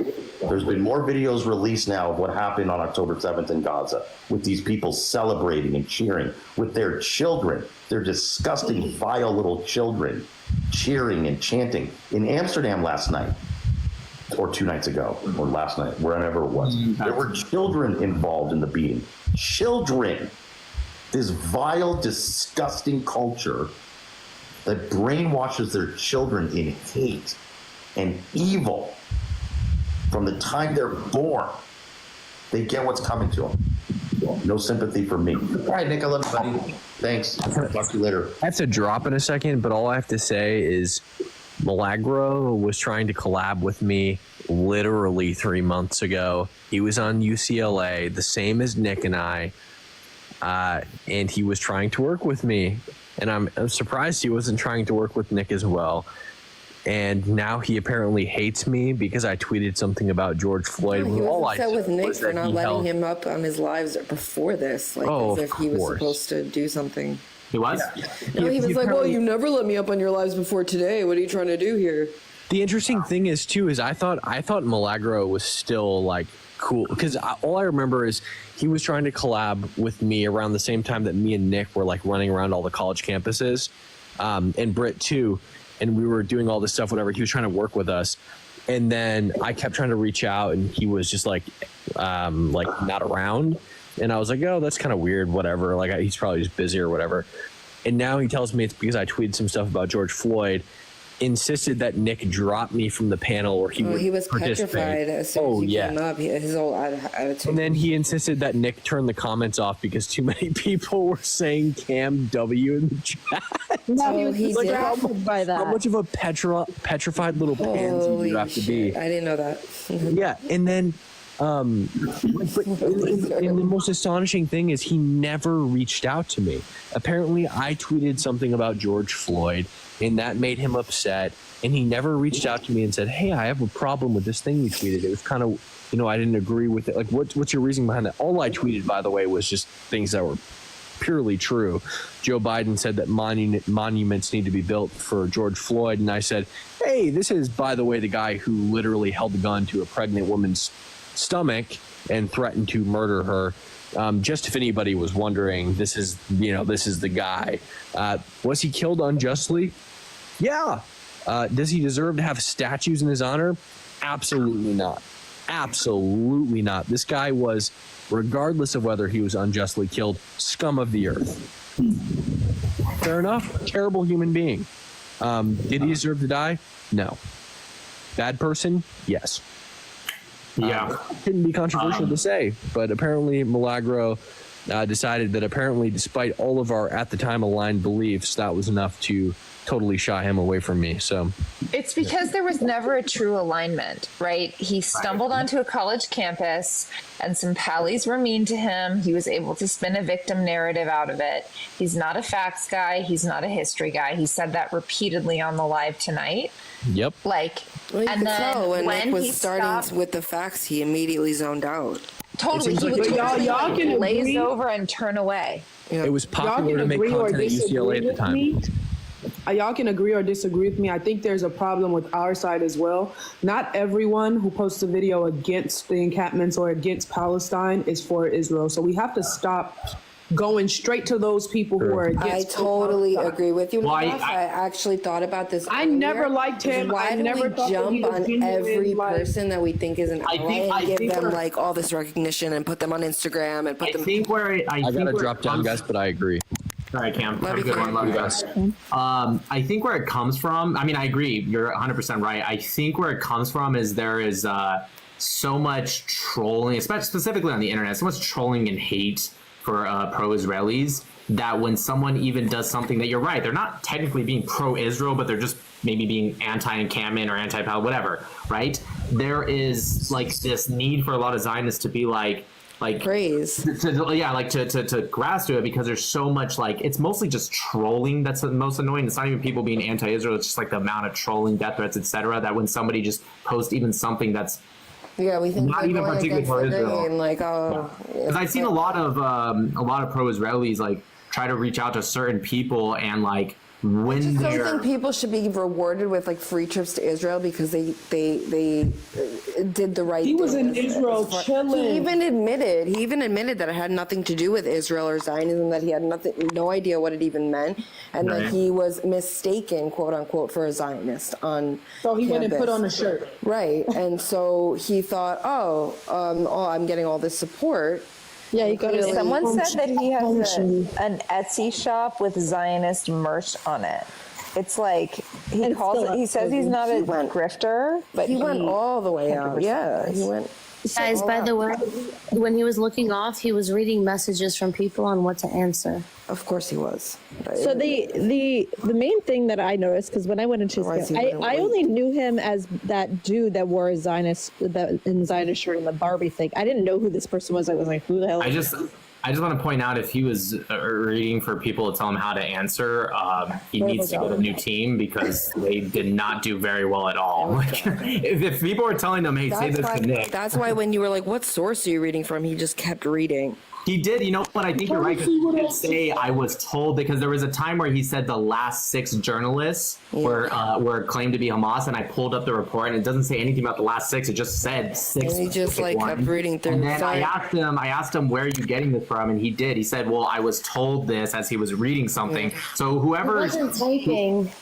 Right, so whoever's telling him what to say, you guys are not good. Go on, Nikki. We should probably get a new totally team. just interrupted Nikki and railroaded. All good. I'm used to it. No, I'm just kidding. Yeah, so going on his page, it was kind of strange because it was weird. He came up first, I think more for sympathy, because he did say he was on food stamps, and I do give him sympathy if that is the case. But then after going on his page and seeing all the videos and seeing his place, he claimed that you guys were rich and you live in fancy places. And then looking at his area, and he has this like really I just posted a picture. He's behind this really fancy chair, and he's like has a PlayStation controller. And then I'm looking at his GoFundMe that he still has up on his page, and the GoFundMe's the description on it was like, try to get me a new car. That was one of them, $25,000. Oh, it's clear he's following the money. Which, by the way, he tried to blame on the Jews. He said the Jewish person told him to create one, and he would have never thought of it himself. It's giving Kanye. Also, I think he was really upset with me for being white on TikTok, and I He think was it's important for particularly us. upset with like you. Well, I wanted to tell him, like, my genes go back to Canaan in 1800 BCE. Like, he was so triggered by the fact that I was white, and it's like, I am a Jew. I go back to Canaan. Like 1800 BCE, like, you can call me white because of my skin color, but that is not how our tribe labels people. Everyone on this panel is a different shade. Everyone in our community is a different shade. We are Jews, and to like fixate on my whiteness, like, it shows how unsophisticated his thinking is. He was certainly treating Lilach and you differently, but and he even said it. He was like, you're white, telling me blah, blah, blah, blah, blah. Like, it was very, very obvious. Yeah, hers was because of the skin color. And with me, he was just mad that I was the only one who called him out. I will say hers because she's white and you because you're black. I'll just say it. Nick, your oy vey was so perfectly timed. He says oy vey more than any Jew should ever be allowed. I say it a lot. I'm not going to lie. I want to say that honestly, I don't know how you held it together in the beginning of this, because you held back so much from like, stop talking. He was being annoyingly nice. You were like, I could see in your face. I was like, how? I'm like, and I wrote in the Telegram group, I'm like, Nick needs to start. Nicholas, how many times did I tell you to stop being nice? And you're like, can you just? And okay, you guys are right, and I see that in context now. In hindsight's 2020, but I wasn't lying to him when I said this guy just seems like he has questions. I want to answer them, and for a little bit, did go into it that way. Yeah. Right, he seemed like. It was hard. We had to pull a little bit of teeth in a way, but he was kind of answering back and forth. And then he brought up the BBC article. I explained that. Not that he said, okay, Nick, you're right, but I could tell he was kind of like, well, all right. Like I felt like he was learning a bit, but then it just kind of went off. It's just clear that his entire, his opinions, everything's dictated by his anti-America, anti-white attitude. It seems that everything that he stands for or wants to stand for has something to do with that. I don't think he has something to stand for. He's wearing a communist hat and he doesn't even know it. I feel like he's trying to fit into this particular niche of like, I hate America, I hate white people, communism is cool. It's very costumey. I mean, he even kept like touching his hat. He kept touching his hat and looking at himself. It was. I don't think the hat really fits, to be cringy. honest. I don't think it fits. I don't know what said- he's checking out, but Somebody said in the comments every time you caught him in a lie, he would like adjust his hat. So it was hilarious. It was like when he can't Oh, like figure out it's what a to tail? say, he would adjust it. I'm like in my head, I'm like he would be a His tail. horrible poker player. No. Interesting. Yeah. I yeah, don't he know. kept drinking his water. You're Yeah. strong. I believed in you. I thought that you wouldn't do it. I did not think that you would stay this long with this person. I mean, When Nick's on a mission, you can't derail it. You just cannot. It's And impossible. he kept on telling us, he's like, guys, stop. I'm like, I'm not Yeah, stopping. no, he will not give up. I Until, was like, Nick probably gonna have to drop me because I'm not stopping. Every time he touched I was having a hard time. You have no idea how many. times I Danielle's drove right. and When he's I'm on a looking at me like, what when the I'm on a fuck do you want? mission, like my autism, I have to Yeah, finish he it. Like Danielle will be like, "Hey, I Took me a while can't to fix learn. this thing," and I'll be like, "Oh, I got it," and it'll take sometimes a couple All you minutes, have to sometimes it'll do take is hours, distract and Nick. I will finish it. All you have to do to distract Nick is say, "I bet you can't," and then just fill in the blank. Wait, so what Hold on, you're but saying is Nick if I was need so surprised when I That's the said what I secret. said about the Instagram and stuff. I was gonna He say made a if, you, face like that. Wait, I what? feel like I What'd you was say? surprised. if I need something done around the house that's like something that's you can figure out, I won't rely on my husband. I'll ask you to do it. Oh. You'll probably stick to it until you. But Doesn't the matter. secret It is, doesn't- Nikki, it doesn't matter if he wants to help you or not. All you Yeah, have to do is say, exactly. "Hey, Nick, so I bet you can't help me with this problem," and then just fill in the blank, and then he'll help you. Perfect. And he won't stop until it's fixed. Yeah. Ellie just said, I bet you can't bring me up. Wait, You know what, Ellie? You got Bring you it. up, what did you'll you just say drop it about right the now. Instagram thing that he was shocked He just about? deleted his Instagram. No, he did? didn't. The whole thing? Yes, he did. No, he now? He didn't. might have been. Well, to be fair, he might have been Blocked banned. you. No, he might have. No, it's gone. He might have been banned because he told me earlier he was banned, and then he And wasn't still been banned again. just randomly was just banned in the last hour. Well, no, he told me that he was banned It's before. not even an hour. I just went to his thing because somebody asked me when was he in Israel. So I went to his page and it was said July. And now that I'm looking for it, I can't even see it. Yeah, no, I mean, like I was on his page. It said he deleted it. Yeah, you guys, he didn't block everyone because everyone saying it's Yeah. gone. Like he wouldn't know to every single person's Instagram. Like that'd be Of weird. course not. No. That was somebody on, as soon as you were talking, somebody on like a pretty big creator on Instagram started posting, and then it was funny, the comments underneath, he was like, Yeah, I "What's saw this guy?" Jewish Warrior New York or NYC one. Yeah, he is kind of bigger. He was live streaming us on Instagram. Yeah. Oh, was he? And his What do you mean? well, I it was a showed. post. It was funny. I shared the live to a lot of people, and I Yeah. told them like Daddy Miller. You definitely shared it to me. yeah, I it was- did. Yeah, you came right over. See, that's Where my I girl. called Daniel Braun, and I'm like, you have to come because I know Yeah, you he guys has a met. huge fucking file. I didn't even realize he had that many. Yeah, yeah, Daniel's big. 4.7 million. It's Holy crazy. shit. Yeah, I know Daniel. I didn't realize he had that many either. I knew he was big on Instagram, but I didn't know. Like, Make her big. Oh yeah. That's from right now. This is his Zionist merch on Instagram that leads Oh, to his geez. Etsy shop. look, he tried to make money off of it. You see? So Oh, I we don't- trying. Followers. Click on the Etsy account and see if it's How still can running. you even Still do active. that? He admitted a million times how much he didn't know about the topic. Like, regardless if he was on our side or not, like, how can you just put your entire, all your eggs Because in he that thought he could basket? make money off of it. He was trending. No, I He mean, has that's no obviously moral clear. compass. It's just unreal. I mean, And, Yeah. and Lilach is right. We can't just like reward every random person with a free trip and like all these like endorsements and shit. It's Oh, ridiculous. yeah, it's so. To do our research, Got 60 sales. prove it first. But when did he open the shop? Go back. Like, go back. how many years did Probably a it while take ago. to It get says like? last. September. 60 sales in September. No. That's last updated. That's not even. No, if you go to the main, Here's some from June 3rd. Oh, this guy. Anyways, whatever. I don't even care if he does or doesn't. It's the fact that he won't admit that. It's like, you do you, dude. Like, I sold shirts. I donated it all to Zaka and United Herzliya. Me and Hammer, we both came up with the idea, and then we donated about $600 to each But if you want to make money on it, that's cool, but don't. Babe, but how many years did it get y'all, like, did it take y'all to get offers? Like, it took him like a week. If he's a real communist, he should be spreading that wealth around, baby. He got spread it around. He should give everyone a little bit of that money. That's what a real communist would do. 60 sales. The news picked him up, and that's what it was. It was CNN. He was on the panel, and then that's where he got picked up. He was wearing that pink Zionist shirt that is still on his page today. Oh, and that's where it started. To each according to his needs, to each according to his wants. Let's go. Come on, spread it around. Hey, babe, are you letting up other propellers? I'm leaving. I just wanted to say I'm leaving. I just wanted to say he should share that with everybody. You should shake it off. He said he wasn't a communist and he wasn't a capitalist. He was just a non-entity. He's a non-entity. He doesn't have beliefs.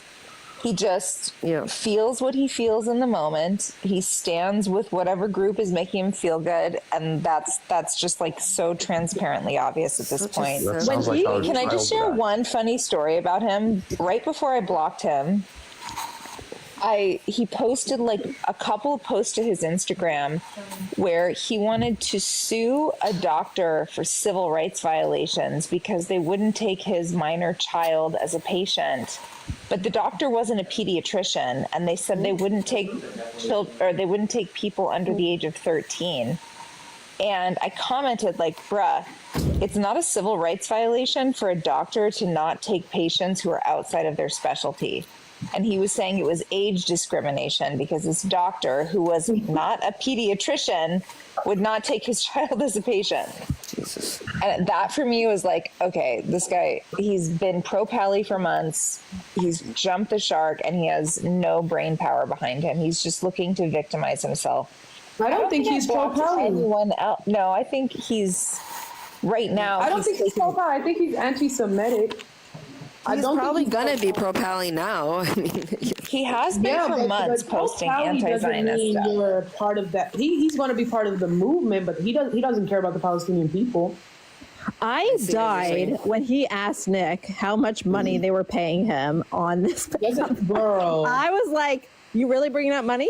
Because you're paid." Yes. Clearly showing. It was also really funny how he kept reading what like Nick said to him, "Come on my live," because he was saying, "Oh, he said it was gonna be a respectful conversation one-on-one," and immediately after that, he didn't read it.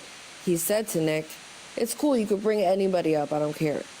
So he framed it in this way where it was like, No, I did tell him I don't care now because of how he acted towards me at the end, even though I was not even being rude to him. But at the time, I did tell him. You were the only one who was. I told him I was gonna be respectful, and I get where he's coming from. He's like, it's not really being respectful, but the problem is a lot of the stuff was just being blown up because. Well, no, I'm with you, but a lot of it was just being blown up because it would be like a poke, which he was doing to you guys too, and you just laughed it off.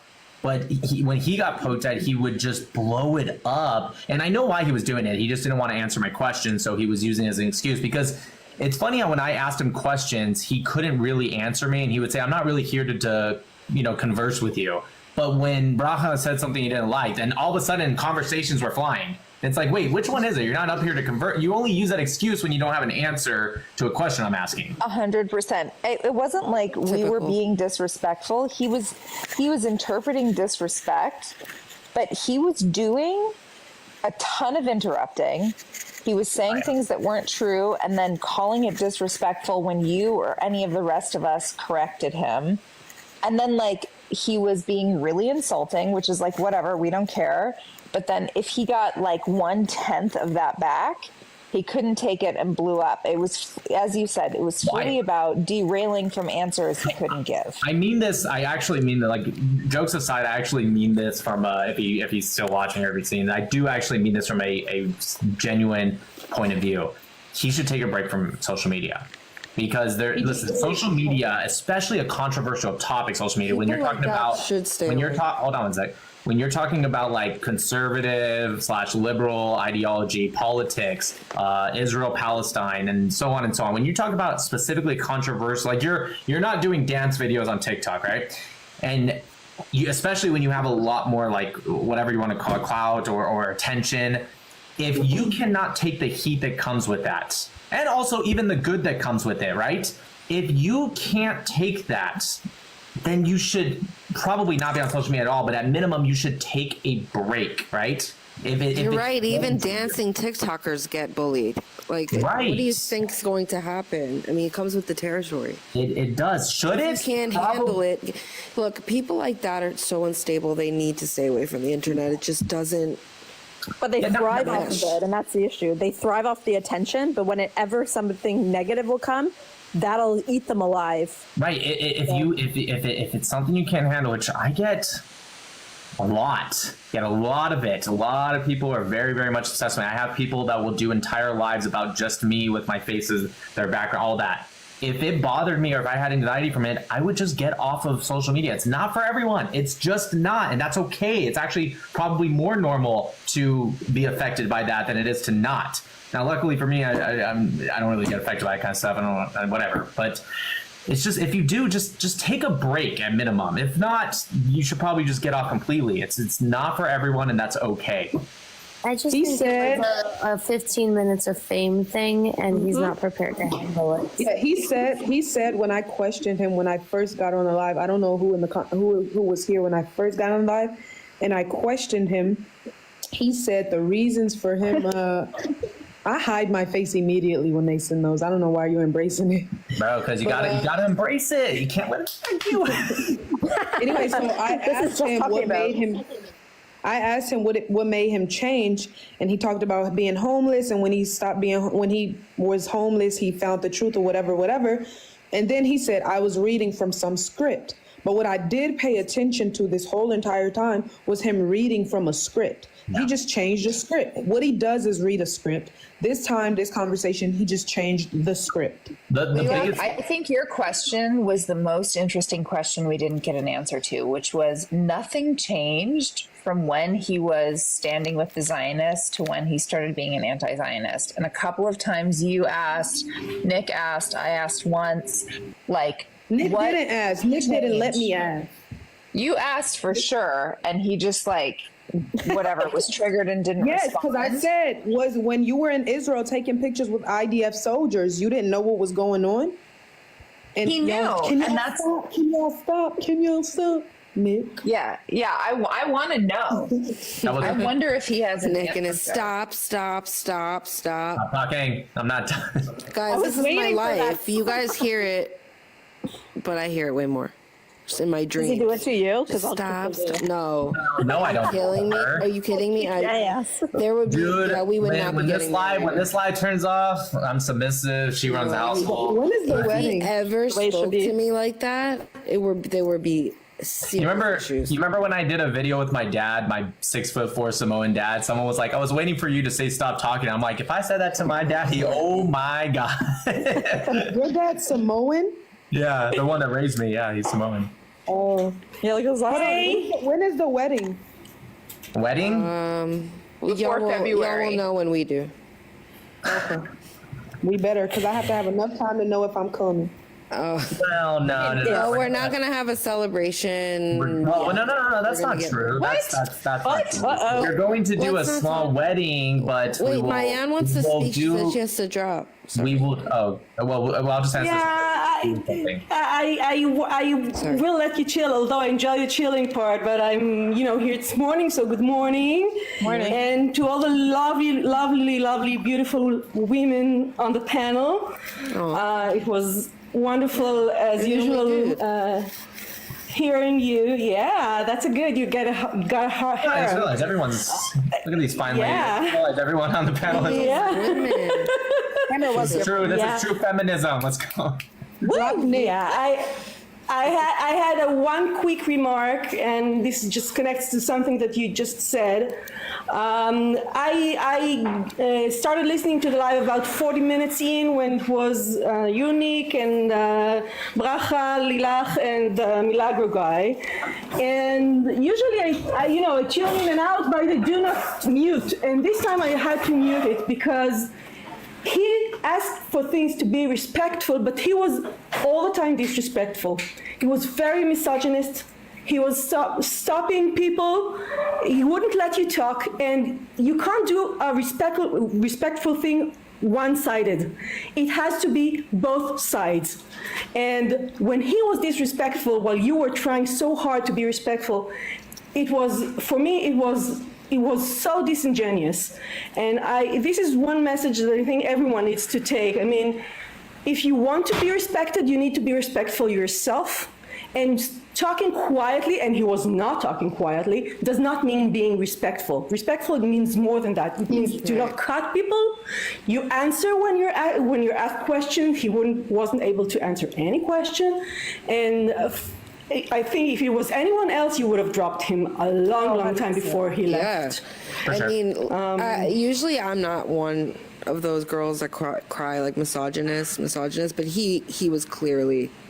He definitely had a different attitude. It was the women, and then it was the white thing with, it was crazy. I think he definitely seemed just like he was angry regardless with like a hammer and stuff with the, I mean, I walked back. He doesn't like eggheads. And this is why he got triggered by Hammer, because Hammer actually matched his energy, matched his energy. And he couldn't deal with that because it wasn't a woman, he was a man. So then it was like, because with women, it was easy for him. I think what was also bothering him was the fact that Hammer just wasn't responding and just kind of smiling. But I also found it interesting that he thought calling someone an egghead was equivalent to comrade. Does he think comrade is an insult? I'm a little confused. He knows what egghead I know, he was wearing a communist hat, so comrade should be... That's what made it confusing. Egghead doesn't even mean bald. Egghead is a shape. But that's what... Egghead also means like a nerd, like an intellectual person. A smart person. Well, it just, what confused me the most is, I know he said he's not a capitalist or a communist, but still he's wearing that hat, and so when someone calls him a comrade, which by the way, that's not even a bad word, like comrade, it means friend. Really. That's friend. I just thought why he got upset when someone called him a comrade, because Bracha was just like, he just called you a comrade. He's like, yeah, it's not respectful. When has it been disrespectful to call someone a comrade? He was offended because he was saying it like he is none of those things. He's not smart. He's not, like, he was offended that you called him smart when he wasn't. That's all. Someone got so triggered in the comments. That's good. I'll drop. I just wanted to say that. Bye. I'm going to wash the dishes. Bye. Someone got so triggered when I said, because Bracha mentioned that in the Communist Party that there was like underlying a lot of racism. So I said, it's like being in denial. It's like wearing a Triple K hat and being in denial of what it means and what it stands by. And someone got so triggered, I'm going to send this video everywhere, the screenshot of what you said. I was like, what is happening? Someone said that, I took a screenshot of this, I rarely do, but this one was good, is that Hammer calling him son was a microaggression. I was like, super micro. What like, the come fuck? on. I didn't even think about it that way. No, but it was literally the reason you said his name is literally Daddy. Exactly. That's why Hammer did it. Yeah, I don't think he caught on why. Hammer said that he didn't do it in that way. Hammer said he did it because he said, I'm old enough to be your father and Daddy's talking. Either way is not bad. I don't know why he was triggered. I think he just didn't want to answer my question, so he used it as a, like, I don't think he was actually triggered by it, because once I came back and I heard what was said, and even what Milagro said he said, I'm like, that doesn't sound bad at all. What are you talking about? Anyways. Anyway. He got really upset about that. All right, but now we're giving him clout and he's not here no more, so that's true. No one knows who we're talking about. That's the only negative thing, because I had a talk with people in my Discord about, like, I am trying to now, like, figure out when I should go up on other people's lives or not. And the reason is because that Jackson Hinkle guy went live, okay, and he was at 250 people, and everyone's like, hey Nick, Jackson Hinkle's live on TikTok, go destroy him, right? I went on his live, I talked to him for like 40 minutes, if that, and I got him to a point where he's literally red, he was shaking while drinking his water, and then he just started being sarcastically agreeing with me. So then I dropped because there was no more conversation. That was so funny, though. Right, from the time I was on his live, he went from 250 viewers to 1.2. Yeah, at the end he was like, you're right, Nick. Yeah, you're absolutely right. Like everything you said. Right. Sarcastically. Right. So from 250 viewers to 1.2 thousand viewers, because people saw on both sides, Nick and Jackson Hink were talking, right? And I thought it would have been worth it, which don't get me wrong, I definitely won the debate, it's fine. But at the end, then for the next couple, I think he dropped off again, but for the next couple of days, he got like 800 to 1.2 thousand viewers. And I brought all of the pro-Pallies there and Zionists there. And it's like, was it worth it? Like, yeah, I debunked him. He was shaking with his water. But like, then it just got him all this freaking viewers to spread more Iranian and Russian propaganda. Exactly. And so it's like, I don't think it's always worth it sometimes. That was funny because I was in the mall when you were doing that live. And my son was shopping in the Lego store. And I stepped in. I'm like, I have to listen to this. Bye. I left my sister in charge of my kid. There's like literally. Hear this. Fuck you, kid. We don't go on their lives anymore because if you give them air, you give them clout, and their viewership goes up. And I'm like, let them come to us. F that. Right, yeah, people will say, how come you don't come to my live to debate me? First off, a lot of the people that say that, they get like 100 or less people in their lives. It's like, why would, and I'm not trying to sound like conceited, but why would I come to your live and you not come to mine? Like, I will let you up if you want to come to my live, come to my live, right? I talk to people I disagree with all the time, but why would I go out of my way to come to your live? So there's that. But two, this is why, because one, they'll either try to dox me or say all the stuff that has nothing to do with Israel-Palestine just to try to demean me or whatever, or I will raise their numbers. Or I'll raise their numbers, and they don't deserve those. Just come to mine if you're so confident. They don't want you to be in control of the conversation. They want, that's why. Right, because the way pro-Pallies win, and Milagro was doing it this time, and they all do it, the way they win is and they know this, they know it, they have to spout 30 points in 30 seconds because it's very easy to spout 30 points in 30 seconds, but it's not easy to debunk 30 points in 30 seconds. So when they just hope something sticks and someone. Right. On my live, what I do is the second they start to do too much of a monologue or they pivot, I stop them. And they know that if they come to my live, they won't win because their tactic is to try to spit as much as they can and pivot and go this way and that way. And that's why they won't come to my live, and they want to do it on a neutral platform, which is they'll just have one of their moderators, or I have to go to their live because they know that's the only way they'll win an argument. They can't go point by point because it won't work for them. Are there any pro-Pallies in the requests? I'm sure there is. Okay, they're telling me to get my beeper. Really, Nikki. Bro, get your Nick, beeper. how did your paper go? I've been curious all day. Wait, who was just talking? Was that Lilach? That was Alice. Oh, Lilach. I was talking, but Alice. Yeah, Lilach was talking, I think. But it's Sorry, I thought you were saying goodbye. I didn't mean to cut you off. No. I just was listening, and then it just like disappeared. Lila, you're a little bit muffled. Yeah, a little bit. I thought I didn't even know you were talking to us. This is it's all women, so you got the voices. You're all good. I thought I was hearing something, and then it kind of disappeared. So all right, Lilach, go ahead. I'll answer you, Alice, after. Lilach, what's up? No, it's fine. It's fine. All right, Alice, my paper, my research paper. Yeah, the one that was you need like books and stuff. Still? No, I mean I turned in the works citing page and like some quotes, but I need to switch some of them anyways, and I'm still working on it. It's my thesis paper for the whole semester, so it's not a quick thing, you know. Oh yeah, I'm actually working on the homework right now too. I have to do a bunch of self-branding stuff. Yeah. Anyways. All right. I mean, I can bring up maybe one more pro-Pally, I guess.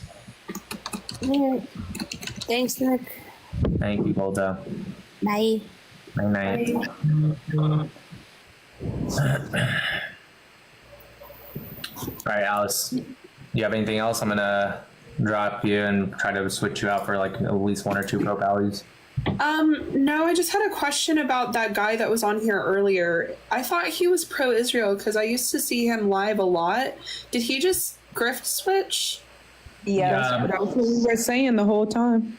I don't really know anything about him very much. I did meet him in New York, but obviously we didn't talk about any of this. It was more just like a, hey.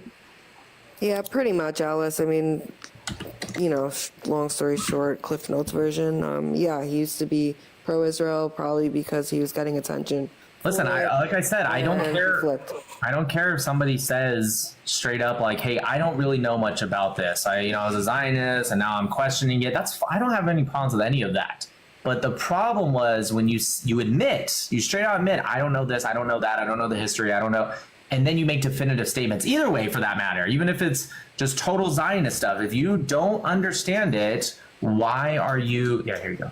Why are you making definitive statements then? It doesn't make any sense. Just say, I don't understand and I have questions, but don't make any definitive statements.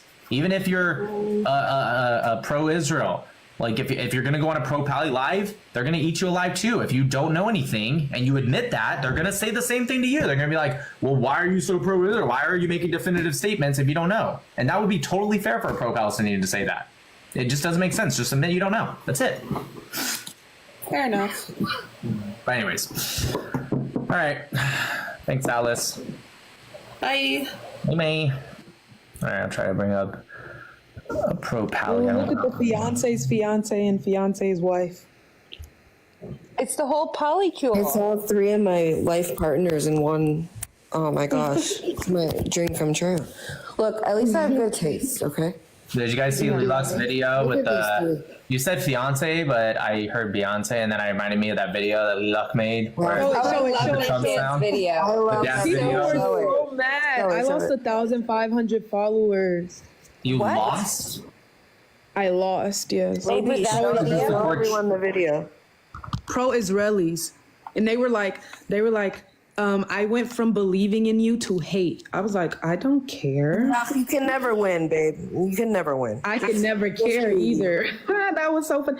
I'm like, I don't care. Why? I never asked you to follow me in the first place. Oh, here it is. Yeah, show it. I love it. It is a It's great so cute. But who's that girl? I'm jealous. Yeah, she's. That's my bestie from base. Joe Biden is asleep. Kamala is at a dance party with Beyonce. Beyonce. Beyonce. It's so cute. Party with Beyonce. Dance party with Beyonce. Dance party with Beyonce. Beyonce. Beyonce. Beyonce. Party with Beyonce. Beyonce. Yes. See that right there is someone that is a social media creator. She had the smile down and everything. Bracha asked me to do a dance and I overthought the shit out of it. I couldn't do it. You did a good job, Nick. Yeah, after Yeah, 10 tries. He definitely wins. These two ladies over you. Like, watch this. Watch this, Lilach. Lilach. Be honest. How many takes did that take? One. See? I told you. Okay, I tried to do a dance with Nick on election night, and it's the most basic dance. It's literally just the Trump like fist bumping dance. Babe, I have so many behind the scenes videos of that. It took Nick like 40 million tries. I have like 40 videos of every take. Yeah, why don't you talk about your sabotage, bro? I can't wait to show you them. Your intentional sabotage. Show your video, Nick. Show your video. When I take care of my friends, I pour them nice things. Lilach, when we're in Israel in April, you and Nick can do a dance video together. We'll see what happens. We must. You better. But I'll be in America before you guys are in Israel. Where are you coming? To? I will if you want. Of course I want. What do you mean? Like, you didn't do the wave. I made up the wave. And then we hit hands and we started laughing. I should send you one of the behind the scenes ones. I liked the first one better, but you were wearing the green sweater and you're like, I don't want to wear this. I looked saucy in that sweater. Because in the green sweater one, I was just behind bro, just going back and forth. You were annoying her at that point. I was like, what are you doing? Yeah. It was great. I was just on the couch just watching these two. These two are so funny together. They're either arguing or just busting out laughing. It's the funniest thing. Sometimes both. If you add alcohol to it, it's just... Sometimes we're arguing. Sometimes me and Bracha are arguing and then we bust out laughing. But they're always arguing about like technical shit. Like, no, that's not what it is. No, it's just so funny. It's the battle of the autists. And then they're like, and then all of a sudden they're like karate chopping each other. It's really, it's funny. Wait, what are you a black belt in? Bro? She's not. He's not. Oh, that was a lie. Okay. I lied and told Nick I was a black belt in Hapkido. He was like, I'm a black belt in Shinjuku. Because you just came back with that real quick. In Shotokan, and I was like, well, I'm a black belt in Hapkido. Came back with that comment real quick. I was like, oh shit. I was just ready. Telling the truth. All right. Who we got in the requests over here? No, I don't know. Ruhawk. I mean, I see some Zionists. Ahad. Everyone is a Zionist. Cheyenne. Not that that's a problem with that, but we have. Yeah, you gotta watch how you say it, because we have an apartheid in this live. All right, not too many Zionists. You know what I'm saying? Well, I'm just gonna let up the Zionists. Start letting up people and getting rid of them, I guess. You're a good thing you're saying it low. Ooh. Hold on, somebody just tagged us in a live, yo. They posted our live on Instagram. Amazing. Wait, is it the one that I already Listen, wait, send me it. They said, can I read it? They said, who's real Dinah? I am. Okay, sorry, Nick, sorry. Okay, Nick and Logan with the double team action, fun times. I remember having a couple of DM convos with the dude before his big heel turn. He seemed like a genuine guy, but I always knew there was something off when I saw the color coordinated Zionist merch. Now I get that. Whose live was this? Or who's? No, somebody just posted on Instagram. They tagged us. Support. Oh. Back to being homeless, and when I went back to being homeless is when I saw the truth. That is what you said verbatim. That is what you said. Homeless have to do with money. What does homeless have to do with my homelessness was not it has because everything. of a lack of money. It has everything. Text me the. Oh, this was the account I was saying, Jewish Warrior NYC one. He was live streaming us on Instagram. Somebody share it with me the link. Please send it to me, Donnie. I'll send it to you guys right now.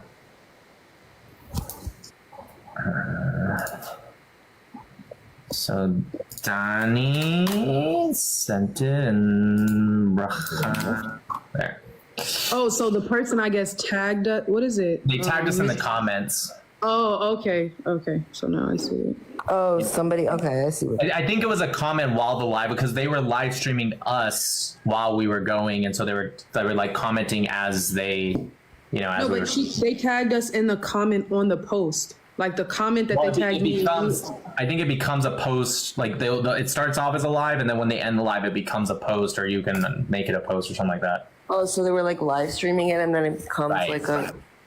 Yeah, I mean, I've never gone live on Instagram, but yeah, that's how I think it works. Hi, guests. Beyonce. You know what's it called? Ruach, what's up?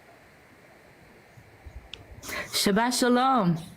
Shabbat. Can you hear me? Shalom. Yes. Okay, well, Shabbat shalom, everyone. Thank you for adding me.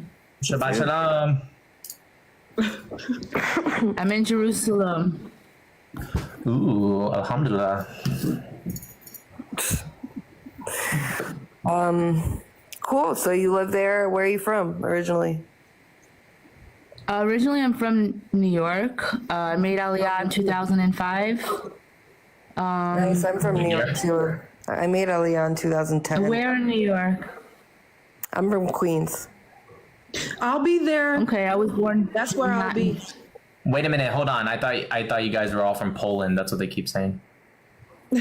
Wait, Leila. Actually, specifically Leila. I'm coming. I am a Polish Jew. At the beginning of the year, I'm coming to America, and my family's in Queens. That's where my dad lives. Maybe I can make it out there and make something happen. Donnie, we should do a road trip. Tell me where you all are now, and then I'll try to see if I can make it there. We'll definitely talk about it for sure. That's how we should all go to Israel together in Hammer and Rabbi Lipton. We should go to New York and Israel together. We can go to New York first and then go to Israel. Let's do it. Yo, should I do a movie coming to America? I've never been. Lilach, I'm going to talk to you privately, obviously, about this. Okay. Okay, so cool. So you live in Jerusalem. How old are you, if you don't mind me asking? I'm 54. I'm kind of new to joining lives. I've only been on like 3. You don't sound 54. You sound like a baby. Yeah, you sound like you're like 20. Well, Thank you. If you ever see me, I have plenty of gray hair and wrinkles to prove my age. No, we believe you. We just say you don't sound. Prove that the land was yours first, then you can prove your age. Here we go. Perfect. So whose was it first? Like, because you said prove it was yours first. Who am I comparing it to?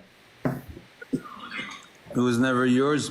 Well, That's not what I asked you. You're already doing the Pally thing. I asked you a specific question. Who am I comparing it to? Whose was it first? You told me. That's mine. Well, I didn't ask the question though. You did. It wasn't a question.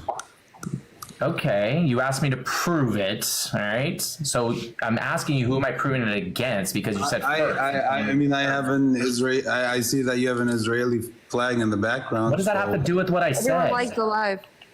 What does that have to do with what I said? It does. I mean, she's trying. No, it has nothing to do with what I said. I asked a very specific question based off of your statement. What does that flag represent? What? So now you're asking a brand new question. You don't want me to go down the first one.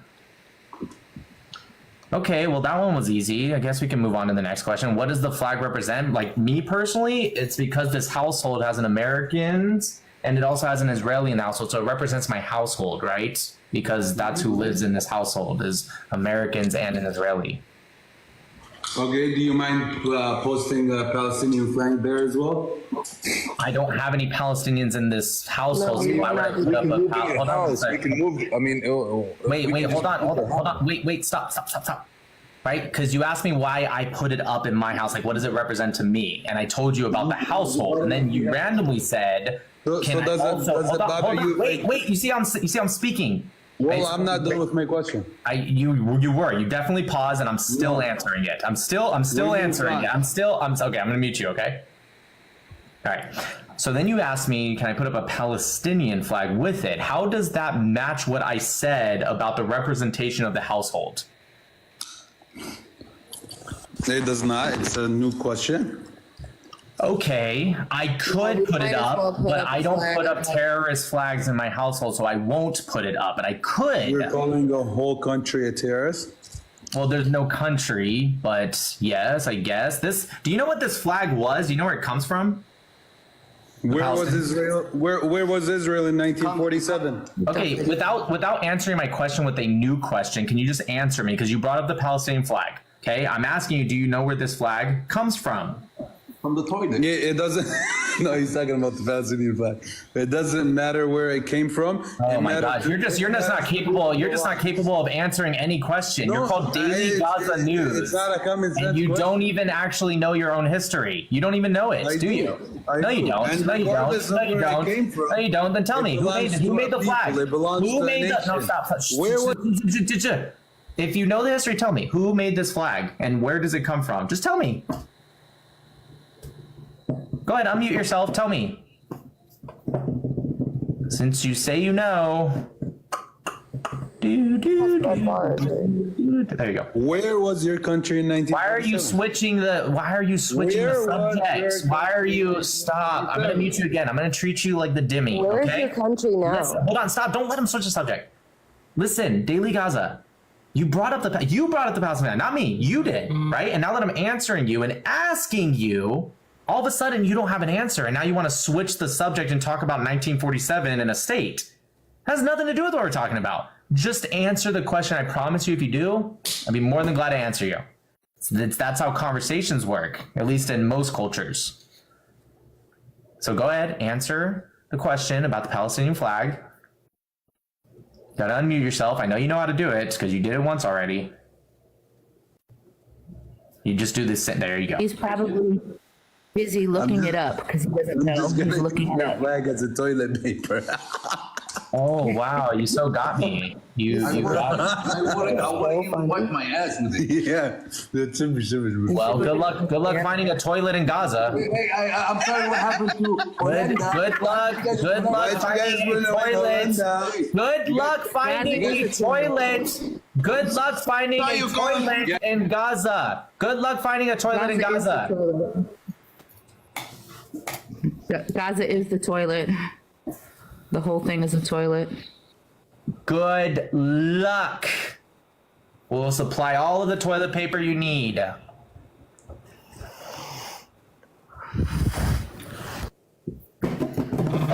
Mark Sykes, Pan Arab Revolt flag. Yeah, that's right. It was Mark Sykes, you British colonialist.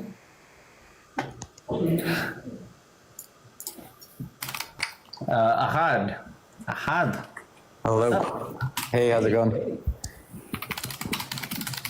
It's going. It is going. Cool. So I mainly wanted to educate myself on what's going on. A lot of my social media feed is pro-Palestinian. A lot of the community that I've been around, right? I don't see much pro-Israeli stuff. And I have Do you get those videos like on Instagram where it starts off like, ooh, this looks like an interesting video, and then it's just someone like, stop, don't scroll. You get those? Yeah. I get those all the time. And then I so- scroll immediately. If I can ask you what your ethnicity is? I'm just curious. You said what? Can I ask what your ethnicity is or where you're from? Yeah, so my parents are from Pakistan. I was born and raised in America. Cool. I was wondering if you said like the people you're around or what you're surrounded with, you get pro-Palestine. Social media and social media and I want to say even my family, right? Mm-hmm. But I've always been the type to where I know there's always two sides to the story, and yeah. So do you have it's not that I don't want to answer you, but it's a little vague. Is there something specific? Because if you ask me, just teach, I study Middle Eastern history, and depending on how far you want to go back, I can literally talk to you for so long that you'll ask me to stop. So can you be more specific? Yeah. So specifically, can you give me good resources on where to go to read up and educate myself on the everything about Israel? I have a whole library just specifically on this conflict. How much would you say you know? Like, would you say you have an intermediate amount of knowledge, or are you like total beginner? I am a total beginner. The only thing I know is that, it's been happening for a while. I would say, are you okay? You're total beginner. Next question: are you looking for just more Israel-Palestine, or are you looking for like the history that goes back even up to 3,000 years? And also, I would also ask you, Ahad, like, are you looking for more of like a Israeli perspective, or are you looking for just like general facts, or what are you open to? First answer mine. Just hold on one second. Just first answer mine, and then you can answer hers. So I'm just wondering. Are you looking? Well, go ahead. Yeah, just answer hers first. Are you are you looking for just like, I guess, a neutral, a Jewish perspective, an Israeli perspective? Jewish perspective, just because I have been around the Palestinian perspective, so I want to see the other side. Okay, and then I don't have any people to talk to it about. Right. For my question, are you looking for just like Israel-Palestine specifically, or are you trying to go back to like, even the Romans times and before? For now, it would be Israel-Palestine. Maybe later down the road. I'd say that's fair. I'd say a good book that's pretty easy to read. It's a little bit more than beginner, but it's not like that tough. I would say there's a book called Arab-Israeli Wars by Chaim Herzog. That was one of the first books I read, but it's very clear cut. It's only like a 300-ish page book, so it's not very long. It's very clear cut. In the comments for you. Okay, what'd you say? No, I was just gonna put the name in the comments for him, so he. All right. Yeah, put it there. I wish I can pin it. Why don't they let you pin when there's panel up? Anyways, it's very clear cut. It goes in order. It starts with 1948, and then it goes to the 52, and then 56, and then 67, and then 73. I think it goes up to like the 2006 one, so it's not going to give you to like present day, but it'll give you a definitely good background. Once you've read that and you want to get a little bit more like in depth, Alan Dershowitz's book called The Case for Israel is one of my favorites. It's very, very good, but it is a little deep, so I wouldn't start off with that book unless you're very much, you know yourself more than I. If you're very much an intellectual and you could pick up things quick, then you can start with that one. It's called The Case for Israel. The reason I like that one is because each chapter will be a claim, and then it'll say what the pro-Palestinian side says, it'll say what the pro-Israeli side says, And then, because he's a lawyer, so he shapes it straight up like defendant says, prosecutor says. In a way, he'll offer the explanation of why the pro-Palestinian side's wrong, and then the chapter will then go off on the proof of his claim. And each chapter is like that. It's very good. I can grab it real quick to tell you. Hold on. I see it. Yeah, it's by a professor, a Harvard law professor on Google. Okay. And then for the Arab-Israeli war by, what was the author's name? It's in the comments. It's Chaim Herzog. So CHAIM. The comments are hot. I can do it again. No. Herzog. You see it? I got it. Yep. So, like, real quick, let me flip my camera so you can see what I'm saying with Dershowitz's book. So, like, here's chapter 1, for example. I took notes and stuff, but here's chapter 1. So it'll say, is Israel a colonial imperialist state? Right? So then he'll say the accusation, Israel is a colonial imperialist settler state comparable to apartheid South Africa. The accuser, so this is the pro-Palestinians, he'll say what they say, and he references everything. Like, all of these are just all sources. So everything he says, he sources it and tells you where he gets it from. And then here's the reality. So this is the pro-Israeli claim. And then once he finishes that, then the whole chapter is just on the proof, where he just goes off onto like just the proof of the matter. And each chapter is like that. So the next chapter would be like, oh, here's the next chapter. Right? Did European Jews displace Palestinians? Same thing. Accusation, accusers, reality, and then proof. Okay, perfect. I got that down. And then I guess one question that lingers around a lot is, whenever I hear people arguing about how innocent kids and women and children, right, they're all being killed. So I don't know what the pro-Israeli side or justification that is, other than people saying, oh, well, we don't know if they are also a part of, because the terrorists will hide within the group, so we don't know who's. Of course, a certain amount is definitely just going to be straight up, has nothing to do with Hamas. I mean, that is war. We have to not compare. The problem with the sometimes single standard, but if not double standard that's placed on Israel, is that when they scream genocide, for example, then you ask them why they say that, they'll then give you all of the aspects of a war.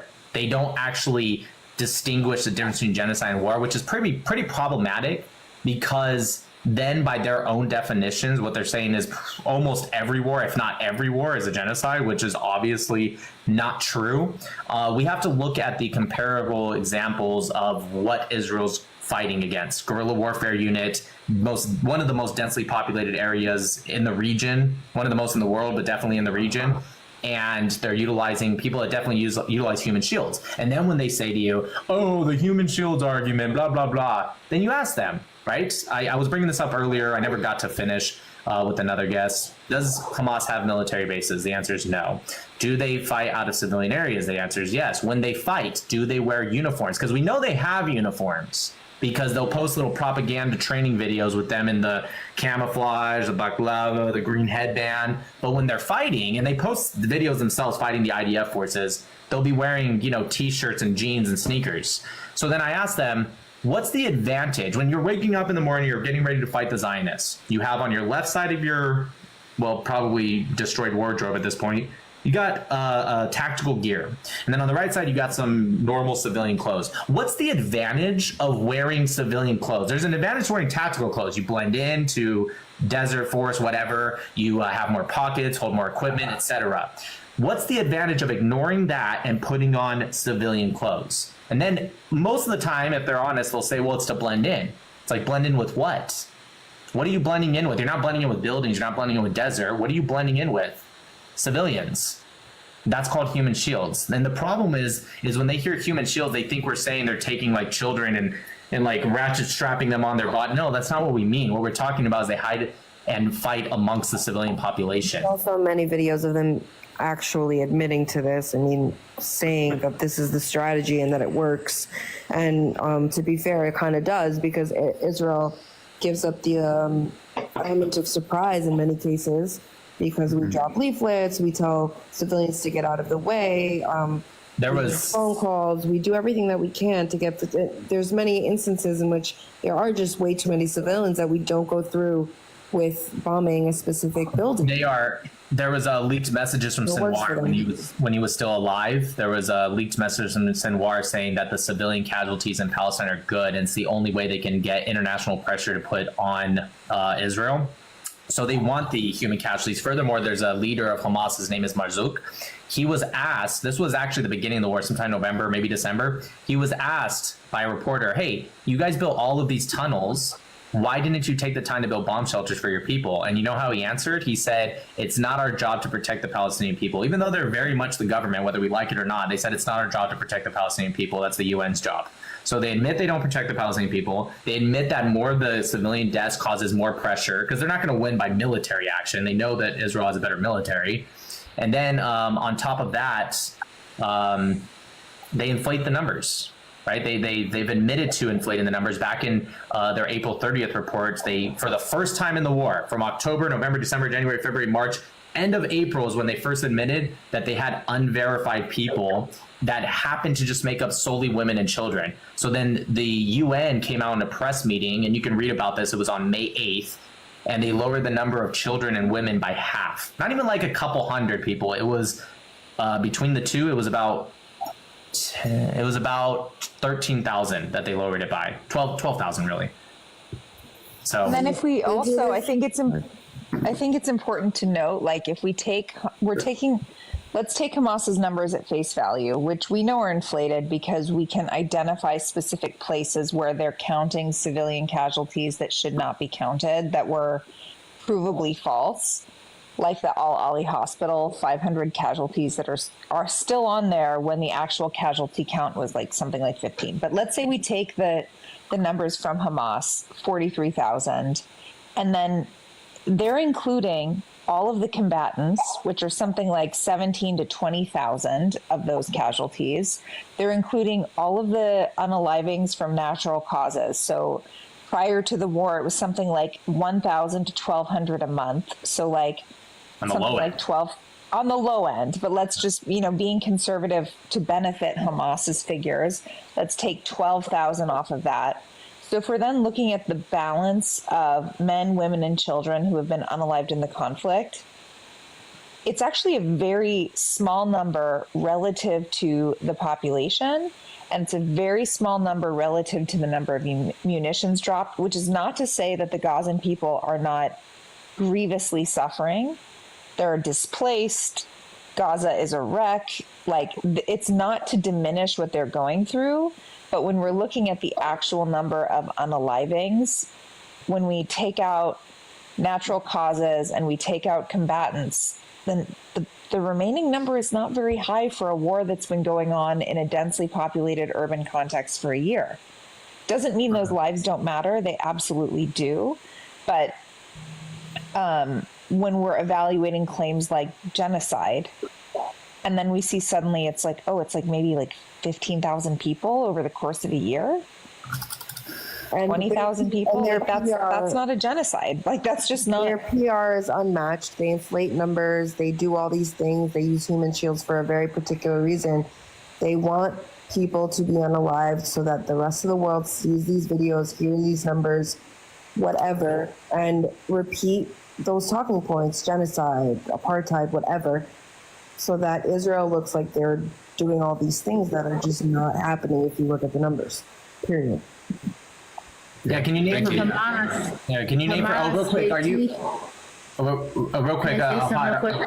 are you Jewish? No, I'm Muslim. Oh, you're Muslim, okay.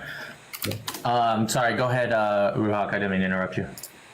So Hamas, they teach the children, from the time that they are born, that the greatest victory they can have in life is to die for the sake of Allah.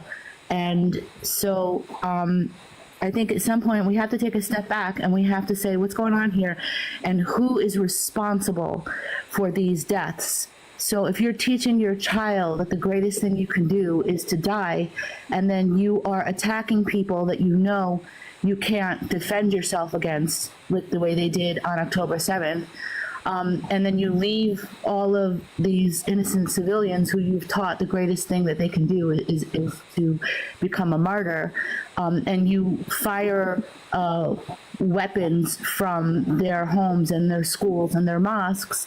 You have to ask yourself, who's responsible for their death? Israel tries so hard to inform all of the people, the other girl was saying, with leaflets and phone calls, and like we're telling people get out of harm's way. So how are we responsible for the choices that they make and the education that they give their children? And if you're a Muslim, as you just said, and you read the Quran, there's places in the Quran where it clearly says that Allah gave the land of Judea and Samaria to the Jewish people. So what are they fighting for? I don't usually talk about the religious aspect, but I hear you. Yeah, so I can't really speak on. I have read the Quran 2 times, but it was 5 years ago, and I don't think I fully grasped it. So I'm not going to try to, debate the religion because I'm not an expert. But I will say though, I have noticed that a lot of people, unfortunately, there's extremisms everywhere, right? So whether it's Christianity, Judaism, or Islam, I don't agree with any of those, right? When they say, "Oh, kill," yada yada yada. But okay, that helps a lot. I'll go read those books and For sure. to get a different perspective on it. I appreciate it. Recommend, and I'm biased because I'm engaged to him, but he does go live a lot, like every day, almost every day. So come back if you want to learn, because there are a lot of debates that happen here. Yeah, but most of them are just like very. I don't want to say. Let me not say it, but I prefer to have actual debates rather than listening to emotions, right?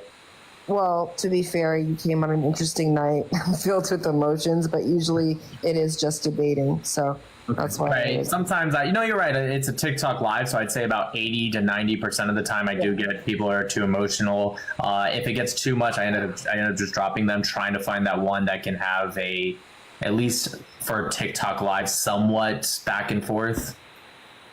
But I'm with you. Tonight was a bit of an interesting night. It was a little different. It's not normally like that. Okay, cool. Anyways, and I think one comment is saying where in Christianity it says unalive. I'm not sure. I never made that reference about unaliving. So not sure what that is. What do you say? Where in Christianity says unalive? Yeah, just ignore that. I don't know what that is. Okay, cool. Yep. Alrighty, y'all. Thank you very much. Yeah, have a good one. Thank you, Ahad. Good night. Yep. Good night. Oh, yeah. Dance party with Beyonce. It's just stuck in my head. I'm not going to be able to debate. It's a banger. It's a banger. All right, this person's not connecting. It's so cute, too, with her little dance. I think she has red bars. Ruhak, thanks for coming up. Oh, thank you for allowing me to, be on your panel. I appreciate it. All right, have a good one, okay? I Be have safe. a lot of experience here in my life here in Israel. For sure. Be safe, all right? You too. Jiu-Jitsu, what's up, man? Hey, what are you doing, man? About to end the live. Hey, I heard you're not Jewish. Is that true? Yeah, my dad's Jewish, yeah. Oh, I didn't know that. Yeah. Well, I don't say my dad's Jewish. My grandmother was Messianic. My dad's like just very, very Christian. I've never seen him as like Jewish. So yeah. Well, he's not. Then he's a Christian, which is fine. I was just yeah. Well, Rabbi is always like correcting me. He's like, "No, your father's Jewish," and I was like, "Oh well, okay, all right."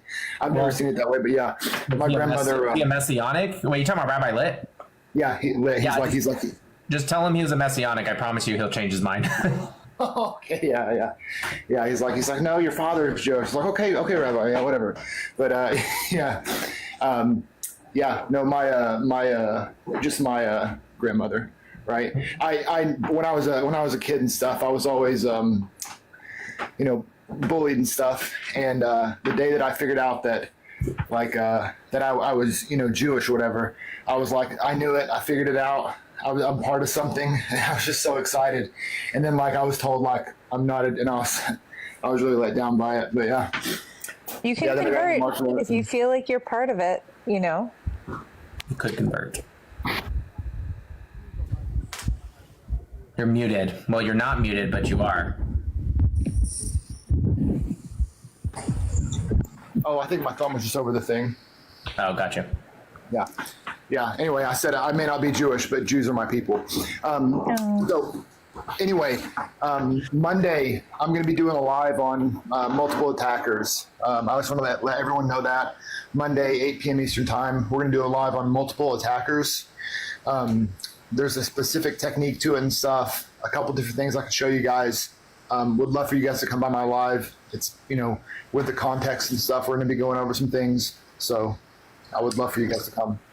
I will also explain right now what to do with multiple. I can't show you, but you can hear it. This is what you do with multiple attackers. That's what you do with multiple attackers, okay? Yeah. That's your best option for certain. Yeah, definitely is.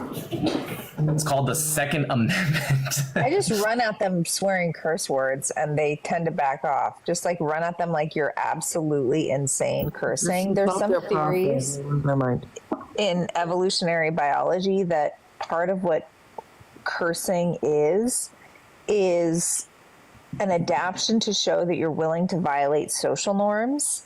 And so if someone comes into your house and or into your space and they want to like harm you, showing them like I will violate social norms is a way to like unconsciously confirm to them like I will do anything. Like I will do anything. Come at me, bro.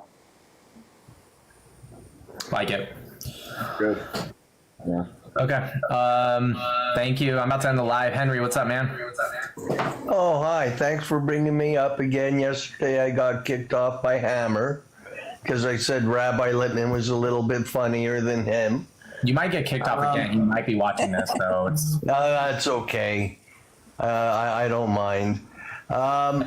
So my view on it all is the minute you take hostages, you are in the wrong. And I've got a brother who won every trivial game pursued and consider him fairly smart. Found out he was a pro-pally. And after watching your debates, I thought, okay, well, this should be fun.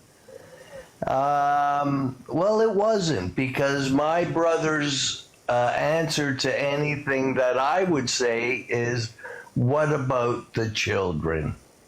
And it drove me nuts, right? Because no matter what I was trying to debate about, it was like, well, what about the children?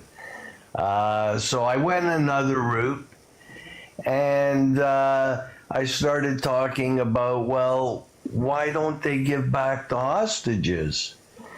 And his argument was, well, they need the leverage, which to me just didn't sit right anyway. And then when I asked him, well, what if your son was one of the hostages? That's leverage. And, you know, he says that's an unfair question. It was near impossible to have a practical debate. But on the other hand now, again, you like questions. What does Noahide believe in? Because I believe all religious texts are books of fiction. Is that a Noahide view of religion as well? No, Noahides are people that follow the 7 laws of Noah. We are people who believe in the Torah as the correct book and the Tanakh, but it's we're not Jews, right? Because like I don't follow the 613 commandments that Jews have. I just follow the 7 laws of Noah. Okay, it's interesting. Yeah. Habibi, what's that word mean? It means like love, friend. I mean, I think it directly kind of translates to like my love, I believe. But it's used a lot for like I thought it was like more like friendship or something. Arabic, and it basically you would say it like my friend in that context, like hi Habibi. I think the direct translation is my love or my dear, but yeah, you would. But I think he's asking in the like context of how you use it, so it's like slang for. But it's also for men too. But if you're gonna say it to a woman, it would be Habibti. Habibti? Habibti. Henry. Oh, okay. Henry. Hang on, I got one more question, Hammer, then you can roast me. Henry. Yes. Yes. Are you the guy that said that Rabbi Lippman was funnier than me? Just a little bit. You both Save that guys, question you for the guys next are. time you come up, partner. You're out. Save that question for next time. Sorry. You know it was coming, to be fair. Yeah, I mean that's not acceptable. That's why he wanted to ask that last question. He's like, Yeah, just he one knew it more was question. He knew it. He knew it. Last He could guess. feel it. He could sense it. It was his destiny. He knew it was coming, so I had to let it be. Yeah, he already knew. Like he mentioned it even. He knew. It was okay with him. No surprise there, so he doesn't feel bad. He brought it on. That's the only reason I came up, I think. Oh, he's gone. All right, I'm ending live. Lehitrayot, Laila Tova. Shabbat shalom. Shabbat shalom. Am Yisrael Chai. Peace.